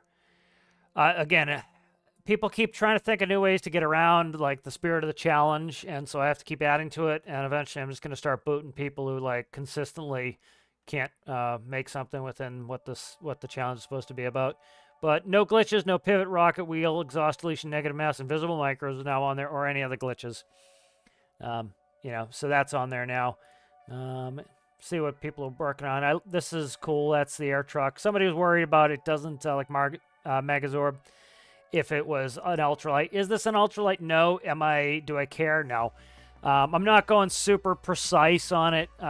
Again, you know, the parts that are making an ultralight are the weight and the cost. So like if you can make a little air truck work, great. Like, is it an ultralight? Not really. But do I really care? No. You know, I'm not going to be ultra picky with that, you know. You know, if it's way off base on the spirit of the challenge, it's going to get, you know, deducted on some points, but you know, so some interesting and cool different designs here people are coming up with. You know, it's you know, the nice part about this is it's just trying to get it light and trying to make it small and inexpensive. And you know, like some people absolutely adore putting on HUDs. HUDs are $2,000 a piece, so it's like, you know, the whole point of an ultralight is it's so cheap. It's supposed to be the cheapest form you can get into flying, is just like have this little piddly ultralight. So like you wouldn't be putting in, you know, really any sort of navigation equipment, really putting in very basic VFR navigation because they can't be IFR rated, you know. So yeah, so but really cool seeing everybody's builds and the different approaches. I like that we have some different ones that are looking different and have kind of a different flair and flavor to them. That's always nice to see. But yeah, I haven't seen anything that's like really going to be any big sort of rule clashes. Like, you got your normal people who are going to like not... I've already had the same character who always causes problems, not reading the rules and building something, then having to rebuild. So it's kind of on them. Let's finish up chat here. Saw a couple come up.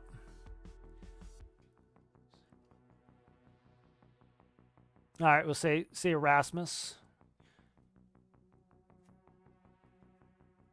We're just kind of catching up on chat, make sure I get everything. Yeah, I think eating and drinking would be awesome. It makes the living spaces useful. You know, it makes it a reason to have a bigger ship. Why take my bigger ship that burns more fuel? For convenience that I store my food and water. You know, and that's part of it. You know, for example, if you have to, let's say you had to feed the people you rescued, right? You know, they start losing health. If, you know, once you get the mission, they will lose health from not eating and drinking. So you can't hold on to them for 2 days without feeding them, you know. But for most people, they're going to hold on to their rescue for, you know, 20 minutes, and then they're going to bring them to the hospital. But if you choose to hang on to your rescue for 2 days, you're going to have to feed them. You know, that would be kind of cool as well. You know, so I think that's pretty neat. No, I don't take day 1, day 2 submissions. I'll open it up like at most a week before a deadline. I don't do that. You know, yeah, I get people who put in like an hour's work, and not saying that's what you're doing, but like I'll get people who put in an hour's work and who then like just throw a build up, and it's kind of it's an incentive to keep working on it. That you can't post it until right around the deadline. You know. You know, and then again, you know, the rules aren't even locked. The rules aren't locked till tomorrow at midnight. So it's like you post something before the rules are even locked. Like, you know, I could literally change a rule that completely changes every build. So yeah, absolutely not.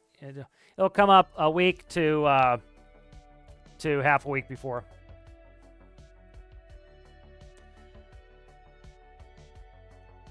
I'm just reading some chat here. Is there a due date? Yeah, read the rules. The first thing you should have done, Zizo, before building your craft was read the rules. And it's right there in the rules.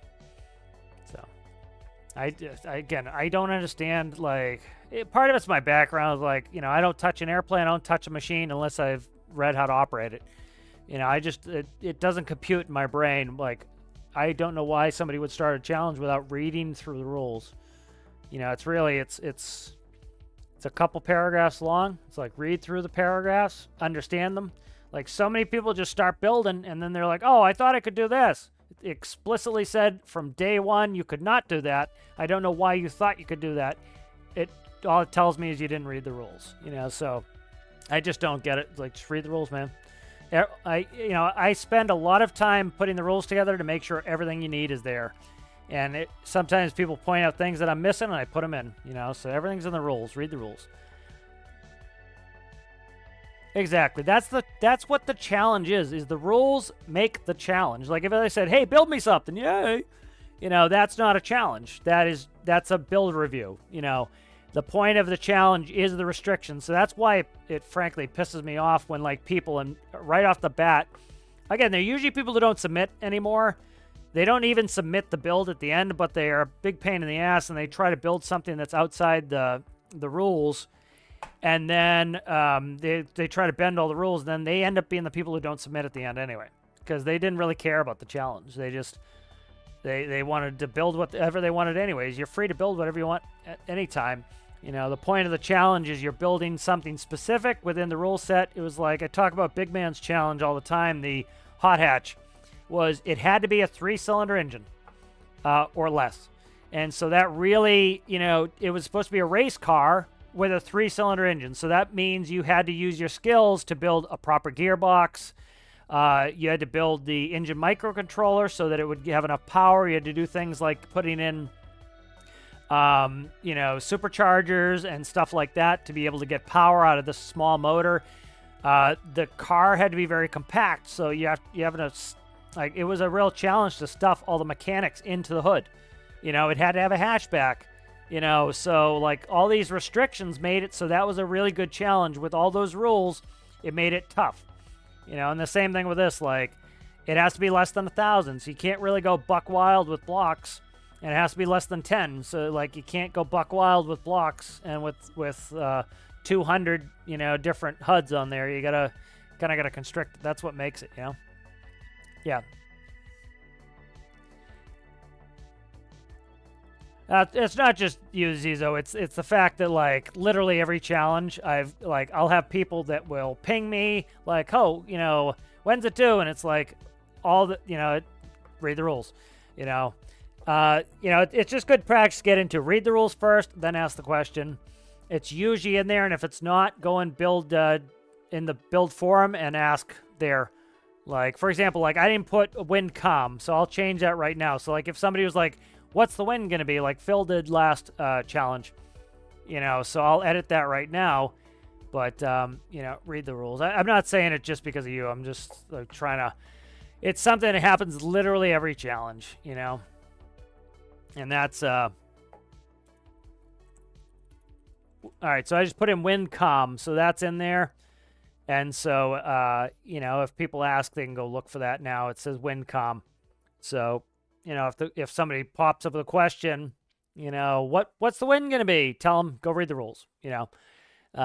People sometimes will get dependent upon just asking the community something when it's like, you know, which is fine to a certain extent, but it's like, you know, it's written there. I try to put it in an easy place for everybody to see it. Just makes it easier, you know, because like the problem is you'll ask the community, hey, what's the wind going to be? And somebody will be like, oh, 25%.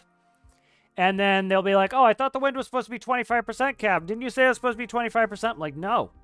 That was for last challenge. And so somebody read the last challenge was 25% wind, and then they'll parrot that because they thought, oh, it was last challenge. They forget that it was last challenge was 25%, and then they'll tell another community member, and so that person like does something specific because of it. And so that's the reason why like I don't even like people like just asking one another the stuff. It's like, go read the rules, because it's people literally do that. They'll give the wrong information, and then somebody else will believe them, and it will screw them up on the challenge. So I'd rather if somebody has a question and it's on the rules, tell them, go read the rules, because that's the definitive edition. That's what I read the rules. When I start doing the challenge video, the first thing I do is read the rules, and that gets me ready so that I know what I'm looking for again to refresh myself. So like if it says on there wind calm, I know to set up the world to have the wind at 0. Like the last challenge, wind was 25%. I knew okay, I just read the rules. I set the wind to 25%. So it's even for me to go through, and we're all on the same page, me included, you know. All right, let's read some quick chat. Can you explain what the invisible macro?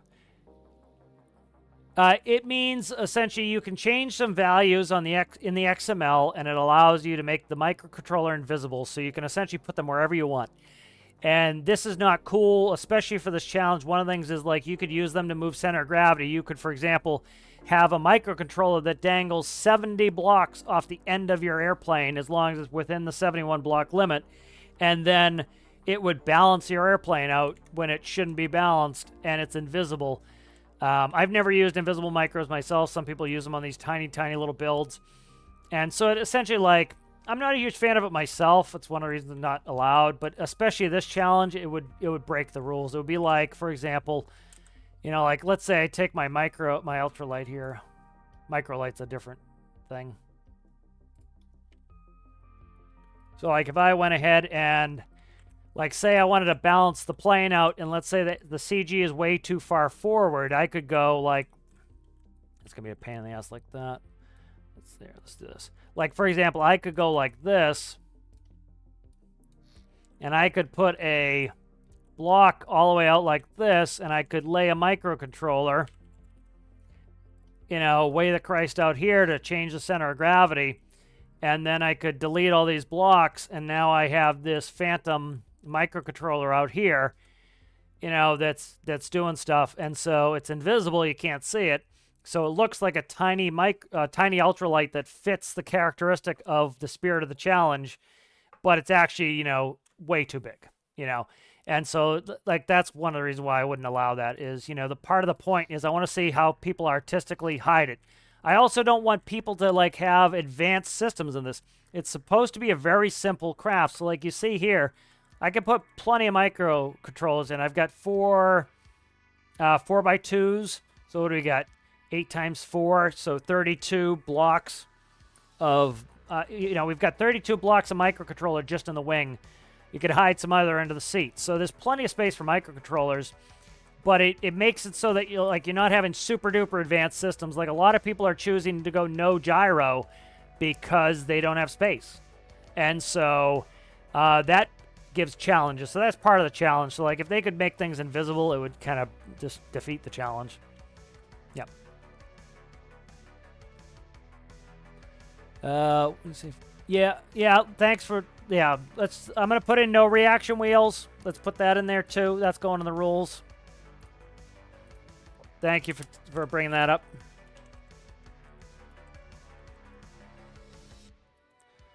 That's going in.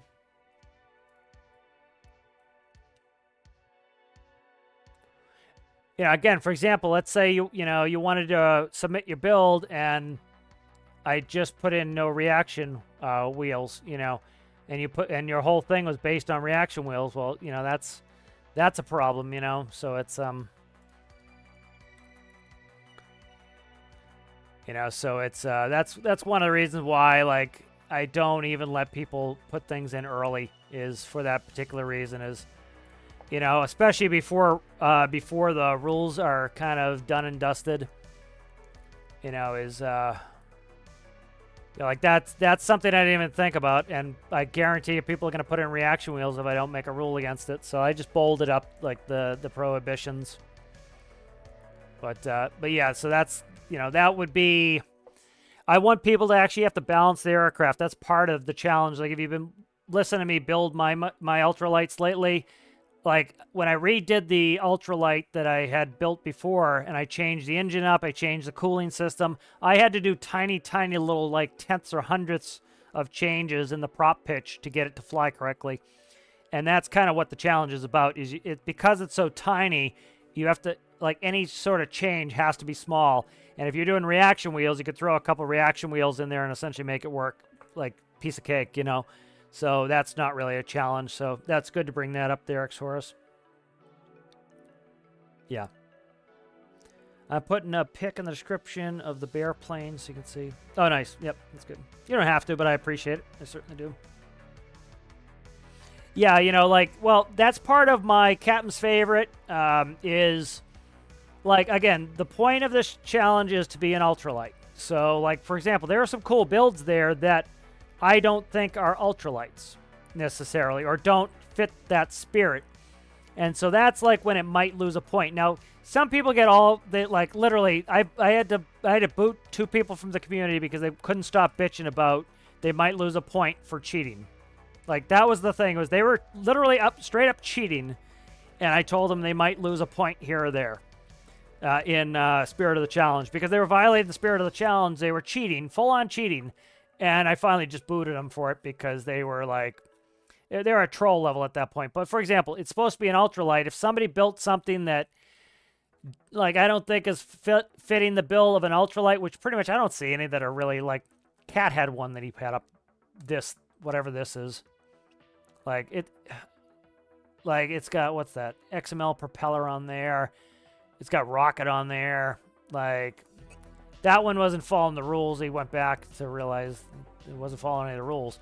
But, like, for example, somebody built something that just is not within the spirit of the challenge at all, they're going to lose a ton of points. So, like, when it comes to Captain's favorite, too, is, I go off what's my favorite build, too, but I also think, like, oh, well, this is really in the spirit of the challenge. And, like, I've had challenges before where people, they built, so, my Captain's favorite came up with what was more the spirit of the challenge.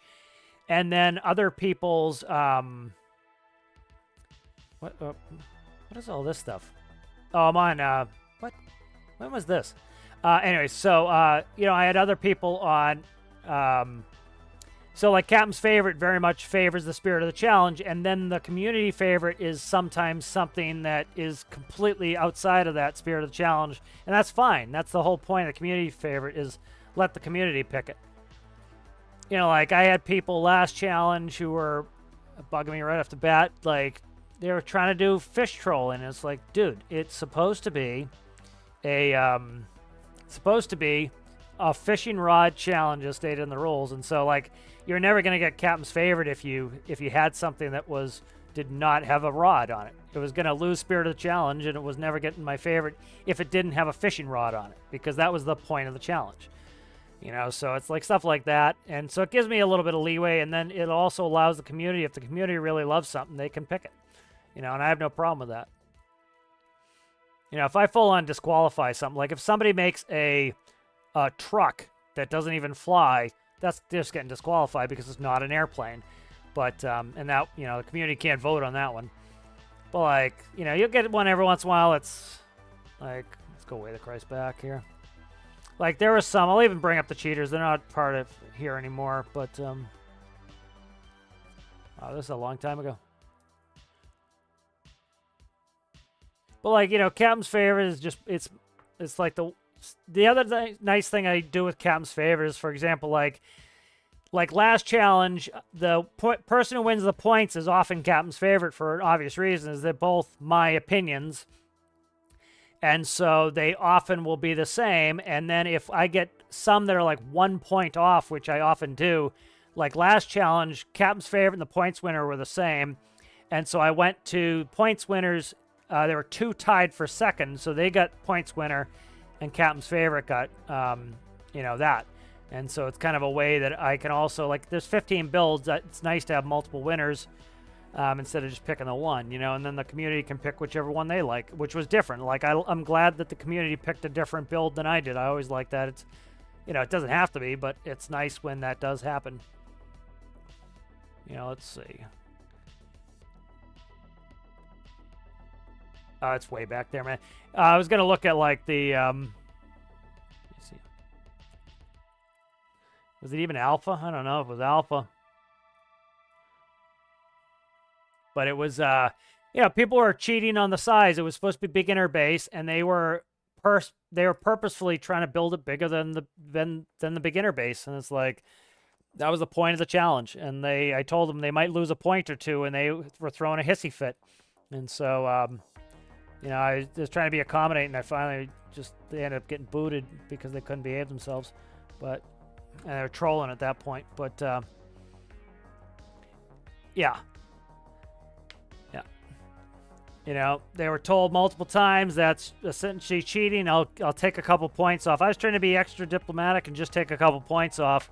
And I should have just told them no right off the bat. But, you know, I was trying to give them a solid by being like, yeah, you can still do it, just you're gonna lose some points. And they couldn't be bothered with that. They thought that was, oh, what do you mean I'm gonna lose a point, man? That's it's like, dude, it's cheating. It's 100% cheating. So finally I'm like, you know, just booted them. Yeah, they wanted to build their own boat. Great, go do it. Just, it's not for the challenge, you know. But or rather, if you didn't name people either, Citrus, I don't. It's not a big deal. I try not to actually name and shame people too much.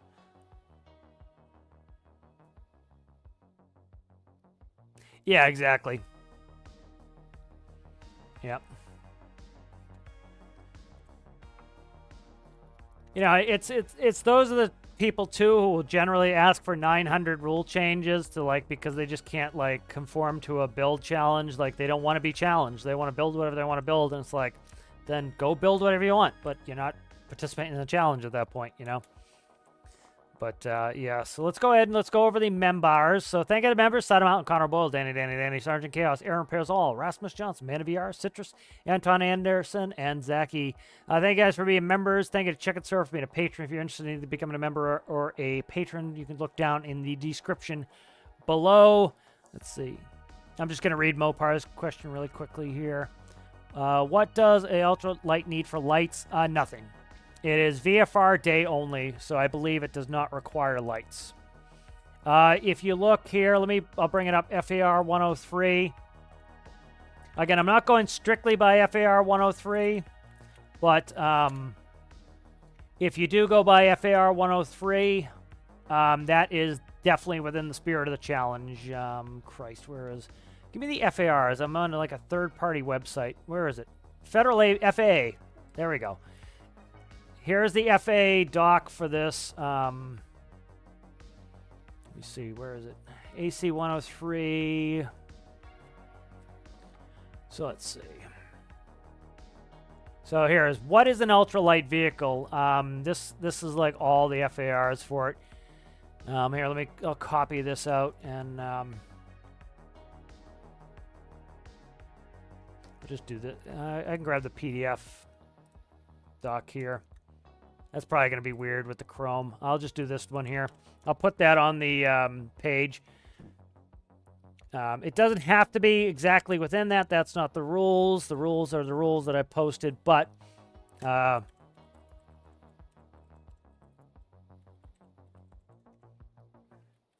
I posted that there. So this is the FARs for it.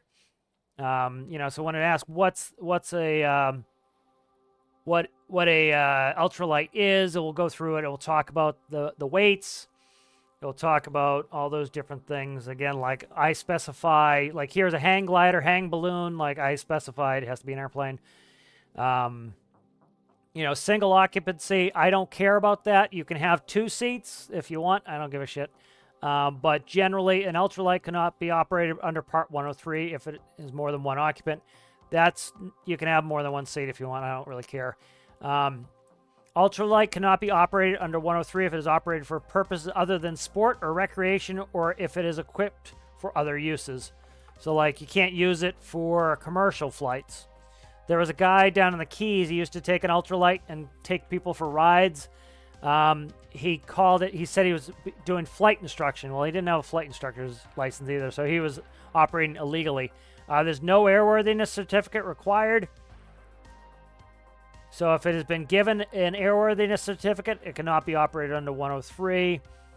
You can do unpowered vehicles, not on this challenge. It has to be diesel powered.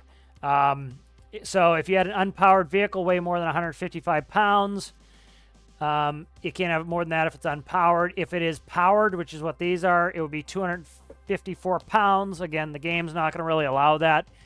That would be essentially 125 mass units in game. That's not going to work. You know, like, for the challenge, it can exceed 5 gallons. It can exceed 55 knots. Its stall speed can be greater than 24 knots. You're just not going to be able to get that to work in game. You're just not going to be able to get it to work in game. So none of that's important. But, you know, these are the FARs if you're interested in that. So I'm just putting only. So that says for information purposes only, and it has the link to that document. Again, because you're not constrained by that document, you're constrained by the rules. It would just be too difficult. Like, there's no way you're getting 125 mass vehicle. You're not going to be able to take off at 24 knots without some weird chicanery. You know, we can't get the propeller small enough in game to run like a single cylinder. So, like, you'd really struggle to get that down. You know, we get part bloat because of this parts being oversized, so you really can't get to that. So, you know, you don't have to follow that FAR for it. But, yeah. So that answers your question there, I think. Let me quickly finish up chat here. I don't care about the color. Is there an aesthetics section? I think there is. Aesthetics, 1 to 10. So if it looks good, it's going to do better in aesthetics. If it does not look great, it's going to do worse. Like, you know, to use the air truck as an example, I have no problem with the air truck. You know, if I think something is not an ultralight, it might lose a point in human factors. But if you have a stellar workshop page, you could have it where it loses a point in human factors and gains a point in workshop page, and still, you know, still be in the running. You know. VFR, yeah, ultralights are VFR. You don't have to have a license for it. You have to have a pilot's license and an instrument rating in order to operate in instrument conditions. To operate an ultralight, you don't even need the pilot's license, so you definitely can't operate in instrument conditions. You have to have at least a private pilot's license and an instrument rating to operate in instrument conditions. Hello, Anton. Fortunately, Anton, we're getting ready to go. Usually it's no more than 2 seats. Yeah, usually it's because of the weight. On the 103s, they don't want you killing somebody because you don't have a license. Part of the 103 is you don't have to have a license. So if you're flying with a friend and you are, you know, you don't know how to fly and you crash into a barn, it's okay if you kill yourself because you didn't know how to fly properly. It's not okay if you kill you and your friend. You know, so that would be manslaughter in that case. So that's why they don't want you having 2 seats in 103, but it's fine for this. I don't care. Like, I have an ultralight with 2 seats. You know, and that gives it a little utility if you wanted it. because you can go do rescues. I've done rescues with my 2-seat ultralight. You go fly, land, go throw somebody on board, and then take them off. But yeah. So if you guys have not subscribed, please consider subscribing. If you'd like the video and videos, if you did enjoy it, if you guys would watch, I know there's some new people, if you guys would watch the last build challenge video, it's the only video I ask you guys specifically to watch and like it and comment on. It is it takes me about 12 hours to make those videos, and that video I try to get that to get some views. I appreciate that if you guys can do that. So thank you guys for watching, and we'll see you in the next one. Bye.